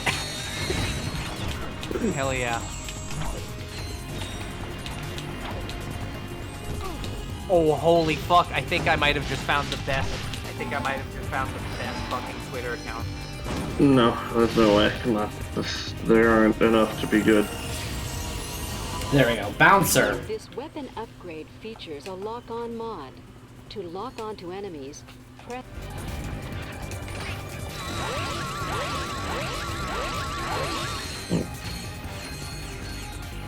Oh. Oh. Oh. Yeah, it's nothing but videos like this. Holy shit. Oh.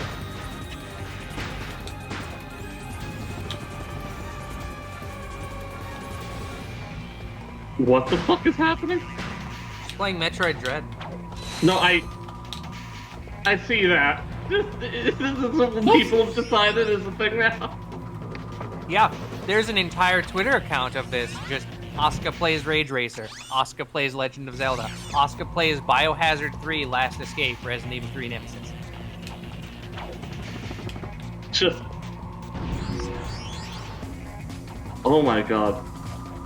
And then, like, the knowledge of when to edit her slightly moving versus when it's a cutscene and she doesn't, so she's just watching. Holy shit. Yeah.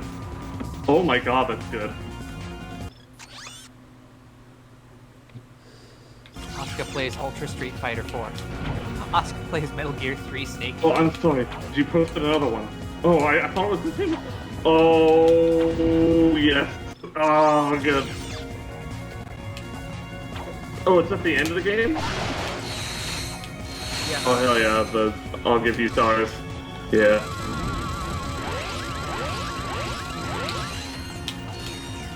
I still can't believe people are so out of touch now that they genuinely don't believe that she could rival Leon in a fight. Yeah. I'm so fucked about that still.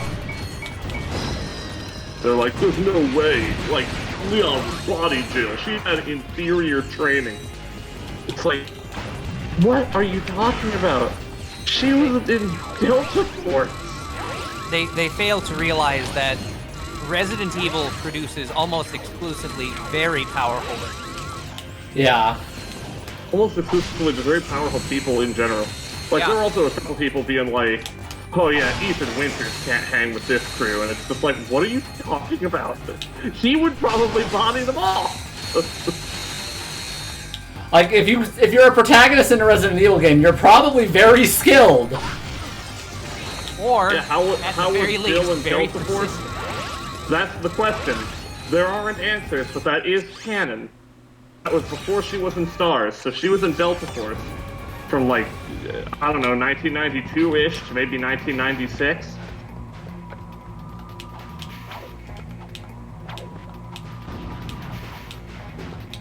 You're at the very... Hey, Rebecca's very skilled. She can make cures for things by just imagining it. Yeah.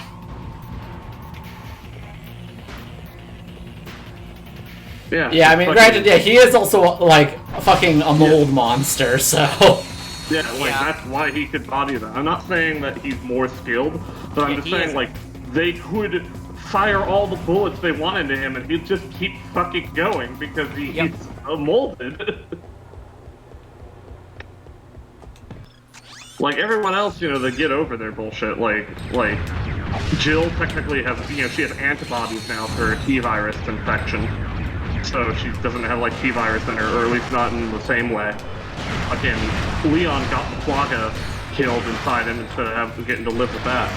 But no, like, Ethan just is mold, so, like, he's fine. Yeah. Everybody else is stupid, does away with their infections when they really should be gaining power. Yeah. Wesker had the right idea. See, the problem is that, like, 9 times out of 10, when you do that, you also become a monster dinosaur man or something. Yeah, and that's cool, too. And yes, I am an RE villain, Rob. Are you for noticing? Hans Molten. What? That's some kind of thing? This What is weapon upgrade features a lock-on mod. To lock on to enemies, press and hold To lock on to L2 enemies. and R2. So yeah, no, just, you gotta gain power. You just gotta do it. With Ouroboros, I have the right to be a god. Oh, Hans Molten. Oh, The Simpsons. I forgot. People watch that. Oh my god, that's real. So like at this point, I'm just envisioning, like, you know, going back to the fucking solve my quick time event thing again. Yeah. Just like if Ethan was doing that, he would fail all the quick time events, but it would just keep going. He would just keep going. You know? Like, Krauser fucking jumps down from the ceiling, stabs him in the chest, and then he just gets up like, ah, fuck! Shit! What the hell? Ugh. And then just go about his business. Yeah, pops a little bandage on his chest. He's like, anyway, I gotta save my Johnny. Fuck. My beautiful daughter. Those fuckers want Rose? No. I think he literally says that at one point. Yeah. Oh. How would you use T-Virus to make zombies? Be one of the special cool people that becomes a tyrant instead. Yeah. The T stands for tyrant, probably. In terms of variants, It does. I can't remember. Well, here's the thing. It literally does stand for tyrant, yes. Yeah, I know. Here's the thing. In terms of variants, I remember all of them, and I can tell you, T-Phobos is fucking useless, because that was just so Alex Wester could find a host for her to put her brain in. Fucking T-Abyss, I don't know, if you want to be like a weird fat shark man, sure, whatever. But I don't. So the answer, the only answer is T Veronica, which I'm not going to get too into because Alex will see that soon in Code Veronica, but it's going to get crazy. Point is, that's the good one, unless you're fucked up and then you become a bug. What are you missing? Nothing. There's technically T. Well, okay, A virus. You're technically missing A virus from Vendetta, but that's just T virus put shittier, because then you can turn back into a human if you get the antidote. But that just means, oh god, I'm awake. Oh, why am I eating my wife? Oh fuck. You know, that's not good to be in, you know, the experience of. Unless it is good, and it's like the regular version of that. Yeah, but well, then that just exposes your wife to being like a zombie fucker. Yeah. Either way, progenitor virus I wouldn't count as being its own thing because it's mainly not like used. It made all these other ones. Unless you want to count this like Lisa Trevor.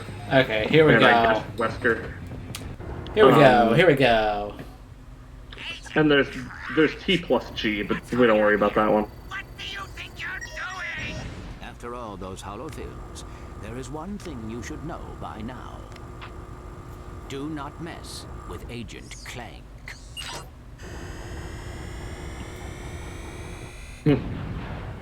Got him. Incoming call from the Phoenix. Nice shooting, Clank. There's no telling how many lives you just saved. But we're not done yet. Huh? Al just finished decoding the data disk. Nefarious secretly constructed a second biobliterator. A new model even more dangerous than the one you just destroyed. Where is it? Nefarious has a master control center on planet Mylon. We believe the last biobliterator is there now, guarded by an entire robot army. Then we'd better get moving. Be careful, guys. This time, they know you're coming. Would it have killed them to have like a static background image instead of just solid black for those video calls? Yes. They would have perished. Like, come on. You gotta have at least a bit of GPU bandwidth on this fucking old console. No. There's no way they were at the absolute limit. Anyway, so now the real question though, are we counting Plaga, or were we just going over viruses? I think we were just going over variants of the T-virus. Because you gotta think about how, like, okay, Plaga-wise, there's a couple variants. I do love how there's 1,000 variants of T, and then G is over there being its own thing. Yeah, because it's horrifying. And I'm trying to remember, because C and A aren't even their own thing, they're just more variants of T. Oh yeah, Ouroboros is technically a virus, so I guess sure you could put that in there, but it's also just kind of worms. Yeah. Okay. But yeah, I don't remember, because I did just watch, yeah, for DNA, that's right, you were correct about that. Which is why I thought it was funny that it took so long for them to get an A virus. Now, I saw Vendetta relatively recently, and it's a testament to that movie's existence that I still could not tell you what the creation of the A virus was. I think it was not based on anything else. I'm pretty sure, if anything, it was maybe T as a base, and then Glenn just worked hard until it was a different thing. But the C virus is G plus T for Veronica. So yeah, which is also again just like no one can make their own thing. No one can be Birkins and just here, new one. It's unrelated to the others and it's fucked up. Yeah, no. Because even then, it's technically not unrelated to the others. He pulled that shit out of Lisa, who was infected with the everything, and then he's like, oh, that made something new. And yeah, here's the Infernix armor. Ah, yes, horrifying. Wait, for why the Plaga? I mean... Or was it mold that turned... okay, as in why there were the lichens? Yeah, no, it was some kind of parasite that specifically utilized the mold, so... It was the mold still, so you could look at literally fucking werewolves and everything else that was... Werewolves, flies, giant women, and fish man, or an electric Magneto man, and just say to yourself, mold did that to them. And you're right about that. He was the best. To be specific, yeah, it was the RE8 werewolves were pretty meh. Well, to be specific, it was some kind of parasite made to use the mold or whatever. Well, no, the Lycans in RE8 were fine. It's just they were up against just such like an A+ cast of other monsters. I'll bet you miss your old like shield Moreau. charger, huh? Lucky for you. Moreau really did steal the show, truly. Like everyone else is like whatever. You're just some kind of Magneto knockoff. You're just like a vampire or whatever, and this lady has puppets. Who cares about any of that? Fish man, okay? I love the two-part cutscene that splits just in time for you to see Moreau throw up on the floor. That is the best part of speedrunning RE8. Yeah. That... Wait. Miranda. Bitch. But yeah, I'm definitely down for you're right, Nero. I was about to bring that up. Yeah, I'm down for what RE8 did because it was bringing in all the classic, like, Universal monsters, like, yeah, werewolf, Frankenstein, vampire, creature from the Black Lagoon. And, it was doing that through mold. So, on the basic question of just, like, what was the thing that did that? It was mold. Yeah, like, she's meant to be representative of ghosts, but, like, I don't know, there's no, like, one specific franchise or whatever thing that's, like, from, like, the 50s or whatever to connect ghosts to, you know? So, at least not off the top of my head.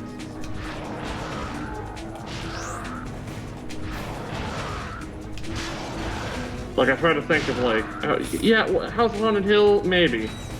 Which, I guess, sure, yeah. I mean, with how House Beneviento works, it might as well just be that. Yeah, sure, so fuck it. Yeah, there you go. House of Haunted Hill. Or... he might.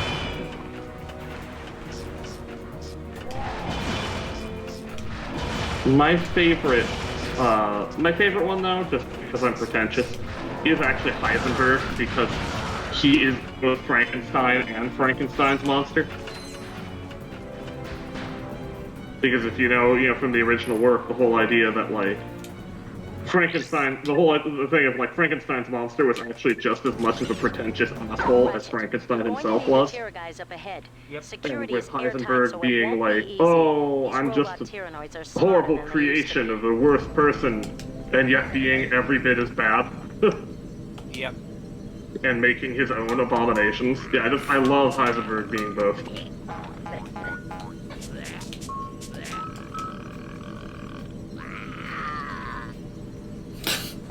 Activate the elevator immediately, then proceed to the nearest swimming pool and throw yourself in.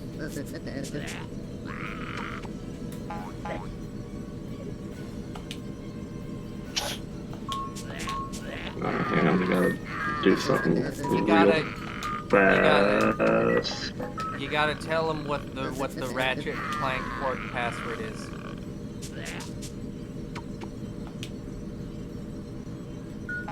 This.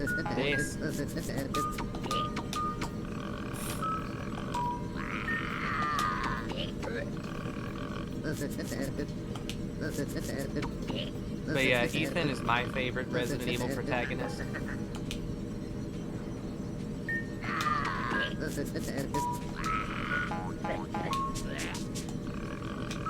But yeah, at the end of the day, I'm still not 100% sure how I feel about Mother Miranda being technically the beginning of everything. That, like, she inspired Spencer or whatever to start working on viruses. Yeah. I mean, I guess it was still mainly him, but like the fact that he was just on his own journey of evil and she was already doing shit, and he's just like, oh, oh, I could do that.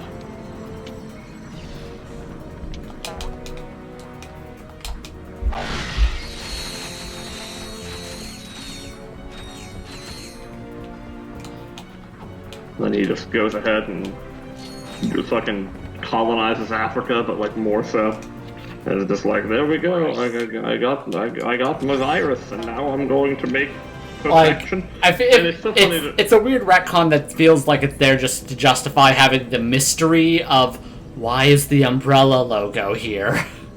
Yeah. Yeah, they done bacteria. Oh. No, they haven't had any bacteria yet. I was gonna say, I don't think they have. Unless you want to technically count mold for that, even though fungus is a different thing. Yeah. But like, it's... Yeah, but no, in terms of strictly bacteria, no, they have not ever done anything with that. Have they done like nanobots yet? No. It's a very, he said solo retcon, yeah. Yeah. Wait, what now? It's a very, he said solo retcon. What is that? You know, from Solo. That's, I never saw the Solo movie, so. Oh. Yeah, the explanation was that Han Solo was trying to get off a planet, and the guy was like, what's your name? And he was like, Han, and then the guy was like, the last name? And he said, I ain't got one, it's just me. And he's like, So you're on your own then? All right, your last name is Solo. That's the dumbest. Yeah, I know, right? Because that's literally what the meaning behind his name was, anyway. Like out of universe, because you know he's supposed to be like the lone wolf, fucking like guy that you can't exactly trust. And then he comes back and like, see kid, I actually learned to care through interacting with you. Because he didn't want to commit to like a cause. Like, way to just have that be in universe. Like, get it? Because he's alone? Except for his walking carpet, I guess. I came back for you because I care a lot. I also want to fuck your sister, but I came back because I care a lot. About your sister? We're gonna make like a weird fascist baby. And then he's gonna fucking kill me. And then my dog is gonna get real mad. Except like I'm his dog actually, if you read into the details, but who cares? There really is some fucked up shit. Yeah.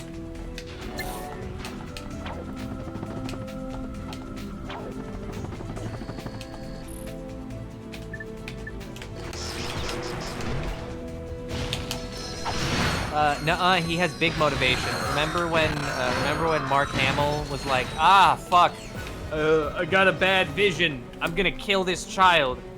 Ah, wait, shit, no, I shouldn't have done, oh, he saw me. Alright, well, he's evil now. Okay, alright. Okay, shit. Yeah, Star Wars has always been... bad with motivation. Like, no one has motivation. Really fucking bad. They just have this weird idea where, like, if you think bad at all ever, you're on the dark side now. Give yourself to Space Hitler. Like, friggin' Space Hitler himself's just like, yes, fight your father. That will mean that I own you, I guess. Yeah. No, it doesn't.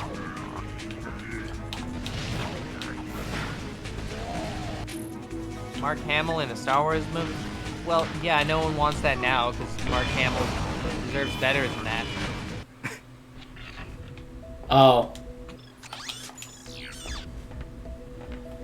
Okay. Got Darth Vader was gonna be a plot point, yeah. Wait, Darth Vader was gonna be a plot like in the sequels or in the originals? Probably the sequels, because like they had the hat.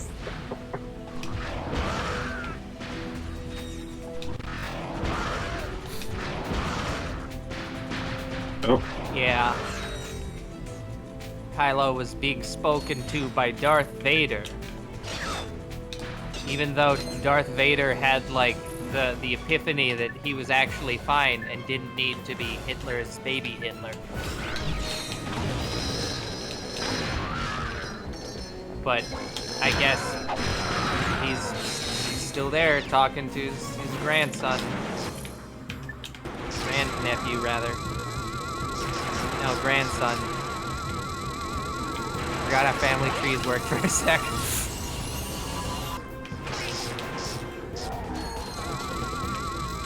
Have I seen any of the compilation of Mark Hamill dropping obvious hints of how bad The Last Jedi would be? I have not, but I follow Mark Hamill on Twitter, so you know, it's pretty obvious. Did he not like working on that one as he was? I don't know. I mean, I feel like he has fun working on Star Wars stuff in general, but he definitely didn't just walk up that fucking wall. He definitely didn't agree with the direction that they were going with that. Vis-a-vis what? Like his character, or just in general, or like what? Well, according to Nero, it's pretty apparent he didn't like the director. I don't know. I mean, like, Alec Guinness didn't like Star Wars either. Like, I feel like it's just a matter of just, like, whatever. Like, people make too big of a stink about how it's like, these new things are bad. See, even these old people involved in the old things think they're bad. And that tells you that new is bad. And it's like, people have been having fucked up opinions about shit they've been working on since the dawn of time. So, like, I don't think that's anything relevant towards, like, haha, the thing is objectively bad or something just because one of the actors had a problem. I mean, I wouldn't say it's irrelevant. Relatively irrelevant. Yeah. Like, if you're someone, like, a mega money millionaire like Mark Hamill, like, who gives a shit what he thinks? I don't know, Mark Like, Hamill. when did he donate money to cancer? I haven't checked his literal receipts. But, I don't know, he's pretty cool. He probably does stuff. Better in retrospect. Shitting over what the director did to his character and the lore, yeah. Didn't like that they turned Luke into this crotchety old bastard who turns his back on hope and stuff. Yeah. But he popped up on remain a wide-eyed idealist forever. Yeah, don't you know, people become more conservative as they get old. I mean, if history's anything to go off of, it does indeed happen. Yeah, but not to like millennials and zoomers. Yeah, don't worry. We'll all be safe from changing. I mean, Finally. it's not really that people get older with age, it's that they get it when they're have more investment in a system. Right. Which is a thing that didn't happen for a lot of millennials. Because the system pretty explicitly just fucked us over. Yeah, older with age. Yeah. But yeah, here's the other thing. Older with age, yeah. Like, you know what I mean? Specifically with Luke in that, like, he didn't become just generically, like, an asshole for no reason. It's because he got fed up with the system. So he was maintaining an idealist viewpoint. It was just like he realized how fucked up a lot of the practices could be.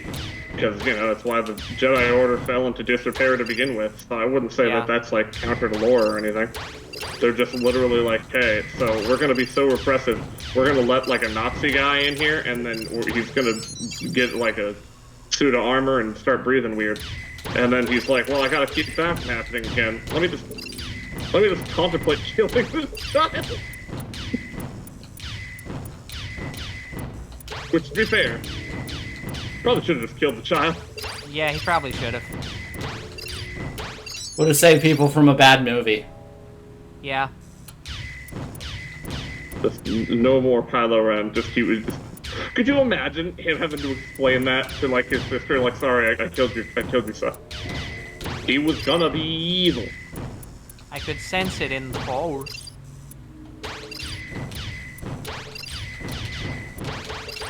Yeah, this hacking minigame sucks ass. What the fuck? It really does.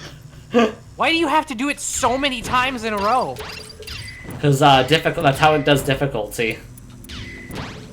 Basically changed and so the heroes failed in all their objectives. Yeah, because as it turns out, all it took for mega space fascism to happen again was one kid being like, oh no, my uncle tried to kill me. I mean, that's kind of what would happen when, especially with the fact that, again, 7 just wanted to be 4 again, and also include the old cast. And the only way you can have that work is if they all failed and just, the system was just as bad as before.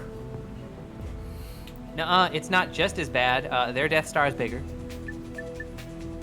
It's one of those things where, like, it's kind of a catch-22. Like, they're caught in a bit of a problem, because on the one hand, it's true that when they wanted to, like, go ahead and make sequels anyway, like, what is it even gonna be about if not, like, some kind of recovery after the fact, or still dealing with the system that was set up to be the big problem in 6 movies up to that point. But then maybe you do or don't want to acknowledge that, like, oh, and it was all magically destroyed because we cut the head off the snake at the end of the 6th movie / 3rd movie. But it's like, well, what does that really change? Like, the big problem was that Return of the Jedi just didn't really fucking give enough of a shit about anything. None of the movies really did, to be honest. None of the originals gave enough of a shit about what the fuck a denouement was to, like, have an actual ending. It was always just like the first, like, New Hope was literally just like, oh man, these space fascists sure are bad, but we blow up a super weapon and then we just cut. We just fucking cut right to an award ceremony. To just be like, then they got medals, and then it's over. And then fucking Empire Strikes Back was, like, pretty decently structured. And then have that ending of, like, well, will this fight be ongoing forever? And then Return of the Jedi is just like, nah fam, we killed the guy, we burnt the one body, these little bears are dancing around, credits. Yeah. Like, it's one of those like, where it's like, the movies in general were never very good or coherent, not as much as nostalgia likes to try to paint them as having been. No, they had vibes. They sure did. Which the only other thing to ever recapture was Rogue One. Yep. So really, if you want to put it this way, there have been 4 Star Wars movies. Yeah, and 3 of them were the Clone Wars spin-off cartoon series. Right, oh god, you gotta remember, like, all the shit they did with the prequels when those were coming out, making octillions of animated series about it. That was the prelude to what Disney's doing with the live-action series now. Yeah. Oh god, they are not giving me a single fucking checkpoint. It just harms me how much fucking popularity Star Wars got, and I think it is just because it was actually so open-ended. People could just imagine whatever the fuck they wanted. Yeah. Because there wasn't really much of substance in the original trilogy to begin with, outside of, like, space wizards that sometimes use telekinesis, but sometimes don't, and sometimes live on after death, but sometimes don't. And they have laser swords. In order to live on after death, they gotta have, like, mega midichlorians, which means that we got the Frog, Jim Old, and Jim Old 2 Hitler Edition. I like the Frog. I like that you just reduced Yoda to the Frog. Yeah. Eat a fly, I must. Like, yeah. Like, he really is just about that, I guess. Like, you're not wrong to have said that. It's just, I never would have expected it, I suppose. Yeah. He does live in a swamp. No, like, you're right. It's one of those things that's like I would never think to simplify Yoda's existence to Frog, but it's not an incorrect simplification at all. Hell yeah. All the jumping around he does against Count Dooku. Yeah. Frog. Oh, I'm sorry, I forgot. To Jesse, frogs have no need to jump, so... I mean, I don't know why I said that to fuck with you, but whatever. Sure you did. I did. Yoda had I did. time I powers. explicitly said that to fuck with you. He would be unable to use them. Who would be unable to use what? Time powers, if he had them. Oh yeah, no, absolutely, that's just it, right? Yoda couldn't do that. Also, but that actually just gets me back into the thing that I'm still upset about when it comes to Force powers. Is, again, the occasional telekinesis. Like, being a Jedi in the original trilogy really did just mean you get to swing the laser sword around, but they would occasionally throw out, like, oh, you can do telekinesis, and that is like, oh, you're manipulating things with the Force. People then only ever did that, like, I think 3 times, and it was always at random points. Like, what, do you have to, like, build up energy to be able to throw something across the room with your brain once? Like, why wasn't everyone doing that the whole time? And I guess the only answer is just like, well, they're fucking old movies, so they didn't have the budget for it. And it's like, well, then why introduce telekinesis as a thing in the power set to begin with? Why not just have Jedi be, you can use the saber? Because then I remember when that spawned like a generation plus of debates about how, like, could you even use a lightsaber if you weren't a Jedi? And then it took the sequel trilogy to be like, yeah, you could just hold one and use it. Or hell, not even, because Han did it for like a second to cut open the Tauntaun. But then still no one was like, well, that's just for like a little bit. Like, it's a, like, why would it be limited in who could use it? I don't know, they were never clear enough about how that shit worked for it to, like, be a thing. Like, no. Right, and that's another thing, right, yeah, like, sometimes you get to shoot lightning out of your fingers. Why? I don't know, you're, like, bad. But, like, being like, these aren't the droids you're looking for is fine. And R2. You don't want to send me death pics. You want to go home and rethink your life. I want to go home Never and forget. rethink my life. You want to go Obi-Wan got that guy off the drugs. He really did. That's why he would never turn to the dark side of Count Dooku. Yeah, he never would. Unlike his own master and his own student. I mean, if you think about it, Obi-Wan also did the whole fucking, I was gonna say side chick thing, except there was no main chick, it was just his religion. But he never turned into Space Hitler. That's true. Ooh, right, yeah, the Force Dash. That's another thing. I always assumed, like, that was, like, why Yoda could... And again, this is, like, you have to headcanon things. This is just an assumption on my part. But I always assumed that was why, like, Yoda, like, used a cane and was, like, had visible trouble walking most of the time, but then could pull out all the fucking flips and shit when he had a lightsaber out, was because he used such, like, knowledge in the Force that he could use it to aid his own movement through space. I mean, but, yeah. like, he didn't want to do that all the time, so, like, he spent most of the time just, like, a crotchety old man.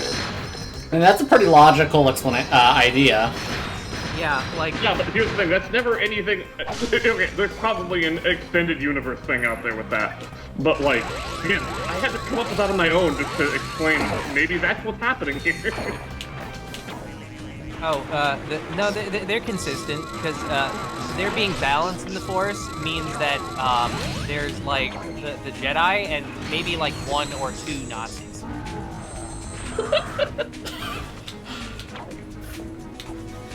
One or two, you know, rule of 2 or 1. Don't you love that There fear? are only ever 2, except, like, Darth Maul didn't actually die, so he's still there, but does he count as an additional 1 if it's only half of him? Yeah, well, that didn't happen until later. No, and a greater thing to think about is that even when he was, not bisected yet, he still had him and Dooku as his apprentices simultaneously, hiding them from each other. Yeah. Or at least probably hiding them from... We don't know, because they don't care enough to go into it, but, clearly, he had Dooku on his side as Darth Tyrannus for, years and years, going back to when he ordered, at least when he ordered the clone army to be built, if not before then. And then he had Maul at some point after that. I don't know. And then, what is Grievous? He knows how to use a lightsaber, and he's in direct communication he with doesn't have Darth Force, Sidious. though. But he's not like a Sith. He's just working with a Sith knowingly that it's a Sith, and he uses accoutrements of Force users. Different thing. Yeah. Well, no, because Palpatine having clones doesn't mean that there's more than one Sith, because it's just one guy. But it is a lot of the one guy. Yeah. So speaking of Force powers that they introduced and never used again, why didn't fucking Luke ever use Force finger? Force finger? Well, he wanted to, but then the girl turned out to be his sister. And then he knew he couldn't do it anymore. In good conscience, anyway. Did it.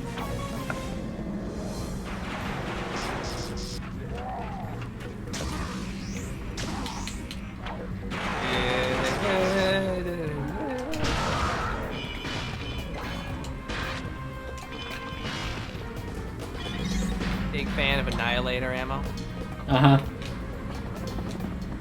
There is Annihilator ammo. Yeah, basically, I'm just glad that I never gave a shit about Star Wars. Right, that's the only reasonable thing. Alex, you have provided anti-evidence as to why I should.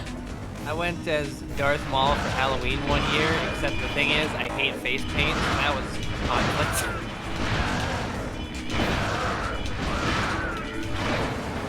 Dies suggests that maybe you should run this last part with the cold lava gun. Oh yeah! The all-powerful Gadgetron Decimator releases a vicious swarm of heat-seeking missiles. Each of the dozen missiles tracks independently. Heat-seeking missiles.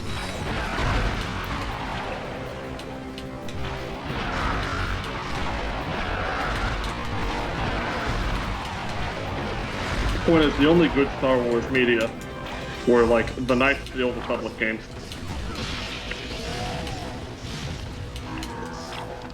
And mainly two, really.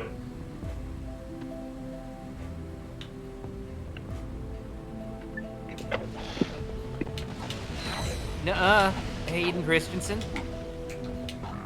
Yeah, Lego Star Wars. Yeah, St. Nero's right here. Lego Star Wars.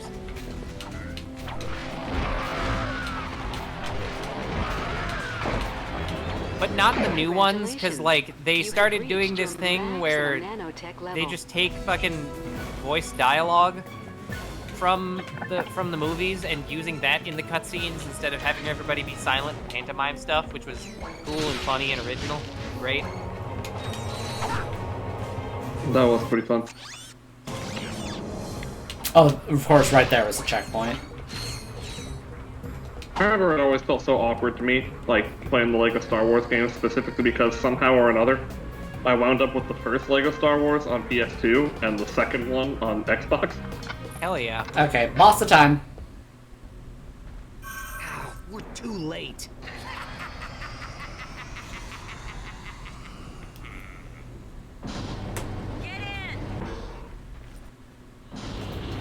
How many LEGO Star Wars did I have? And by did, I mean still do, because I had them on GameCube, and my box is right here. LEGO Star Wars 1. LEGO Star Wars 2, the original trilogy. Yep. The best one. There it is! Nefarious has already initiated the launch sequence. If that thing gets into space, Veldin won't have a chance. That's not gonna happen. Huh. I guess I only had one in the original trilogy. The only ones I had. I didn't even know there were other ones. There we go. Yeah, no, there's, I want to say the third one was like the complete saga or whatever. You will pay for your insolence, you miserable rodent. At all 6 episodes. Sorry, Nefarious. Your flight's been canceled. Lawrence! Lawrence? Lawrence! How can I be of assistance? Annihilate him!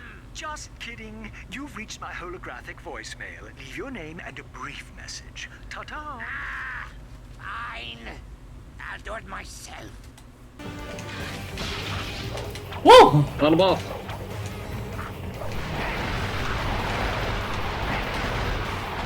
Right about.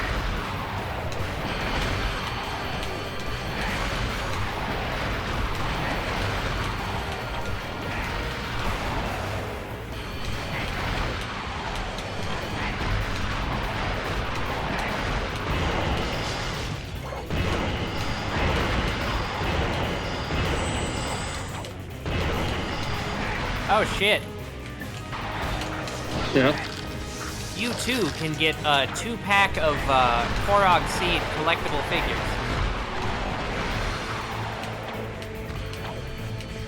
You too.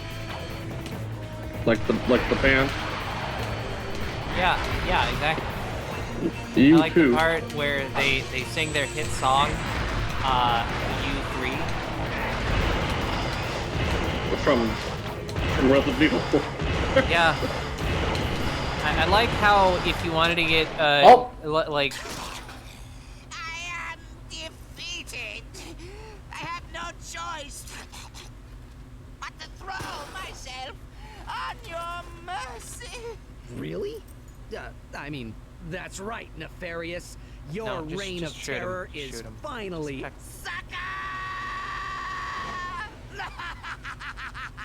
he can fly. Yeah. He can fly. Yeah. Anyway, I like how back in the old days, like there was that playground rumor that like you get U2 or whatever, that you could like find you underneath the truck near the SS Anne. Yeah, yeah. Oh. Yep. I never trying to do that. Yeah. But all I really needed was Mewtwo anyway. So I didn't try too hard on that. I feel like everybody tried to do the random bullshit, trying to fucking catch Pokemon. I think the one that I heard was down B instead of up B. Oh, as in like while the ball is like twitching. Yeah. Oh yeah. I was trying to do all kinds of shit on that to try to improve the odds, quote unquote. Yeah. Nowadays, catch rates and the catch mechanics in the game are so fucking crazy. You basically don't need to give a shit.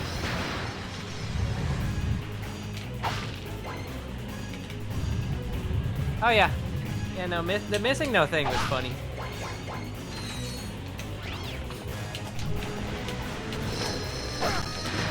Big fan of missing no. I remember being like one of the only childs that I knew. Who, Wow. I remember being one of the only child that I knew. Yeah. Just surrounded by adults. I remember being one of the only childs that I knew that realized that missing no wasn't like a name or anything, it was just short for missing number. And I tried to tell them, and then all the kids were like, "Nuh-uh, it's like name some crazy creature." I'm like, okay. Sure. Anyway, that's why my parents trusted me to play M-rated games. Yeah, that's fair. Game Freak ever try to canonize Missing? No. No, why would they? Be weird.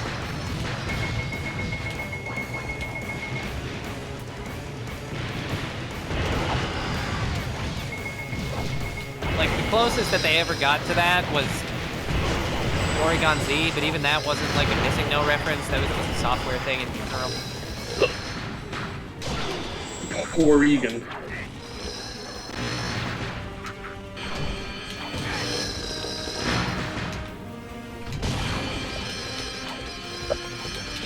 He's got fucking Shadow the Hedge hands?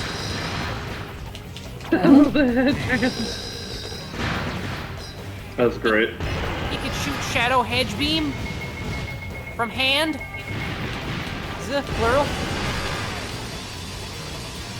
Oh my god, they really turned this fucking final boss into Toho, didn't they? Mm-hmm. Shit.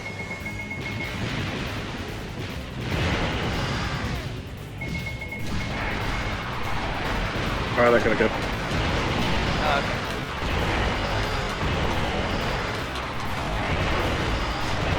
Shit, he really did it. I didn't think he was gonna do it. Is there a Republican and name-only gun in this game? Yes. The Shadow the Hedgehog hands. He's got them. Fucking crazy. GameStop is trending.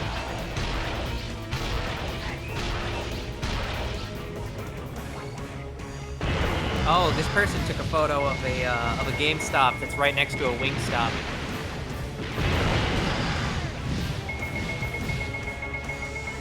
I'm at the GameStop. I'm at the Wingstop. I'm at the combination of GameStop and Wingstop.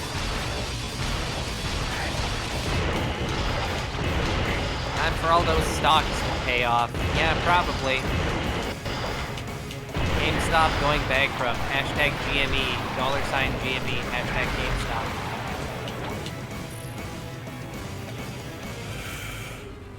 Okay. What weapon do I? Oh my god! Oh my god, Marantz. What the fuck? This video that I found is, oh my god, this is like one of the guys. This is one of the guys from the fucking folding ideas video. Oh, there we go. Got him. Last shot. He actually fucking posts. He's real. Look. This important, sir. It's almost time for my solo. Begin the transformation! I call it Base Odyssey. Now, Lawrence! If you insist.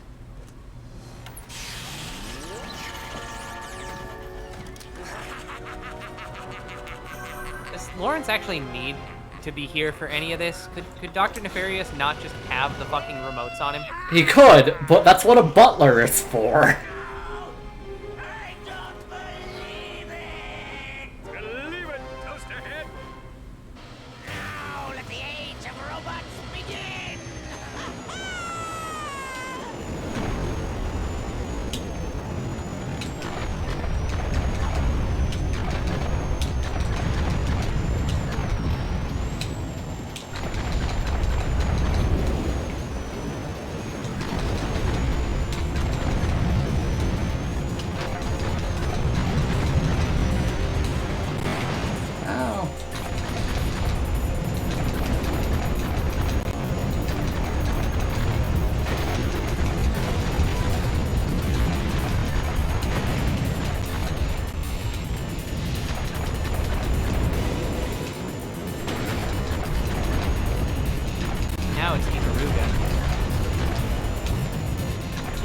Isn't that the sound effect from Banjo-Kazooie? What is?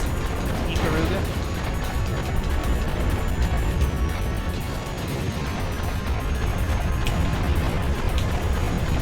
Anyway, unrelated to my shitty joke, I'm gonna go get more Capri salad. Yeah.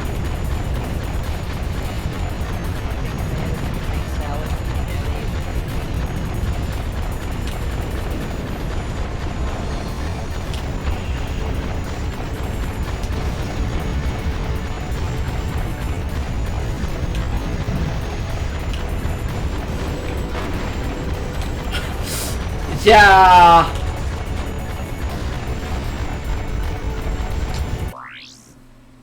See, the problem is that Alex has gone to get a salad, as has Vincent vanished. And they'd be here for the ending. I'm about to win. A little rude for them. Should have said something. It has been 5 hours.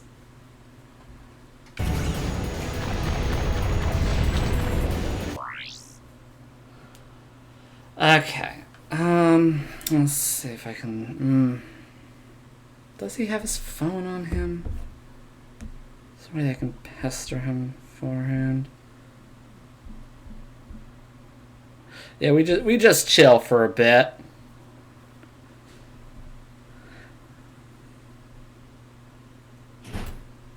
Oh, that's I think that's Alex. I don't know, you guys are fine. You guys are fun. Good, Alex, you're back. I beat the boss, and I didn't want the ending cutscene to go missed. I mean, Vincent. About ending cutscene? We just beat the game. What the fuck? Yeah, I beat the boss. Are you ready? What the fuck? Here we go.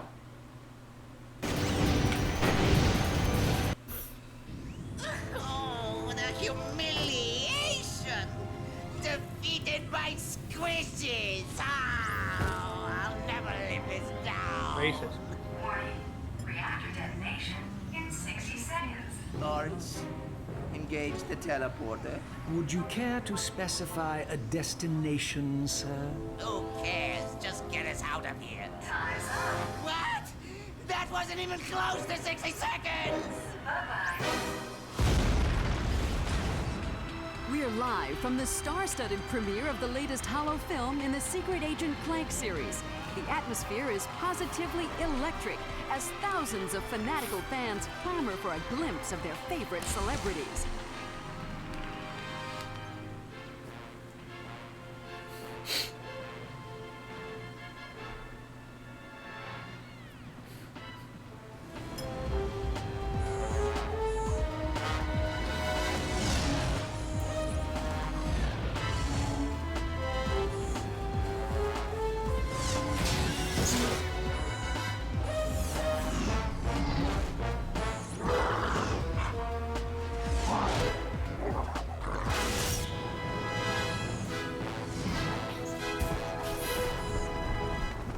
Agent Clank, it seems your luck has finally run out.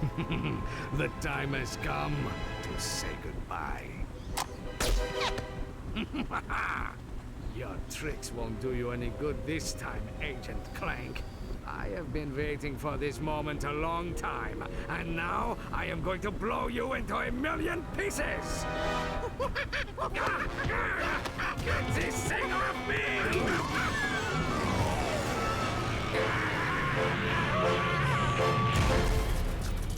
Well, he got that monkey off his back.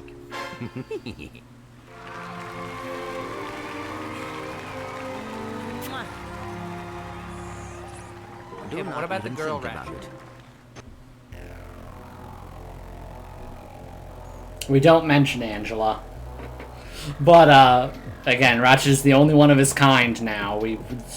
That's established in the next few games. Did I just come back right as the game ended? Yes, you just came back right as the game ended. Also, unfortunately, Dies, I understand the confusion, but the game that comes after Pikmin 3 is Pikmin 4. Not Persona 4. They do both start with P and end with 4, though. Yeah, as do I. Start with P. The world starts with P. Yeah, Alex is actually just one of his many middle names. Yeah. Yeah, he's got like 40. One for every letter of the alphabet. Yeah, 40. But not in alphabetical order. But yeah. Actually, I think you'll find that we're all wrong, and his real name is Alex the Smalex. Okay. Bye, Frost. Don't forget to check the VOD for the after credits cutscene, because this game is a Marvel movie now. After credits. But yeah. Yeah, that was Ratchet 3. The third one. again, as you can kind of see, a lot less political satire. Had to unlearn that habit, thanks Marvel. Yeah. It's a way to get you to stick and watch the credits. Yeah, you gotta appreciate all the people that gave you your entertainment for free. Yeah. Yeah. Like, movies used to have credits at the beginning, so that way people would actually watch them. Yep, those are the good old days. They should go back to that. They should go back to Aliens.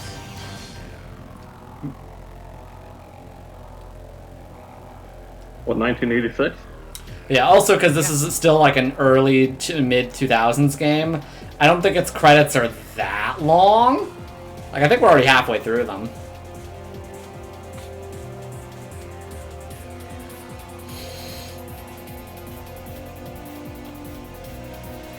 But yeah. Yeah, but I can't count that high. Yeah, but I can't count. Yeah. Just at all. That is a superset of the thing that I said. It is. But I don't know what a superset is, since I cannot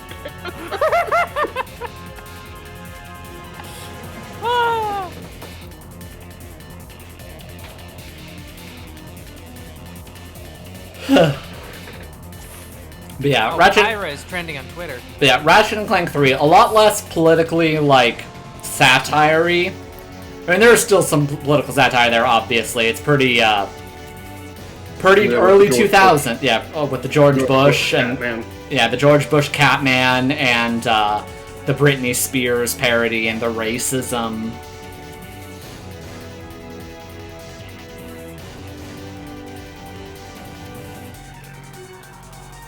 Takanashi Kiara said Uber drivers are basically playing Pokemon Go, but with car rides as the Pokemon. What? Uber drivers are basically playing Pokemon Go, but with car rides as the Pokemon. No, I heard you. I don't understand. Don't you know? Okay, cell phone, Tinder, swipe right, Fortnite. Also dies. I think Bond got a revival. I don't remember when the Bond revival happened. I think it might have been in the early 2000s.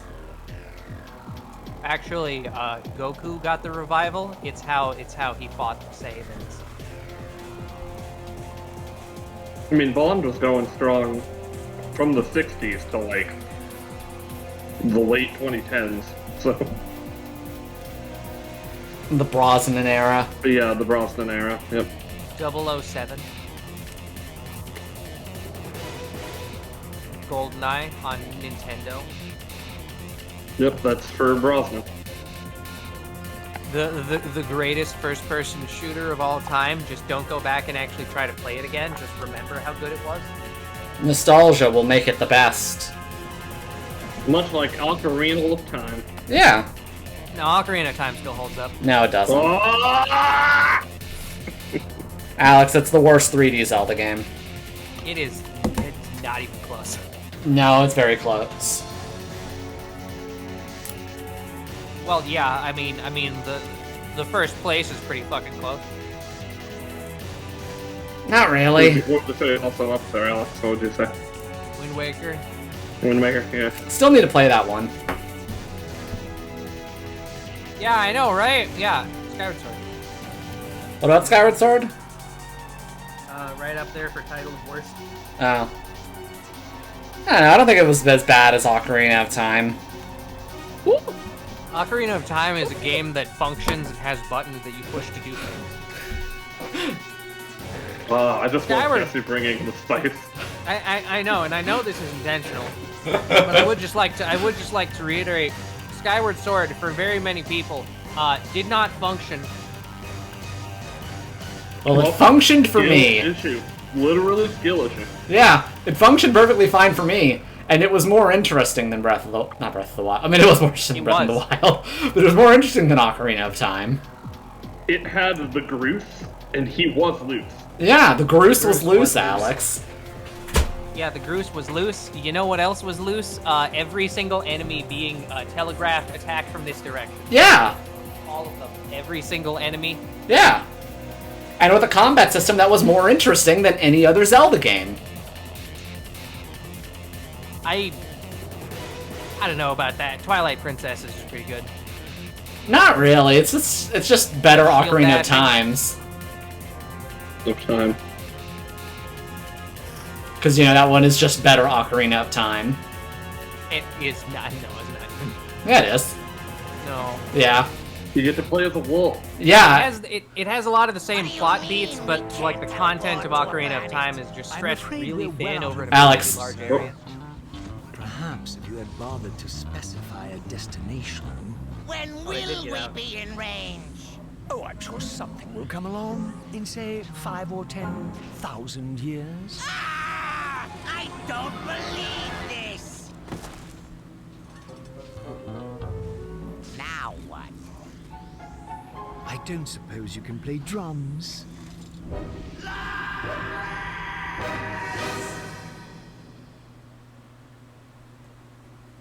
They're fucked.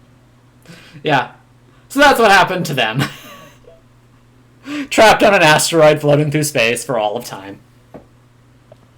You can do challenge mode.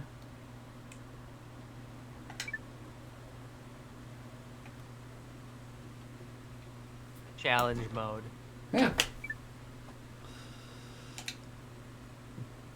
Okay, but I want to hear Jesse badmouth, Yeah, maybe they will run into cars. Bet you didn't see that one coming. Hey, what are you doing? Yeah. But yeah, now Ocarina of Time is just kind of my least. No, because Breath of the Wild and Skyward Sword are also kind of bad. Again, it's close competition for least favorite Zelda. Yeah. What would you say is your favorite Zelda? It will is it Link's Awakening? Yeah, it actually would be Link's Awakening of the ones I've played so far. People love that Link's Awakening. You have not played Wind Waker yet. I have not. Yeah, but it's not Link's Awakening. Let's be fair. It does awaken in it though.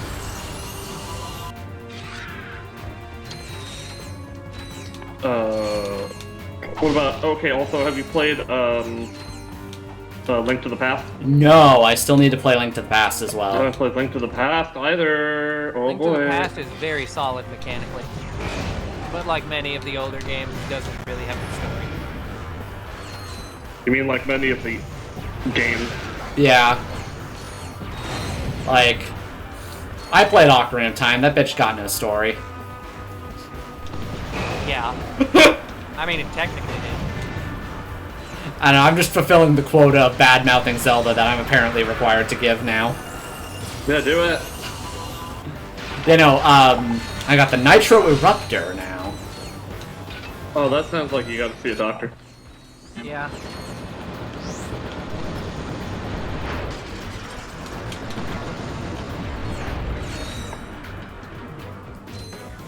Yeah, Wind Waker's great. Twilight Princess is okay, I guess. Twilight Princess is my first Zelda game, by the way.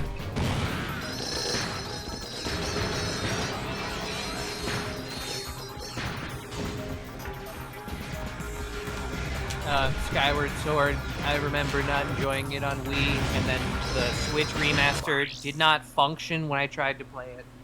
Yeah, well, I played it on Wii, and I had a lot of fun. It was also very good. Yeah. It is also the absolute pinnacle of, we have designed this game to work in this one way, doing this one thing. You will do this. Being the single most linear Zelda game in existence. It is painfully linear, you are correct. Yes. Almost as linear as Pokemon Generation 5 Black and White. The one that is a line. Black, white, what is this, racism? No, I don't have time for this. So, Zelda 2 is very rough, but much like Quest 64, is really not that bad overall. It's very close to being a game that would be a lot better than it is. You just need to unfuck the enemy difficulty. Like, holy shit.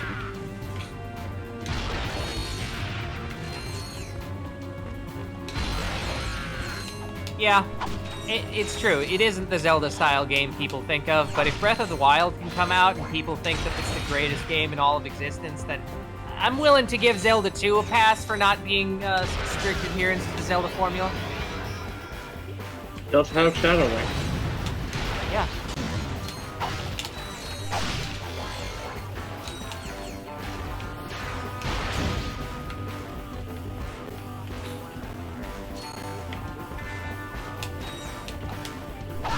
But yeah, my biggest issue with Zelda 2 is just it's so incredibly fucking brutal, and there's like no way to heal out in the field very effectively. Yeah.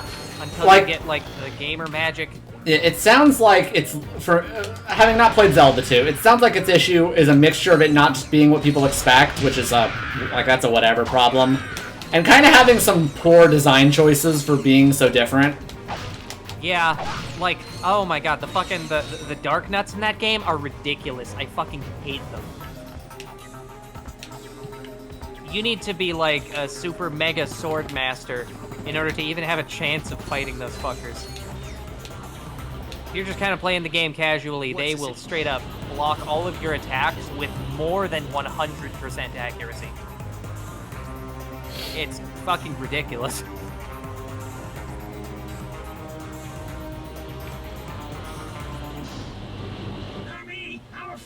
Yeah, dark nuts are it's just fucked. They're just fucked.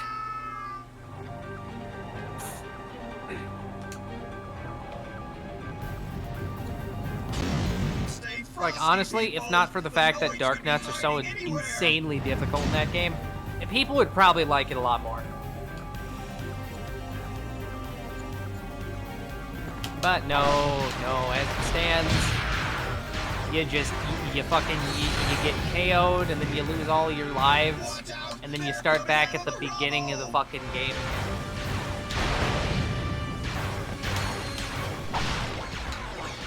Because, yeah, Zelda 2 also had a life system for some fucking reason.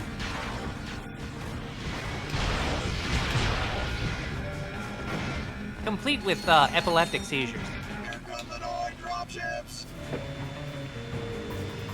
You got the Scranger.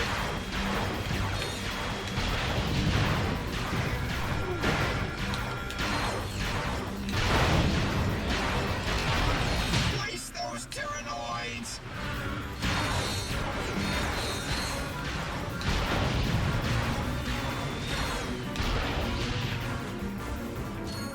The doors have opened. Look out! I'll say your sword was like really short in that game for some reason.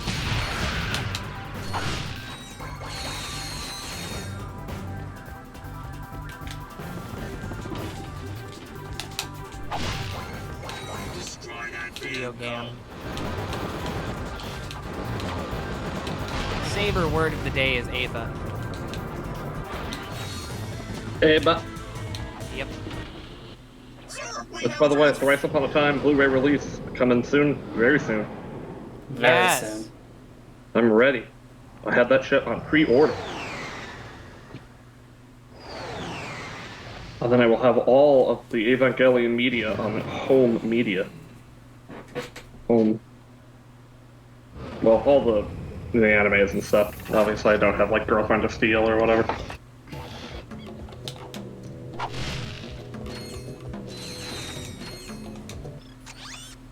A record shows that you're one. Oh yeah, gadget wrong thing. Yep. And yeah, I can now buy the mega versions of each weapon, which that's how you spend more shit. Miniature variants. And yep, here is the Rhino, or the Rhy 3 now. Rue York 3? No! Yeah, pretty much. The new and improved Rhino launches a salvo of balls. They don't do anything. It just does that. Yeah, it's very pricey.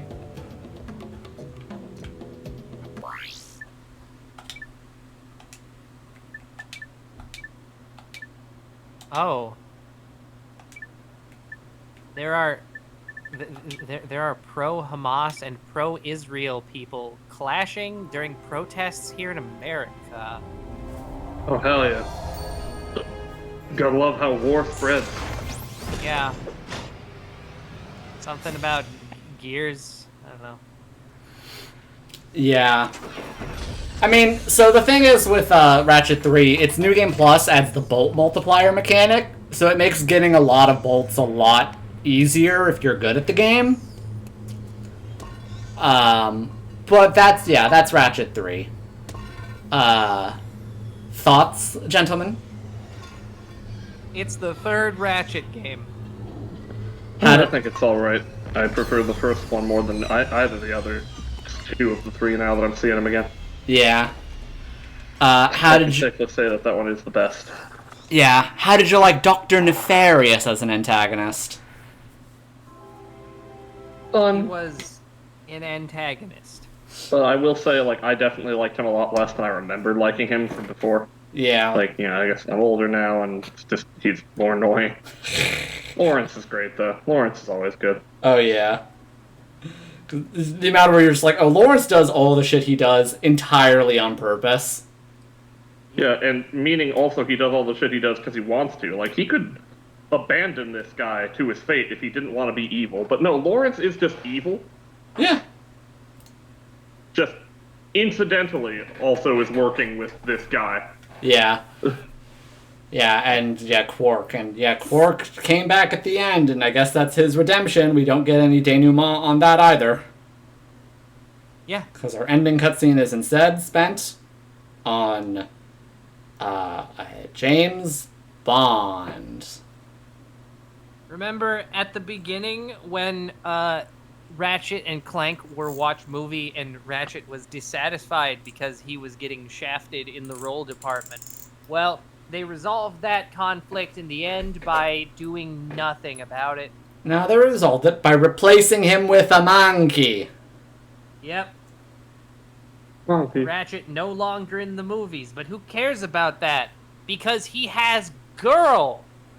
She will never be seen again, by the way. She will never be seen again, by the way. Ratchet gets girl now. There was no girl previously. You can't prove that there was. Plot-wise, there won't have been.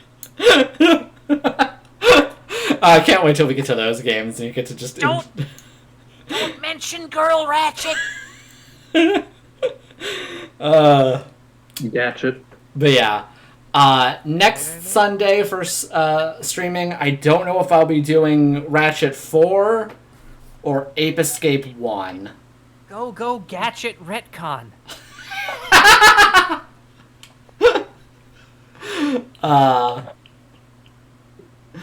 But yeah, I'll see how I feel when we get to them. Oh, if someone heard the magic words of Ape Escape. Yeah, if I had to put in a vote for anything, it would be Ape Escape, but again, it's up to you, so it doesn't really matter. But yeah. Is that the sequel to the Folding Ideas video? No. Should be. Because when the apes escape. God damn it. They've gotten out of confinement. Because I would... Tell them some financial information. Next Sunday is the Patreon stream sketch, don't worry. But it's like the Sunday after that one, what game I'll play. Which, we'll see what I'm feeling at that time. It will be one of those two games, most likely. Because I'm also kind of not looking forward to Deadlocked either. But it's also, I kind of feel like you have to get through that one, especially before you move on to the future games. Literally called the future games, by the way. He doesn't mean that in, like, the games that come later. No, it's called Ratchet and Clank Future. Yeah, yeah. Ratchet and Clank Deadlocked is technically the fourth game. It's standalone and is kind of very different from these games and the ones after it. No, Deadlocked does have a story. It's the last game that goes right back to the let's satire capitalism. That's the entire plot. Is that not already the plot? No, the plot's going to become something different. It's going to become a Pixar movie in the future. Oh, Pixar. Yeah, we're going to go from capitalist satire franchise to Pixar movies.